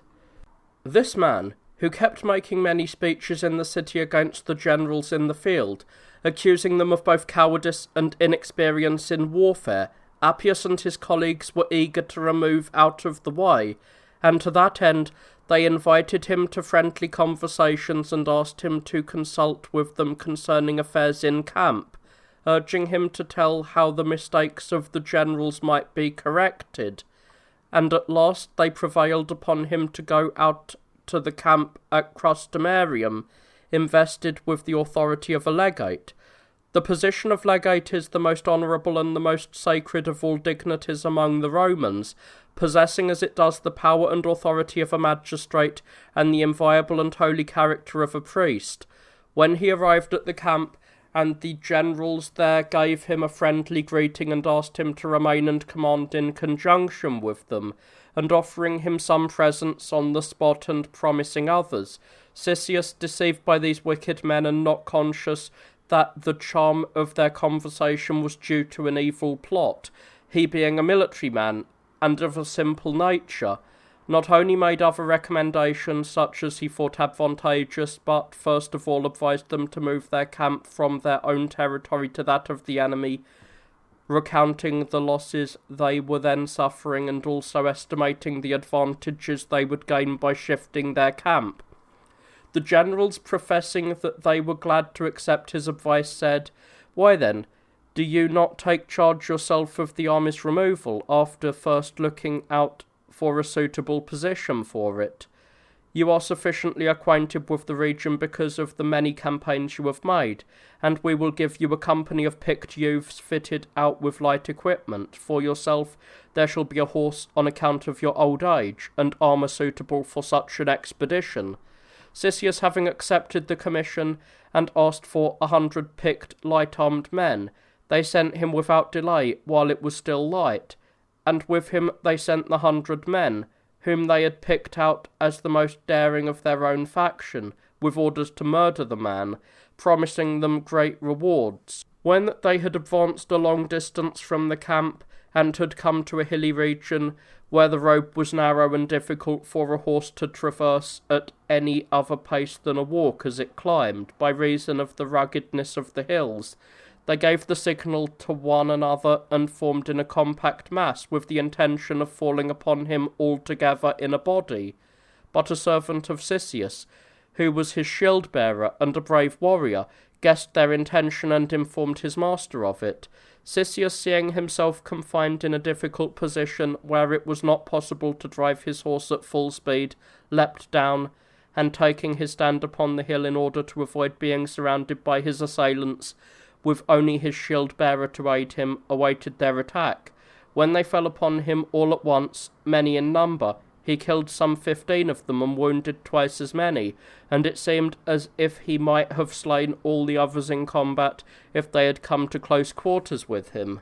But they, concluding that he was an invincible prodigy, and that they could never vanquish him by engaging hand to hand, gave over that way of fighting, and, withdrawing to a greater distance, hurled javelins, stones, and sticks at him, and some of them, approaching the hill from the flanks and getting above him, rolled down huge boulders upon him, until they overwhelmed him with the multitude of the missiles that were hurled at him from the front, and the weight of the stones that crashed down upon him from above. Such was the death of Cisseus.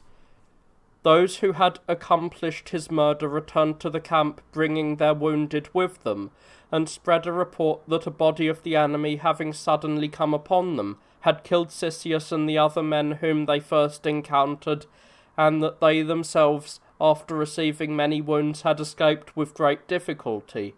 and their report seemed credible to everyone. However, their crime did not remain concealed, but, though the murder was committed in a solitude where there was no possible informant, by the agency of fate itself and that justice which oversees all human actions, they were convicted on the strength of incontrovertible evidence. For the soldiers in the camp, feeling that the man deserved both a public funeral and distinctive honour above other men, not only for many other reasons, but particularly because, though he was an old man and exempt by his age from the contests of war, he had voluntarily exposed himself to danger for the public good, voted to join together from the free legions and go out to recover his body, in order that it might be brought to the camp in complete security and honour, and the generals consenting to this, for fear that by opposing a worthy and becoming action they might create some suspicion of a plot in regard to the incident, they took their arms and went out of the camp. When they came to the spot, and saw neither woods nor ravines nor any other place of the sort customary for the setting of ambushes, but a bare hill exposed on all sides and reached by a narrow pass, they at once began to suspect what had happened. Then, approaching the dead bodies and seeing Cisseus himself and all the rest cast aside but not despoiled, they marvelled that the enemy, after overcoming their foe, had stripped off neither their arms nor their clothes. And when they examined the whole region round about, and found neither tracks of horses nor footsteps of men beside those in the road, they thought it impossible that enemies, till then invisible, could have suddenly burst into view of their comrades, if they had been creatures with wings, or had fallen from heaven. But over and above all these and the other signs, what seemed to them the strongest proof that the man had been slain not by enemies but by friends, was that the body of no foeman was found. For they could not conceive that Cisseus, a man irresistible by reason of both his strength and of his valour, or his shield-bearer either, or the others who had fallen with him, would have perished without offering a stout resistance, particularly since the contest had been waged hand to hand. This they conjectured from their wounds, for both Cisseus himself and his shield-bearer having had many wounds, some from stones, others from javelins, and still others from swords, whereas those who had been slain by them all had wounds from swords, but none from a missile weapon. Thereupon they all gave way to resentment and cried out, making great lamentations, and bewailing the calamity, they took up the body and, carrying it to the camp, indulged in loud outcries against the generals, and they demanded preferably that the murderers be put to death in accordance with military law, or else that a civil court be assigned to them immediately, and many were those who were ready to be their accusers. When the generals paid no heed to them, but concealed the men and put off the trials, telling them they would give an accounting in Rome to any who wished to accuse them, the soldiers, convinced that the generals had been the authors of the plot, proceeded to bury Cisseus, after arranging a most magnificent funeral procession and erecting an immense pyre, where every man, according to his ability, presented the first offerings of everything that is usually employed in rendering the last honours to brave men.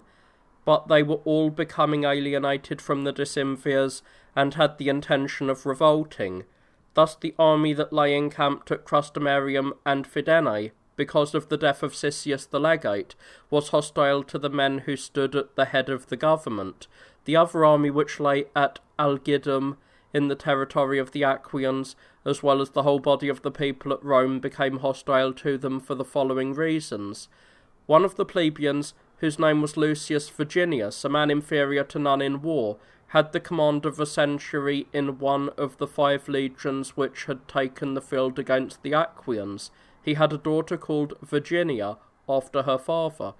who far surpassed all the Roman maidens in beauty, and was betrothed to Lucius, a former tribune and the son of the Icilius who first instituted and received the tribunician power. Appius Claudius, the chief of the decemvirs, having seen this girl, who was now marriageable, as she was reading at the schoolmaster's, the schools for the children stood at that time near the Forum, was immediately captivated by her beauty, and became still more frenzied because, already mastered by passion, he could not help passing by the school frequently. But as he could not marry her, both because he saw that she was betrothed to another, and because he himself had a lawfully wedded wife, and furthermore because he would not deign to take the wife of a plebeian family, through scorn of that station, and as being contrary to the law which he himself had inscribed in the 12 tables, he first endeavoured to bribe the girl with money, and for that purpose was continually sending women to her governess,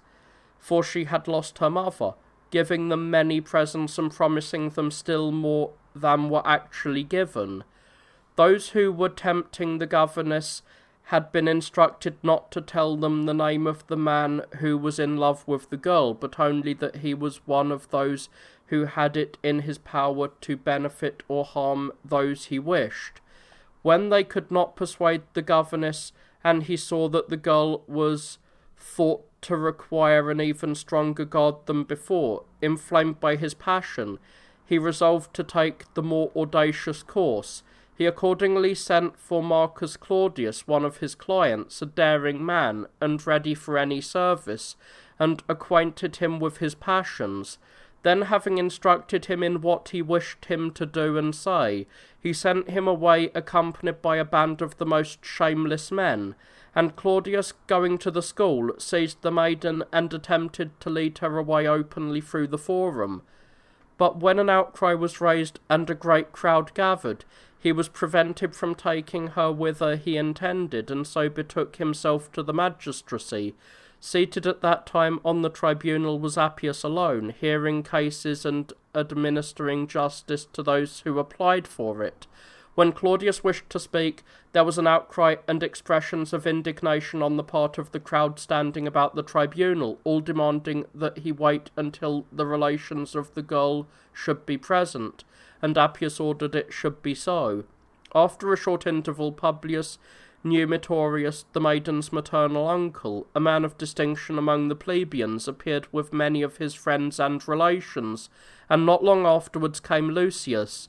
to whom she had been betrothed by her father, accompanied by a strong body of young plebeians. As he came up to the tribunal, still panting and out of breath, he demanded to know who it was that had dared to lay hands upon a girl who was a Roman citizen, and what his purpose was. When silence had been obtained, Marcus Claudius, who had seized the girl, spoke to this effect: "I have done nothing either rash or violent in regard to the girl, Appius Claudius, but as I am her master, I am taking her according to the laws. Hear now by what means she is mine. I have a female slave who belonged to my father, and has served a great many years. This slave, being with child, was persuaded by the wife of Virginius, whom she was acquainted with, and used to visit, to give her the child when she should bear it. And she, keeping her promise, when this daughter was born, pretended to us that she had given birth to a dead child, and she gave the babe to Numitoria.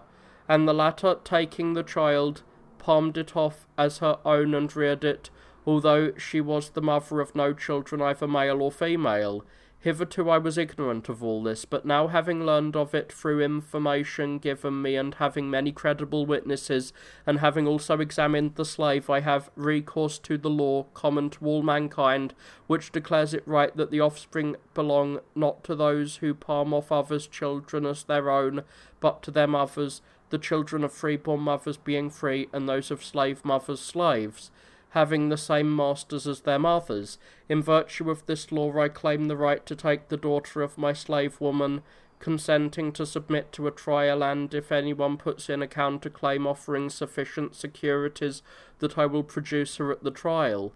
But if anyone wishes to have the decision rendered speedily, I am ready to plead my cause before you at once, instead of offering pledges for her person, and interposing delays to the action. Let these claimants choose whichever of these alternatives they wish." After Claudius had spoken thus, and had added an urgent plea that he might be at no disadvantage as compared with his adversaries, because he was a client and of humble birth, the uncle of the girl answered in a few words, and those such as were proper to be addressed to a magistrate. He said that the father of the girl was Virginius, a plebeian, who was then abroad in the service of his country, that her mother was Numitoria, his own sister, a virtuous and good woman, who had died not many years before, that the maiden herself, after being brought up in such a manner as became a person of free condition and a free citizen, had been legally betrothed to Icilius, and that the marriage would have taken place if the war with the Aquians had not intervened. In the meantime, he said, no less than 15 years having elapsed, Claudius had never attempted to allege anything of this sort to the girl's relations, but now she was of marriageable age, and had a reputation for exceptional beauty. He had come forward with his allegations after inventing a shameless calumny, not indeed of his own initiative, but coached by a man who thought he must by any and every means gratify his desires. As for the trial, he said the father himself would defend the cause of his daughter when he returned from the campaign, but as for the claiming of her person, which was required according to the laws, he himself, as the girl's uncle, was attending to that and was submitting to trial,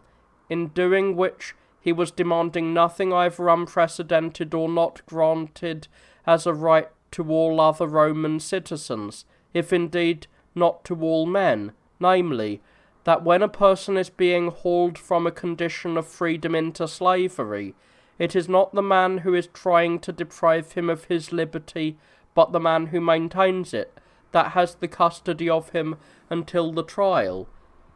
And he said that it behooved Appius to maintain that principle for many reasons. First, because he had inscribed this law among the others in the 12 tables, and, in the next place, because he was chief of the decemvirate, and furthermore, because he had assumed not only the consular but also the tribunician power, the principal function of which was to relieve such of the citizens as were weak and destitute of help. He then asked him to show compassion for a maiden who had turned to him for refuge, having long since lost her mother and being at the moment deprived of her father and in danger of losing not only her ancestral fortune but also her husband, her country, and what is regarded as the greatest of all human blessings, her personal freedom. And having lamented the insolence to which the girl would be delivered up, and thus roused great compassion in all present, he at last spoke about the time to be appointed for the trial, saying, "Since Claudius, who during those 15 years never complained of any injury, now wishes to have the decision in this case rendered speedily, anyone else who was contending for a matter of so great importance as I am would say that he would grievously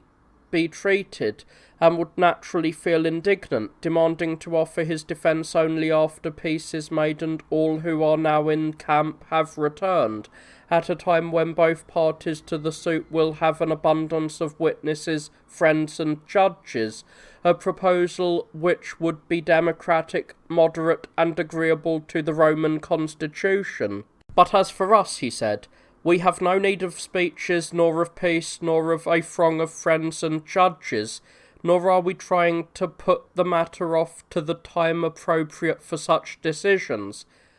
But even in war, and when friends are lacking and judges are not impartial, and at once we are ready to make our defence, asking of you only so much time, Appius, as will suffice for the father of the girl to come from camp, lament his misfortunes, and plead his cause in person."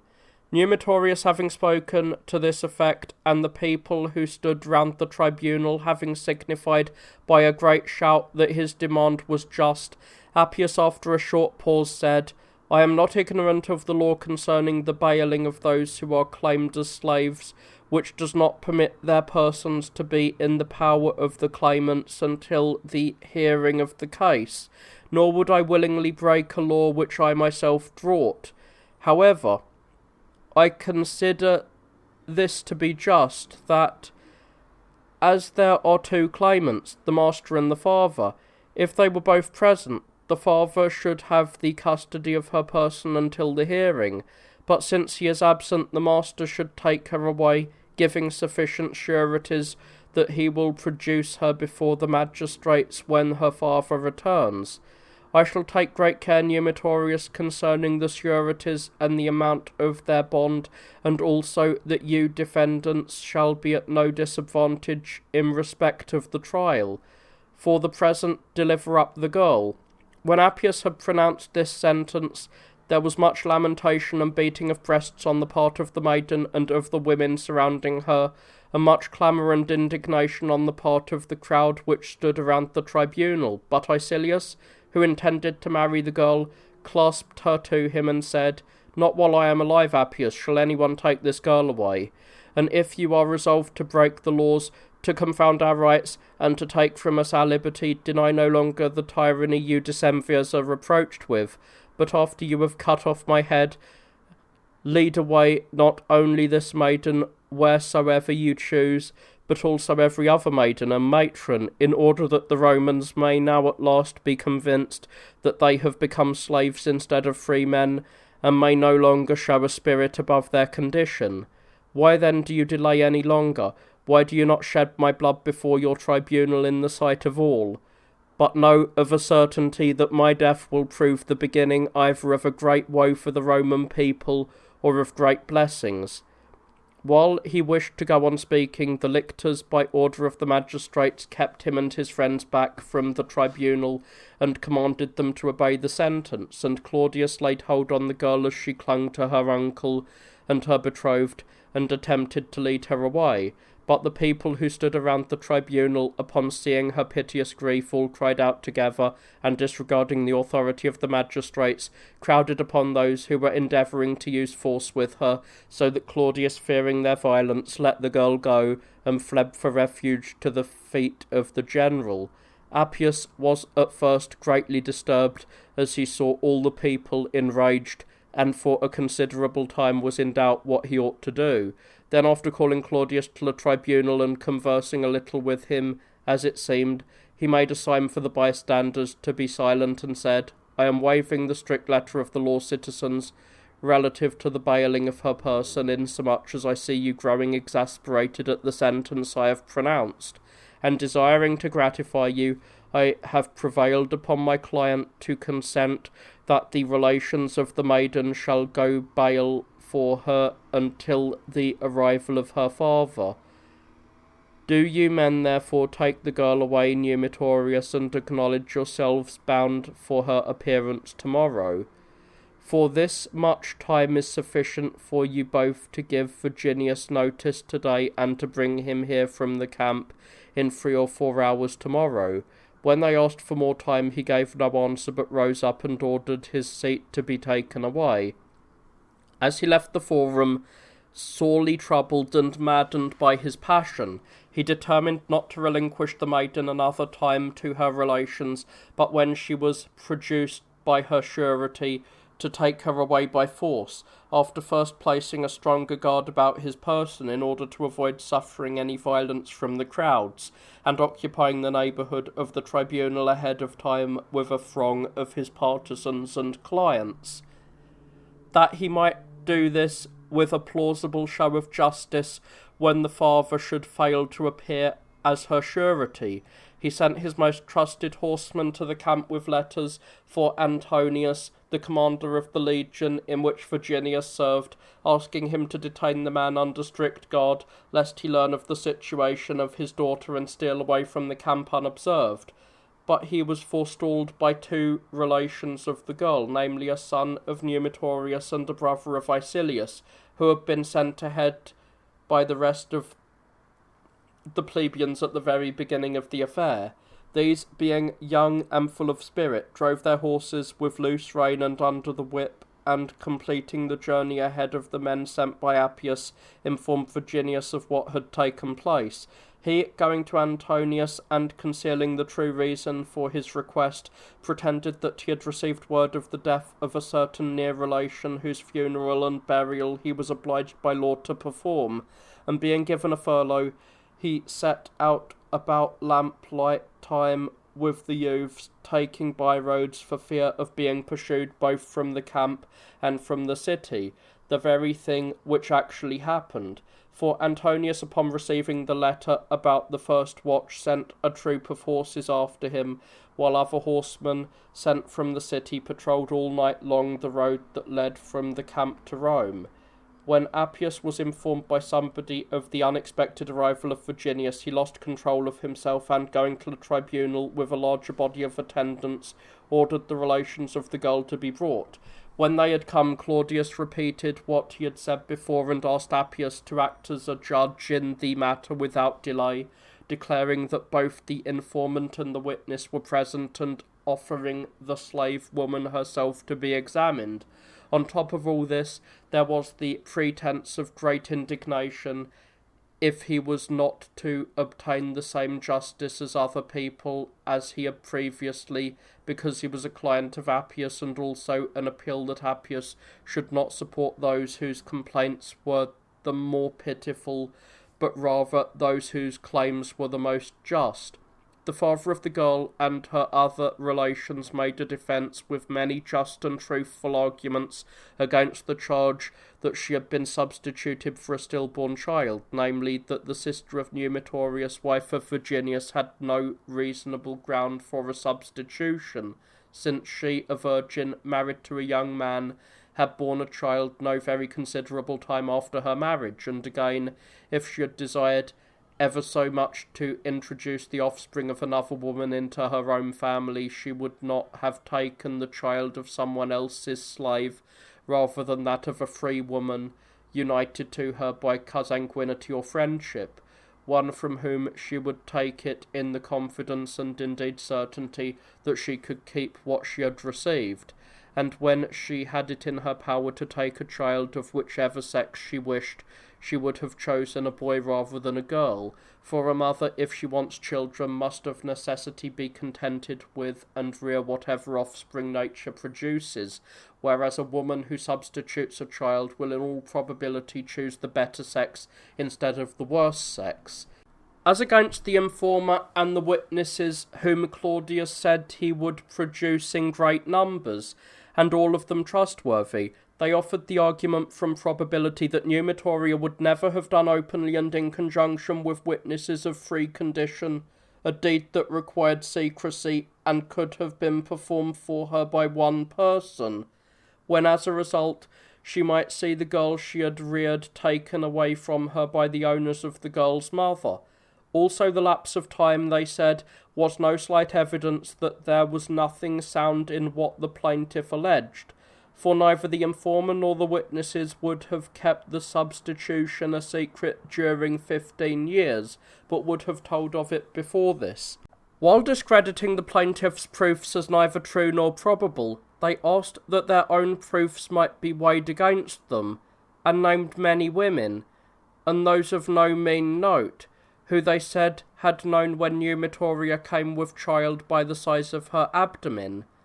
Beside these they produced women who, because of their kinship, had been present at her labour and delivery, and had seen the child brought into the world, and asked that these be questioned.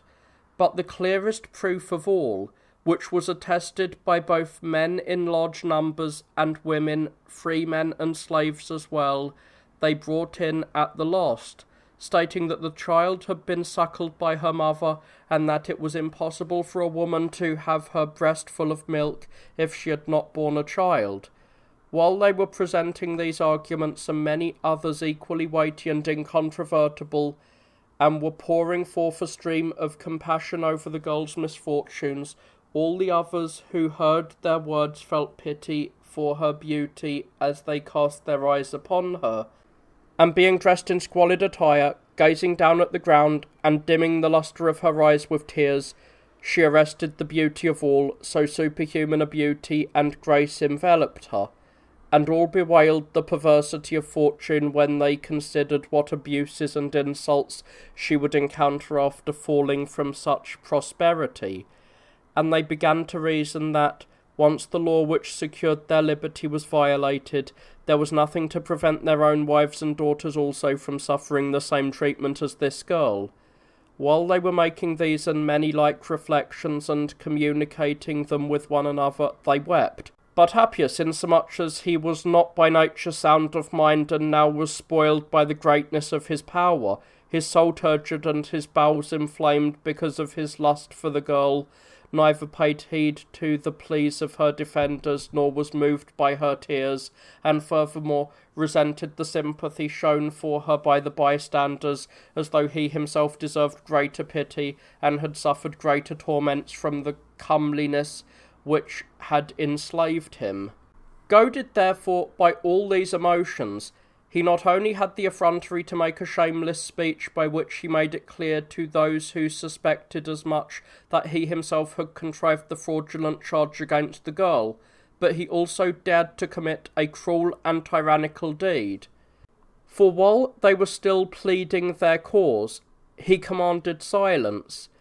and when there was quiet and the whole crowd in the forum began moving forward, prompted by a desire to know what he would say, he repeatedly turned his glance here and there, his eyes taking count of the bands of his partisans, who by his orders had posted themselves in different parts of the forum, and then spoke as follows: "This is not the first time, Virginius, and you who are present with him, that I have heard of this matter, but it was long ago, even before I assumed this magistracy. Hear now in what way I came to my knowledge. The father of Marcus Claudius here, when he was dying, asked me to be the guardian of his son, whom he was leaving a mere boy, for the Claudi are hereditary clients of our family. During the time of my guardianship, information was given me regarding this girl, to the effect that Numitoria had palmed her off as her own child after receiving from her the slave woman of Claudius, and upon investigating this matter I found it was so. Now I might myself have claimed what I had a right to claim, but I thought it better to leave the power of choice to my ward here, when he should come to man's estate, either to take away the girl if he thought fit, or to come to an accommodation with those who were rearing her by taking money for her or making a present of her. Since that time, having become involved in public affairs, I have given myself no further concern about the interest of Claudius, but he, it would seem, when taking account of his estate, also received the same information concerning the girl which had previously been given to me, and he is making no unjust demand when he wishes to take her away, as she is the daughter of his own slave woman. Now if they had come to terms with one another it would have been well, but since the matter has been brought into litigation, I give this testimony in his favour, and declare him to be the girl's master. When they heard this, all who were unprejudiced and ready to be advocates for those who plead the cause of justice held up their hands to heaven and raised an outcry of mingled lamentation and resentment, while the flatterers of the oligarchy uttered their rallying cry that was calculated to inspire the men in power with confidence. While the forum was seething, filled with cries and emotions of every sort, Appius, commanding silence, said, "If you do not cease dividing the city into factions and contending against us, you troublemakers, useless fellows everywhere, whether in peace or in war, you shall be brought to your senses by compulsion and so submit. Do not imagine that these guards on the capital and the citadels have been made ready by you solely against foreign foes, and that we shall be indifferent to you who sit idle inside the walls and corrupt all the interests of the Commonwealth. Adopt then a better disposition than you have at present, and be off with you, all you who have no business here, and mind your own affairs, if you are wise. And do you, Claudius, take the girl and lead her through the forum without fearing anyone, for the 12 axes of Appius will attend you." After he had spoken thus, the others withdrew from the forum, sighing, beating their foreheads, and unable to refrain from tears, but Claudius began to lead away the girl, as she held her father close, kissing him and calling upon him with the most endearing words. Finding himself in so sore a plight, Virginius thought of a deed that was grievous and bitter indeed to a father, yet becoming a free man of lofty spirit. For he asked leave to embrace his daughter for the last time as a free woman, and to say what he thought fit to her in private before she was taken from the forum. And when the general granted his request and his enemies withdrew a little, he held her up and supported her as she was fainting and sinking to the ground, and for a time called her by name, kissed her, and wiped away her streaming tears. Then drawing her away by degrees, when he came close to a butcher's shop, he snatched up a knife from the table and plunged it into his daughter's heart, saying only this, "I send you forth free and virtuous, my child, to your ancestors beneath the earth, and if you had lived, you could not have enjoyed these two blessings because of this tyrant." When an outcry was raised, holding the bloody knife in his hand and covered as he was himself with blood, with which the slaying of the girl had bespeckled him, he ran like a madman through the city, calling the citizens to liberty. Then, forcing his way out through the gates, he mounted the horse that stood ready for him, and hastened to the camp, attended this time also by Icilius and Numitorius, the young men who had brought him from the camp. They were followed by another crowd of plebeians, not small in number, but amounting to some 400 in all. When Appius learned of the girl's fate, he leapt up from his seat, and was minded to pursue Virginius, meanwhile both saying and doing many indecorous things. But when his friends stood around him and besought him to do nothing reckless, he departed full of resentment against everybody. Then, when he was already home, Some of his followers informed him that Icilius, the betrothed of Virginia, and Numitorius, her uncle, together with her other friends and relations, standing around her body, were charging him with crimes speakable and unspeakable, and summoning the people to liberty. In his rage, he sent some of the lictors with orders to haul to prison those who had raised the clamour and to remove the body out of the forum, thereby doing a most imprudent thing, and one by no means suited to that crisis. For when he ought to have courted the multitude by yielding to them for the moment, and afterwards justifying some of his actions, seeking pardon for others, and making amends for yet others by sundry acts of kindness, he was carried away to more violent measures, and forced the people to resort to desperation. For instance, they would not permit it when the lictors attempted to drag away the body or haul the men to prison, but shouting encouragement to one another, they indulged in both pushing and blows against them when they attempted to use violence, and drove them out of the forum. As a result, Appius, on hearing this, was obliged to proceed to the forum accompanied by numerous partisans and clients, whom he ordered to beat and hold back out of the way the people who were in the streets. But Valerius and Horatius, who, as I have said, were the chief leaders of those who desired to recover their liberty, having learned of his purpose in thus coming forth, came bringing with them a large and brave company of youths, and took their stand before the body. And when Appius and his followers drew near, they first proceeded to harsh and bitter taunts against the power of the decemvirs, and then, suiting their actions to their words, they struck and knocked down all who engaged with them. Appius, sorely troubled by this unexpected setback, and not knowing how to deal with the men, resolved to take the most pernicious course. For feeling that the populace still remained friendly to him, he went up to the sanctuary of Vulcan and called an assembly of the people. He attempted to accuse those men of violations of the law and of insolent behaviour, being carried away by his tribunician power, and the vain hope that the people would share his resentment, and permit him to throw the men down from the Tarpeian cliff. But Valerius and his followers took possession of another part of the forum, and, placing the body of the maiden where it would be seen by all, held another assembly of the people, and made a sweeping set of accusations against Appius and all of the other oligarchs. And it was bound to happen,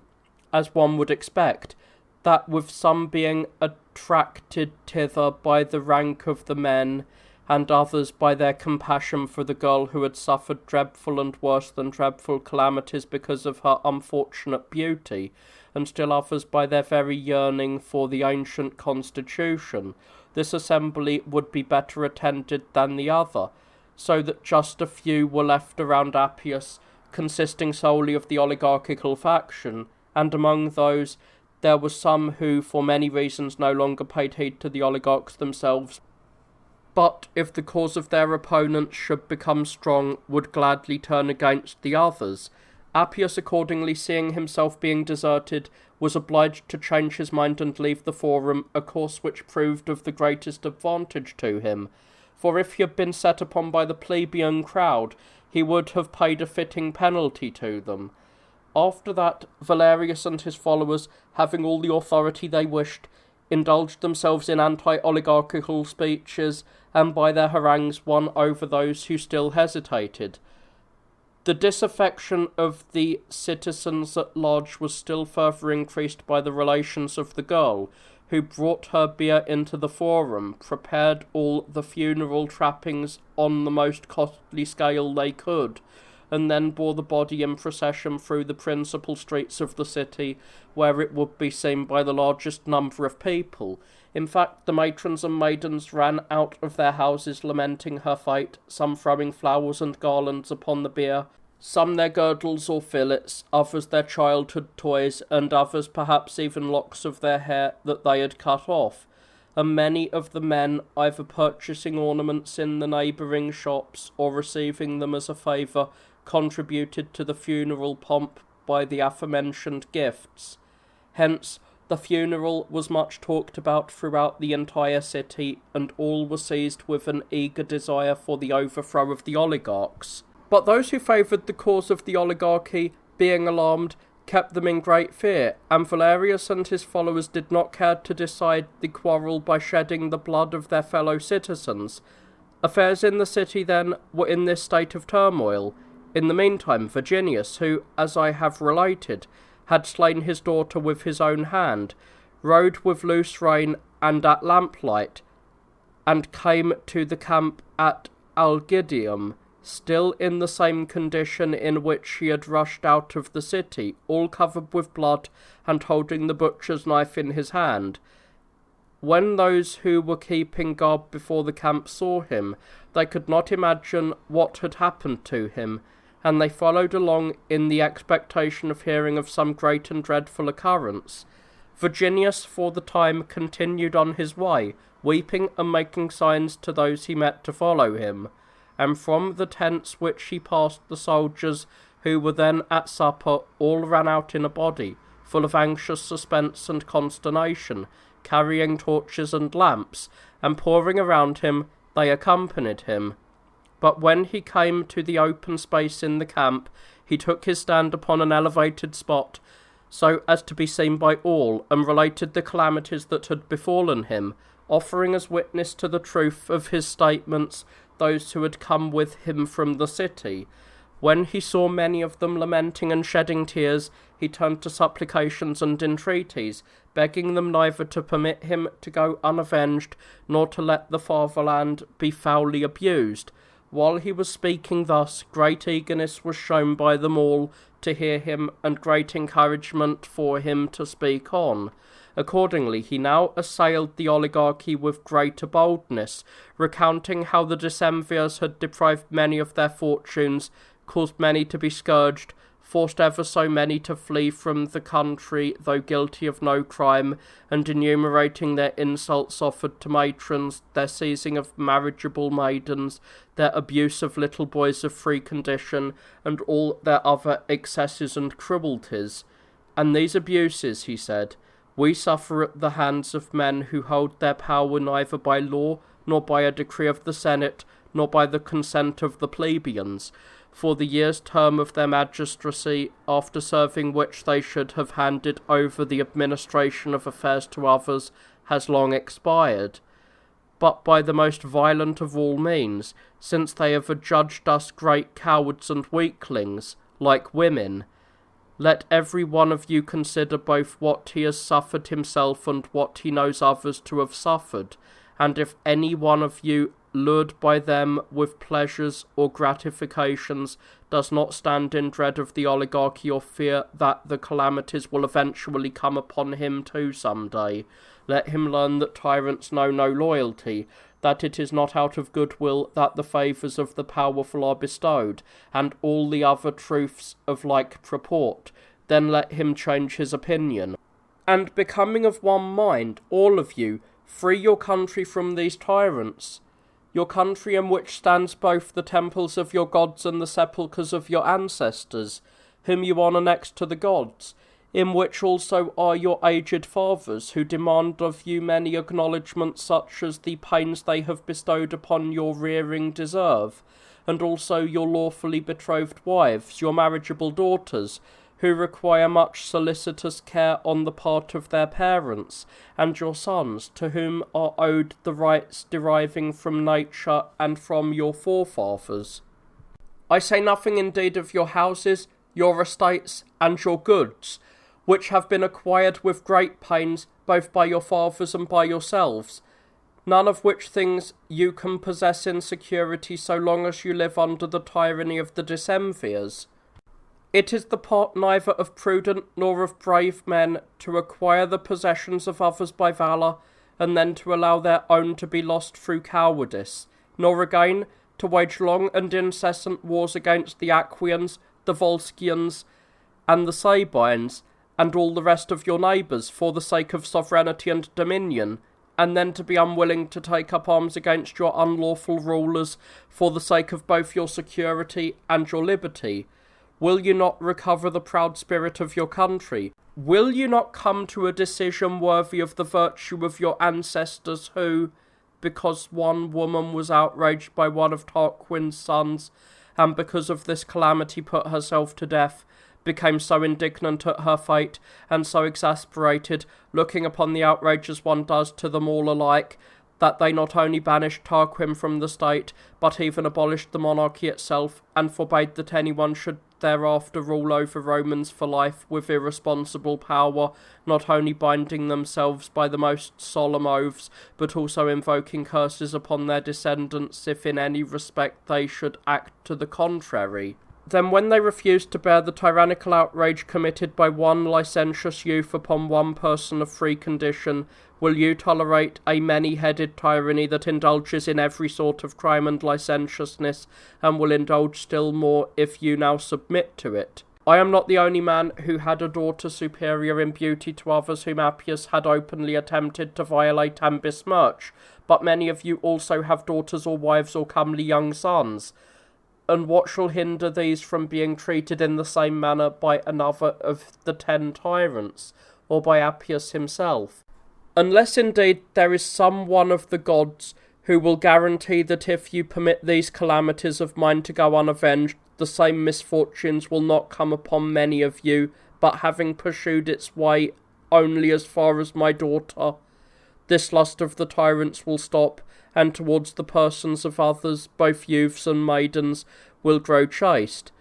Know of a certainty, however, that it is the part of great folly and stupidity to say that these imagined crimes will not come to pass. For the desires of tyrants are naturally limitless, insomuch as they have neither law nor fear to check them. Therefore, by effecting for me a just vengeance, and also by procuring for yourselves security against suffering the same mistreatment, break now at last your bonds, O miserable men. Look up towards liberty, your eyes fixed upon her. What other ground for indignation greater than this will you have, when the tyrants carry off the daughters of citizens like slaves, and with the lash lead their brides home? On what occasion will you regain the spirit of free men if you let slip the present one, when your bodies are protected by arms? While he was yet speaking, most of the soldiers cried out, promising to avenge him, and called upon the centurions by name, demanding immediate action, and many, coming forward, made bold to speak openly of any ill treatment they had suffered. Upon learning of what had happened, the 5 men who, as I stated, had the command of these legions, fearing lest some attack might be made upon them by the rabble, all ran to the general's headquarters, and considered, with their friends, how they might allay the tumult by surrounding themselves with an armed guard of their own faction. But being informed that the soldiers had retired to their tents, and that the disturbance was abated and ended, and being unaware that most of the centurions had secretly conspired to revolt and to unite in freeing their country, they resolved that as soon as it was day they would seize Virginius, who was stirring up the rabble, and keep him in custody, and then, breaking camp and leading their forces against the enemy, would settle down in the best part of their territory and lay it waste, thus keeping their men from meddling any longer with what was going on in the city, partly because of the booty they would acquire, and partly because of the battles that would be waged in each instance to secure their own safety. But they succeeded in none of their calculations, for the centurions would not even permit Virginius to go to the general's headquarters when he was sent for, suspecting that he might suffer some harm. Nay, they even heaped scorn upon the intercepted report that the generals wished to lead the troops against the enemy, saying,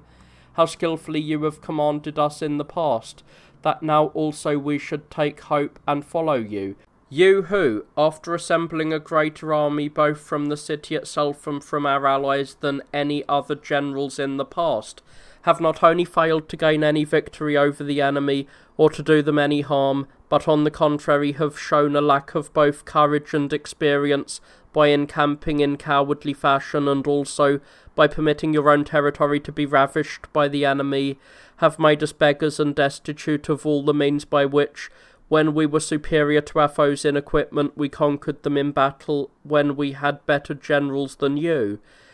And now our foes erect trophies to commemorate our defeats, and are in possession of our tents, our slaves, our arms, and our money. which they have seized as plunder. Virginius, moved by anger, and no longer standing in awe of the generals, now inveighed against them with greater assurances, calling them despoilers and plagues of their country, and exhorting all the centurions to take up the standards and lead the army home. But most of them were still afraid to remove the sacred standards, and again did not think it either right or safe at all to desert their commanders and generals. For not only does the military oath, which the Romans observe most strictly of all oaths, bid the soldiers follow their generals wherever they may lead, but also the law has given the commanders authority to put to death without a trial all who are disobedient or desert their standards.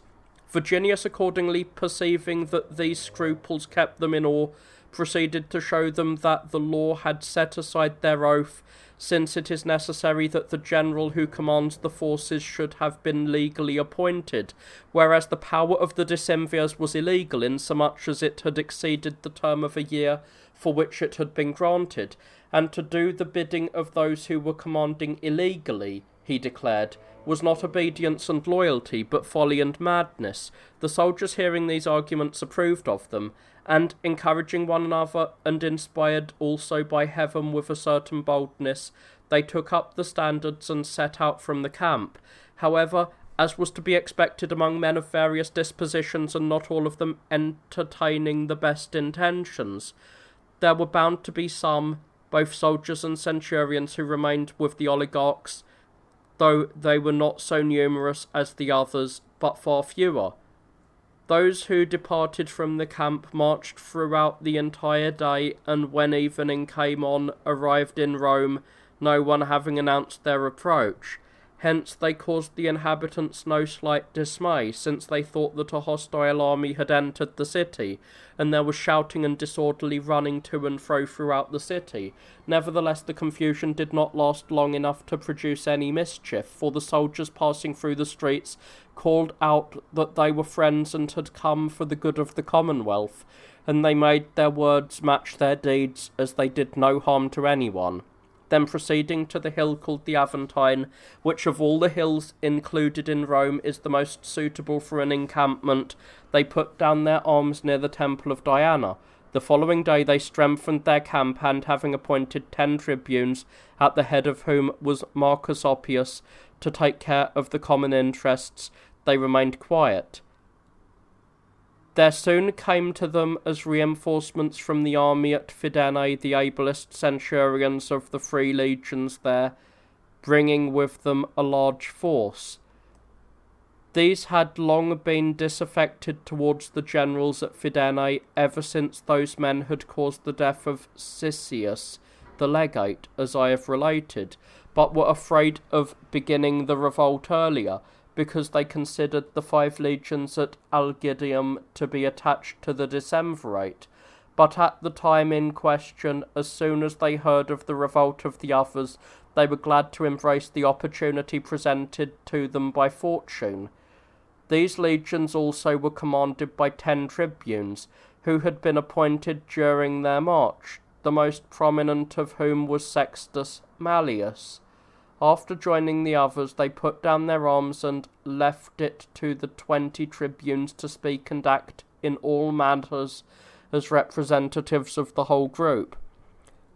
Out of these 20 they appointed 2 persons, Marcus Oppius and Sextus Malleus, who were the most prominent to determine policies. They established a council consisting of all the centurions and handled all matters in conjunction with them.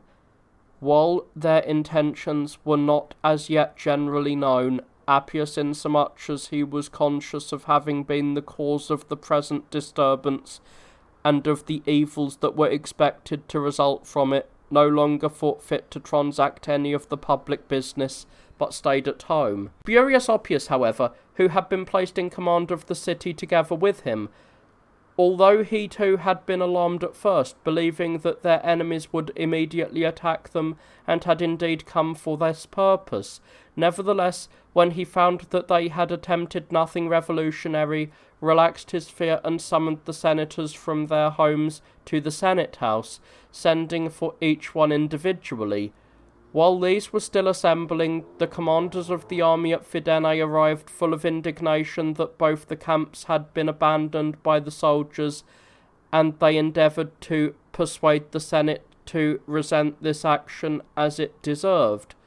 When the senators were to deliver their opinions one after another, Lucius Cornelius declared that the soldiers who were posted on the Aventine must return that very day to the camps and carry out the orders of their generals, though they should not be subject to trial for anything that had happened, save only the authors of the revolt, who should be punished by the generals. If, however, they did not do as commanded, the Senate should deliberate concerning them as concerning men who had abandoned the post to which they had been assigned by their generals and had violated their military oaths. Here there is a gap in the text, but it behooved me neither to make no mention of the Roman laws which I found written on the 12 tables, since they are so venerable and so far superior to the codices of the Greeks, nor to go on and extend my account of them further than was necessary. After the overthrow of the decemvirate, the first person to receive the consular office from the people in a centuriate assembly were, as I have stated, Lucius Valerius Potius and Marcus Horatius Barbitus, who were not only of their own nature unfavourable to the populace, but had also inherited the political creed from their ancestors, in fulfilment of the promises they had made to the plebeians when they persuaded them to lay down their arms, that in their administration they would consult all the interests of the people. They secured the ratification in centuriate assemblies of various laws, most of which I need not mention, laws with which the patricians were displeased, though they were ashamed to oppose them, and particularly the one which ordained that the laws passed by the populace in the tribal assemblies should apply to all the Romans alike, having the same force as those which should be passed in the centuriate assemblies. The penalties provided for such as should abrogate or transgress this law in case they were convicted were death and the confiscation of their estates. This law put an end to the controversies previously carried on by the patricians against the plebeians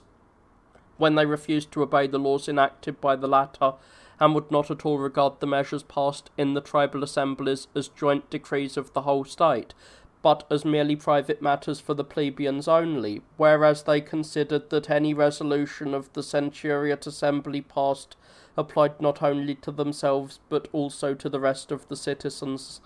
as well. It has been mentioned earlier that in the tribal assemblies the plebeians and the poor prevailed over the patricians, whereas in the centuriate assemblies the patricians, though far less numerous, had the upper hand over the plebeians. When this law, together with some others of a popular nature, as I have related, had been ratified by the consuls, the tribunes, immediately believing a fitting occasion had arrived for punishing Appius and his colleagues, thought they ought to bring charges against them, but not to put them all on trial at the same time in order to prevent their helping one another in any way, but one by one, for they concluded that in this way they would be easier to manage, and considering which one of them would be the most suitable to begin with, they determined to call Appius to account first, since he was hated by the people not only because of his other crimes, but particularly because of his recent lawless acts with regard to the maiden.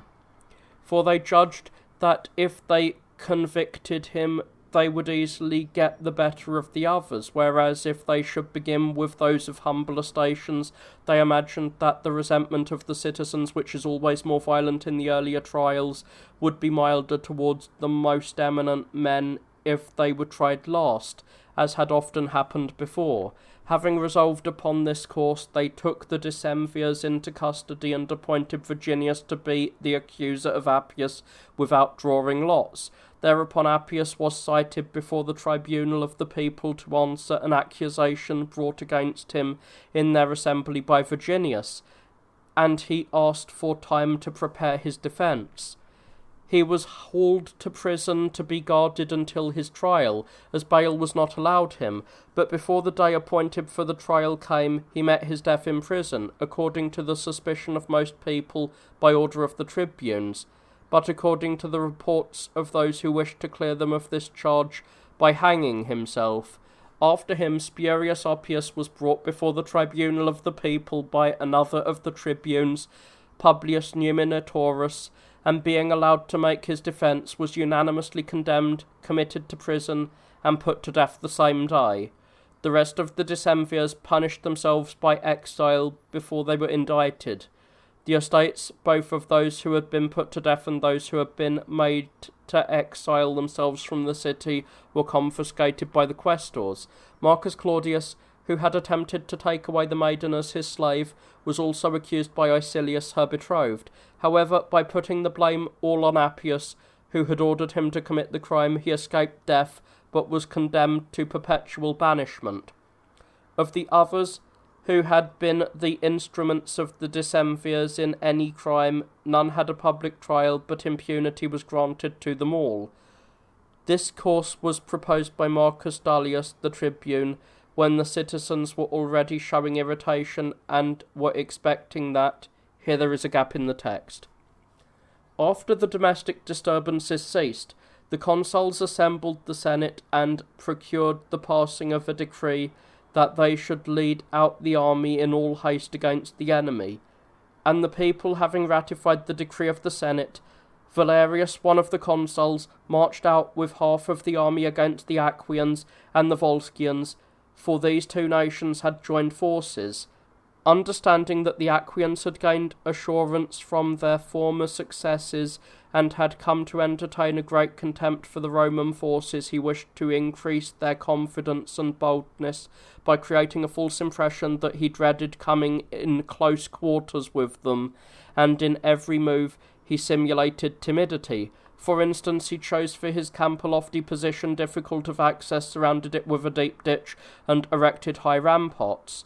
And when the enemy repeatedly challenged him to battle and taunted him with cowardice, he bore it with patience and remained quiet. But upon learning that their best forces had set out to plunder the territory of the Hernicians and the Latins, and that there was left in the camp a garrison that was neither large nor able, he thought this was a fitting moment, and leading out his army in regular formation, he drew it up for battle. Then, when no one came out to meet him, he held it in check that day, but on the next day led it against their camp, which was not very strong. When the enemy's detachments, which had earlier gone out after forage, heard about their camp being besieged, they speedily returned, though they did not put in an appearance altogether and in good order, but scattered and in small parties, every one coming up as he could. And those in the camp, as soon as they saw their own men approaching, took courage and sallied out in a body. Upon this a great battle ensued, with much slaughter on both sides, a battle in which the Romans, gaining the victory, put to flight those who fought in closed ranks, and pursuing those who fled, killed some and made others prisoners, and taking possession of the camp, they seized much money and vast booty. After accomplishing this, Valerius now freely overran the enemy's country and laid it waste. Marcus Horatius, who had been sent out to prosecute the war against the Sabines when he learned of the exploits of his colleague, likewise marched out of camp and promptly led all his forces against the Sabines, who were not inferior in numbers and were thoroughly acquainted with the art of war. For they displayed spirit and great boldness against their opponents in consequence of their former success, not only all of them in common, but particularly their commander, for he was both a good general and also a gallant fighter at close quarters. And since the cavalry displayed great zeal, he won a most brilliant victory, killing many of the enemy and taking far more of them prisoners, and also gaining possession of their abandoned camp, in which he found not only the baggage of the enemy in great quantity, but also all the booty they had taken from the Romans' territory, and rescued a great many of his own people who had been taken prisoner. As for the Sabines, in their contempt of the Romans, they had not packed up and sent away their booty before the battle. The effects belonging to the enemy he allowed the soldiers to take as spoils after he had first selected such a portion of them as he intended to consecrate to the gods, but the booty he restored to their owners. After accomplishing these things, he led his forces back to Rome, and Valerius arrived at about the same time. Both of them, being greatly elated by their victories, expected to celebrate brilliant triumphs. However, the matter did not turn out according to their expectations, for the Senate, having been convened in their case while they lay encamped outside the city in the Field of Mars, as it was called, and being informed of the exploits of both, would not permit them to perform the triumphal sacrifice, since many of the senators opposed their demand openly, and particularly Gaius Claudius, uncle, as I have stated, to Appius Claudius, who had established the oligarchy and had been put to death recently by the tribunes. Claudius reproached them for the laws they had got enacted, by which they had weakened the power of the Senate, and for the other policies they had constantly pursued. And last of all, he told of the killing of some of the decemvirs whom they had betrayed to the tribunes, and the confiscation of the estates of the others in violation, as he claimed, of their oaths and covenants. For he maintained that the compact entered into by the patricians with the plebeians had been made on the basis of a general amnesty and impunity for what was past.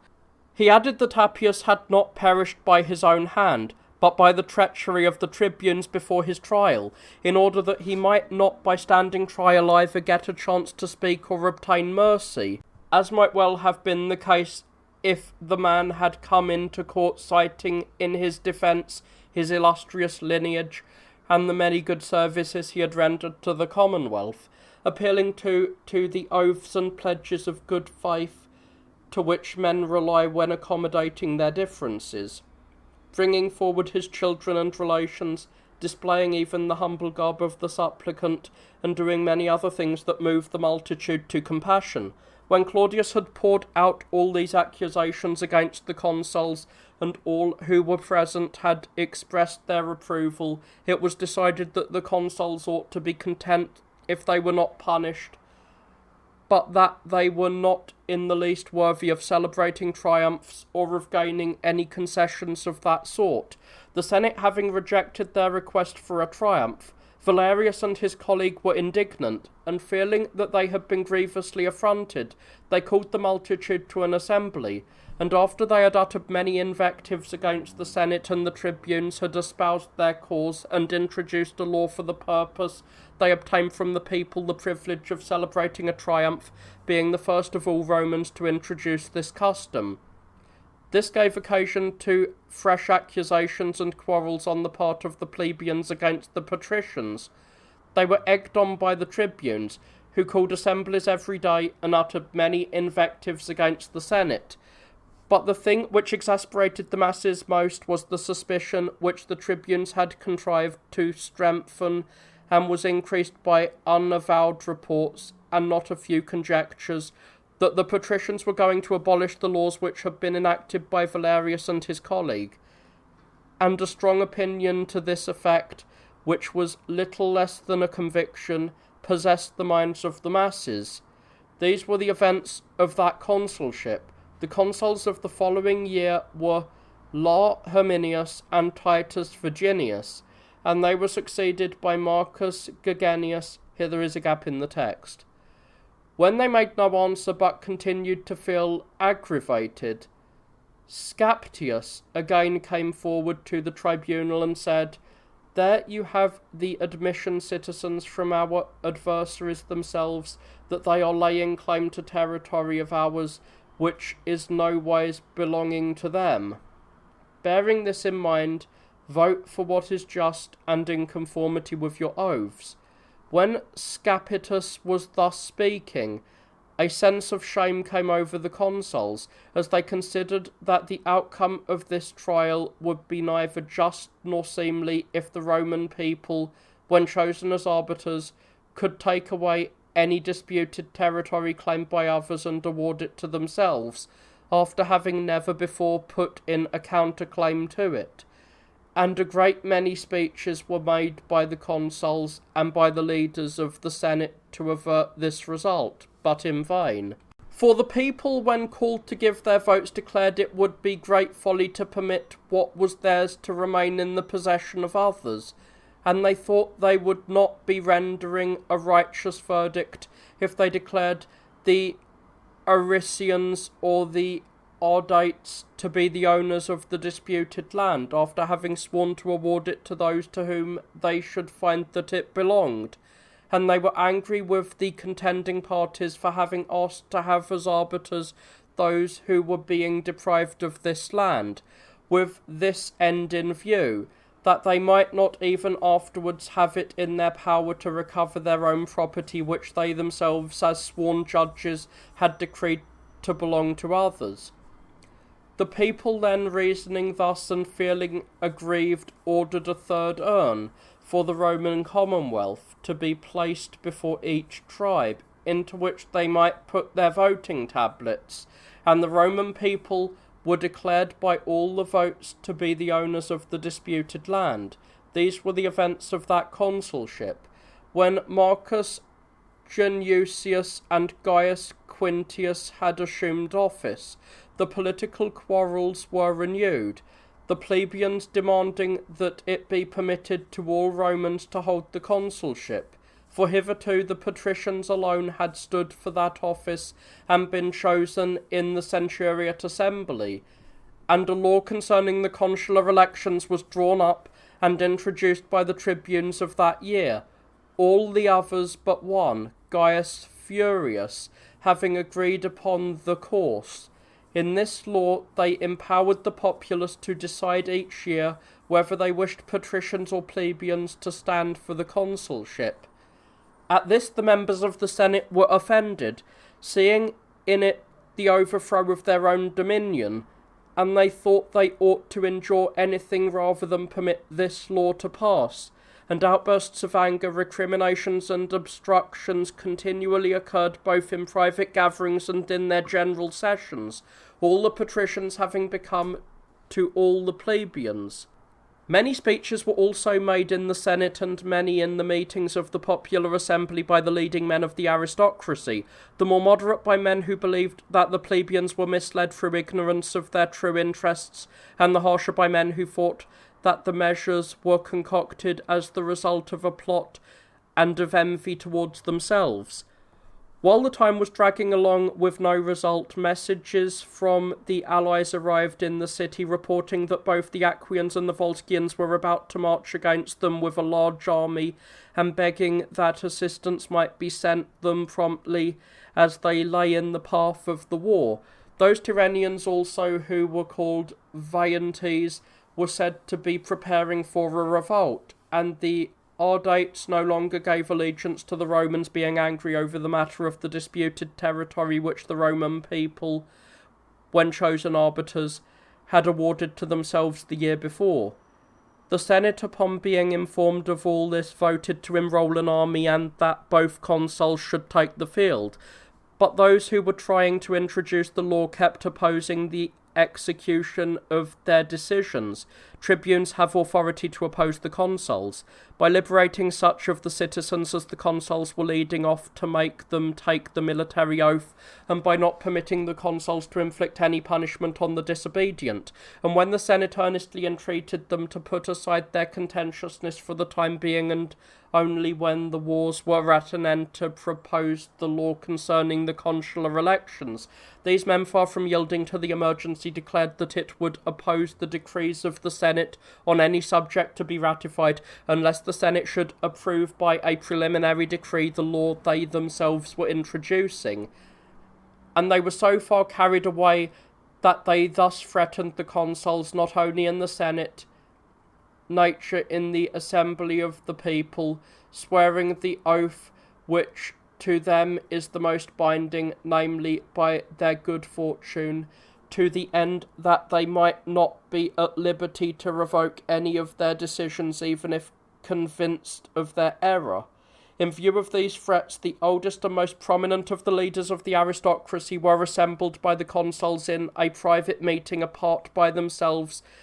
and there considered what they ought to do. Gaius Claudius, who by no means favoured the plebeians and had inherited this political creed from his ancestors, offered a rather arrogant motion not to yield to the people either the consulship or any other magistracy whatsoever, and, in the case of those who should attempt to do otherwise, to prevent them by force of arms, if they would not be convinced by arguments, giving no quarter to either private persons or magistrates. For all who attempted to disturb the established customs and to corrupt their ancient form of government, he said, were aliens and enemies to the Commonwealth. On the other hand, Titus Quintius opposed restraining their adversaries by violence or proceeding against the plebeians with arms and civil bloodshed, particularly since they would be opposed by the tribunes, whose persons our fathers had decreed to be sacred and sacrosanct, making the gods and lesser divinities sureties for the performance of their compact, and swearing the most solemn oaths, in which they invoked utter destruction upon both themselves and their posterity if they transgressed a single article of the covenant. This advice being approved by all the others who had been invited to the meeting, Claudius resumed his remarks and said, I am not unaware of how great calamities to us all a foundation will be laid if we permit the people to give their votes concerning this law. But being at a loss what to do, and unable alone to oppose so many, I yield to your wishes. For it is right that every man should declare what he thinks will be of advantage to the Commonwealth, and then submit to the decision of the majority. However, this advice I have to give you, seeing that you are involved in a difficult and disagreeable business, not to yield the consulship either now or hereafter to any but patricians, who alone are qualified for it by both religion and law. But whenever you are reduced, as at present, to the necessity of sharing the highest power and magistracy with the other citizens, appoint military tribunes instead of consuls, fixing their number as you shall think proper. In my opinion, 6 or 8 suffice, and of these men let the patricians not be fewer than the plebeians. For in doing this, you will neither debase the consular office by conferring it upon mean and unworthy men, nor will you appear to be devising for yourselves unjust positions of power by sharing no magistracy whatsoever with the plebeians. When all approved this opinion, and none spoke in opposition, he said, Hear now the advice I have for you consuls also. After you have appointed a day for passing the preliminary decree and the resolutions of the Senate, give the floor to all who desire to say anything either in favour of the law or in opposition to it, and after they have spoken and it is time to ask for the expression of opinions, begin neither with me nor with Quintius here, nor with anyone else of the older men, but rather with Lucius Valerius, who of all the senators is the greatest friend of the populace, and after him have Horatius speak, if he wishes to say anything, and when you have found out their opinions, then bid us older men to speak. For my part, I shall deliver an opinion contrary to that of the tribunes, using all possible frankness, since this tends to the advantage of the Commonwealth. As for the measures concerning the military tribunes, if it is agreeable, let Titus Dionysus here propose it. For this motion will be the most fitting and will create the least suspicion, Marcus Dionysius, if introduced by your brother here. This suggestion was also approved, after which they departed from the meeting.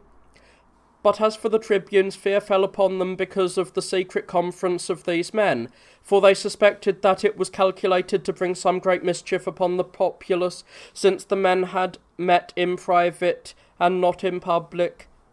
and had admitted none of the people's champions to share in their councils. Thereupon they in turn held a meeting of such persons as were most friendly to the populace, and they set about contriving defences and safeguards against the insidious designs which they suspected the patricians would employ against them. When the time had come for the preliminary decree to be passed, the consuls assembled the Senate, and after many exhortations to harmony and good order, they gave leave to the tribunes who had proposed the law to speak first. Then Gaius Canulius, one of these, came forward and, without trying to show that the law was either just or advantageous or even mentioning that topic, said that he wondered at the consuls who, after already consulting and deciding by themselves what should be done, had attempted to bring it before the Senate as if it were a matter that had not been examined and required consideration, but had then given all who so choose leave to speak about it, thereby introducing a dissimulation unbecoming both of their age and of the greatness of their magistracy. He said that they were introducing the beginnings of evil policies by assembling secret councils in private houses and by summoning to them not even all the senators, but only such as were the most attached to themselves. He was not so greatly surprised, he said, that the other members had been excluded from the senatorial house party, but was astounded that Marcus Horatius and Lucius Valerius, who had overthrown the oligarchy, were ex-consuls and were as competent as anyone for deliberating about the public interest, had not been thought worthy to be invited to the meeting. He could not imagine on what just grounds this had been done, but he could guess one reason, namely that, as they intended to introduce wicked measures prejudicial to the plebeians, they were unwilling to invite to those councils the greatest friends of the populace, who would be sure to express their indignation at such proposals and would not permit any unjust measures to be adopted against the interests of the plebeians. When Canulius had spoken thus with great indignation, and the senators who had been summoned to the council resented their treatment, Dionysus, one of the consuls, came forward and endeavoured to justify himself and his colleague, and to appease the anger of the others, by telling them that they had called in their friends not in order to carry out any design against the populace, but in order to consult with their closest intimates by what course they might appear to do nothing prejudicial to either one of the parties, either by referring the consideration of the laws to the Senate promptly, or doing so later. As for Valerius and Horatius, he said, their only reason for not inviting them to the council had been to prevent the plebeians from entertaining any unwarranted suspicion of them as men who had changed their political principles in case they should embrace the other opinion, which called for putting off the consideration of the law for a more suitable occasion. But since all who had been invited to the meeting had felt that a speedy decision was preferable to a delayed one, the consuls were following the course thus favoured. Having spoken thus and sworn by the gods that he was indeed speaking the truth, and appealing for confirmation to the senators who had been invited to the meeting, he said that he would clear himself of every imputation, not by his words but by his actions. For after all who desired to speak in opposition to the law or in favour of it had given their reasons, he would first call for questioning as to their opinions, not the oldest and the most honoured of the senators, to whom this privilege among others was accorded by established use, nor those who were suspected by the plebeians of neither saying nor thinking anything that was to their advantage, but rather such of the younger senators as seemed to be the most friendly to the populace. After making these promises, he gave leave to any who so desired to speak, and when no one came forward either to censure the law or to defend it, he came forward again, and beginning with Valerius, asked him what was to the interest of the public, and what preliminary vote he advised the senators to pass. Valerius, rising up, made a long speech concerning both himself and his ancestors, who, he said, had always been champions of the plebeian party to the advantage of the commonwealth. He enumerated all the dangers from the beginning which had been brought upon it by those who pursued the contrary measures, and showed that a hatred for the populace had been unprofitable to all those who had been actuated by it. He then said many things in praise of the people, alleging that they had been the principal cause not only of the liberty but also of the supremacy of the Roman Commonwealth. After enlarging upon this and similar themes, he ended by saying that no state could be free from which equality was banished, and he declared that to him the law, indeed, seemed just which gave a share in the consulship to all Romans, to all, that is, who had led irreproachable lives and had performed actions worthy of that honour, but he thought the occasion was not suitable for the consideration of this law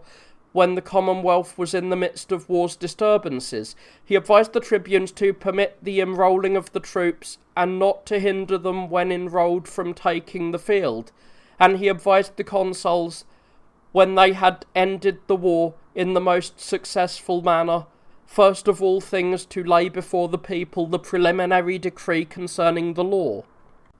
Those proposals he urged should be reduced to writing at once and agreed to by both parties. This opinion of Valerius, which was supported by Horatius, for the consuls gave him leave to speak next, had the same effect upon all who were present, for those who desired to do away with the law, though pleased to hear that its consideration was postponed, nevertheless accepted with anger the necessity of passing a preliminary decree concerning it after the war,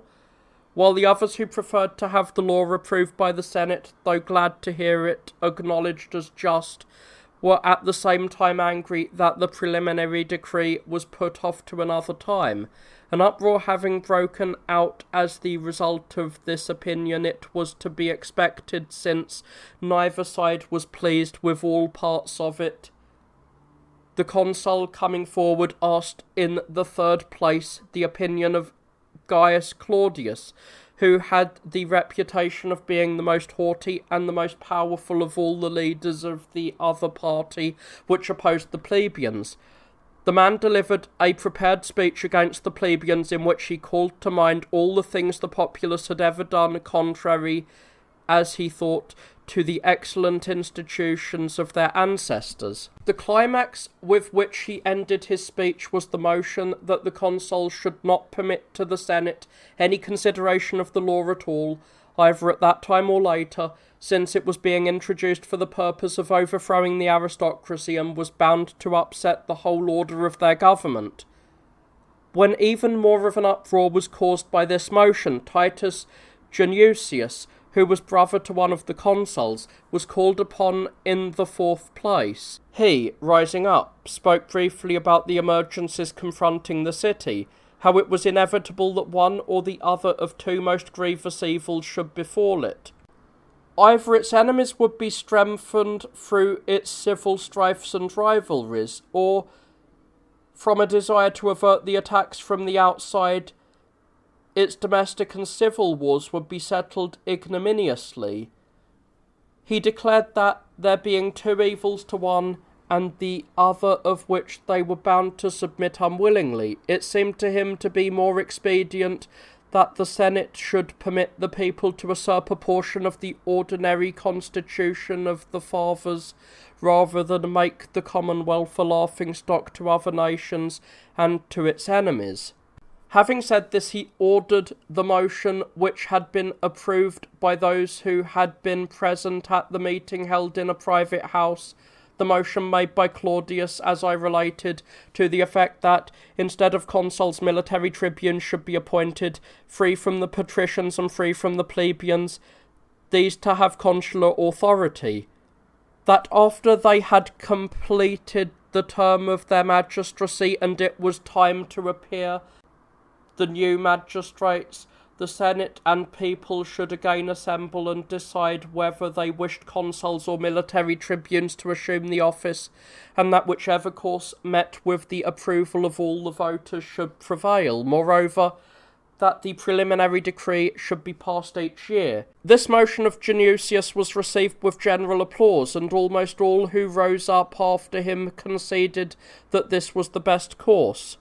The preliminary decree was accordingly drawn up by order of the consuls, and the tribunes, receiving it with great joy, proceeded to the forum. Then they called an assembly of the people, and, after giving much praise to the Senate, urged such of the plebeians as cared to do so to stand for this magistracy together with the patricians. But such a fickle thing, it seems, is desire apart from reason, and so quickly does it veer the other way, particularly in the case of the masses.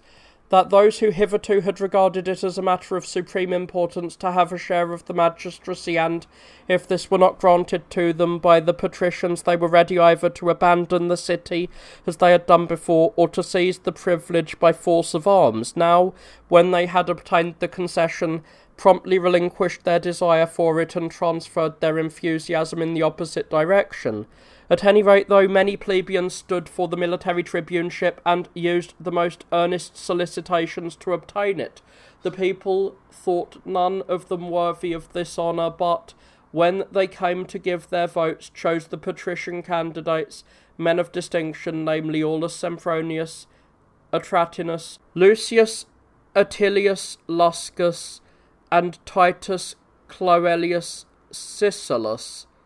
These men were the first to assume the proconsular power in the third year of the 84th Olympiad, when Diphilus was Archon at Athens. But after holding it only 73 days, they voluntarily resigned it, in accordance with the ancient custom when some heaven-sent omen occurred to prevent their continuing to conduct the public business.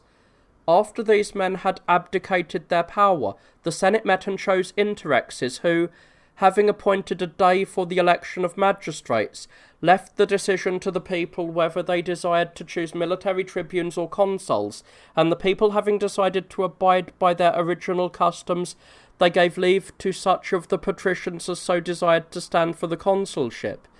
2 of the patricians were again elected consuls, Lucius Papirius Magellanus and Lucius Sempronius Atratinus, brother to one of the men who had resigned the military tribuneship. These 2 magistracies, both invested with the supreme power, governed the Romans in the course of the same year. However, both are not recorded in all the Roman annals, and in some the military tribunes only, and in the others the consuls only, and in a few of them both. I agree with the last group, not without reason, but relying on the testimony of the sacred and secret books. No event, either military or civil, worthy of the notice of history happened during their magistracy, except a treaty of friendship and alliance entered into with the Ardates. For these, dropping their complaints about the disputed territory, had sent ambassadors asking to be admitted among the friends and allies of the Romans. This treaty was ratified by the consuls. The following year, the people having voted that consuls should again be appointed, Marcus Geganius Marcenius for the second time, and Titus Quintius Capitolinus for the 5th time, entered upon the consulship on the Ides of December. These men pointed out to the Senate that many things had been overlooked and neglected by reason of the continuous military expeditions of the consuls, and particularly the most essential matter of all, the custom relating to the census, by which the number of such as were of military age was ascertained, together with the amount of their fortunes, in proportion to which every man was to pay his contributions for the war.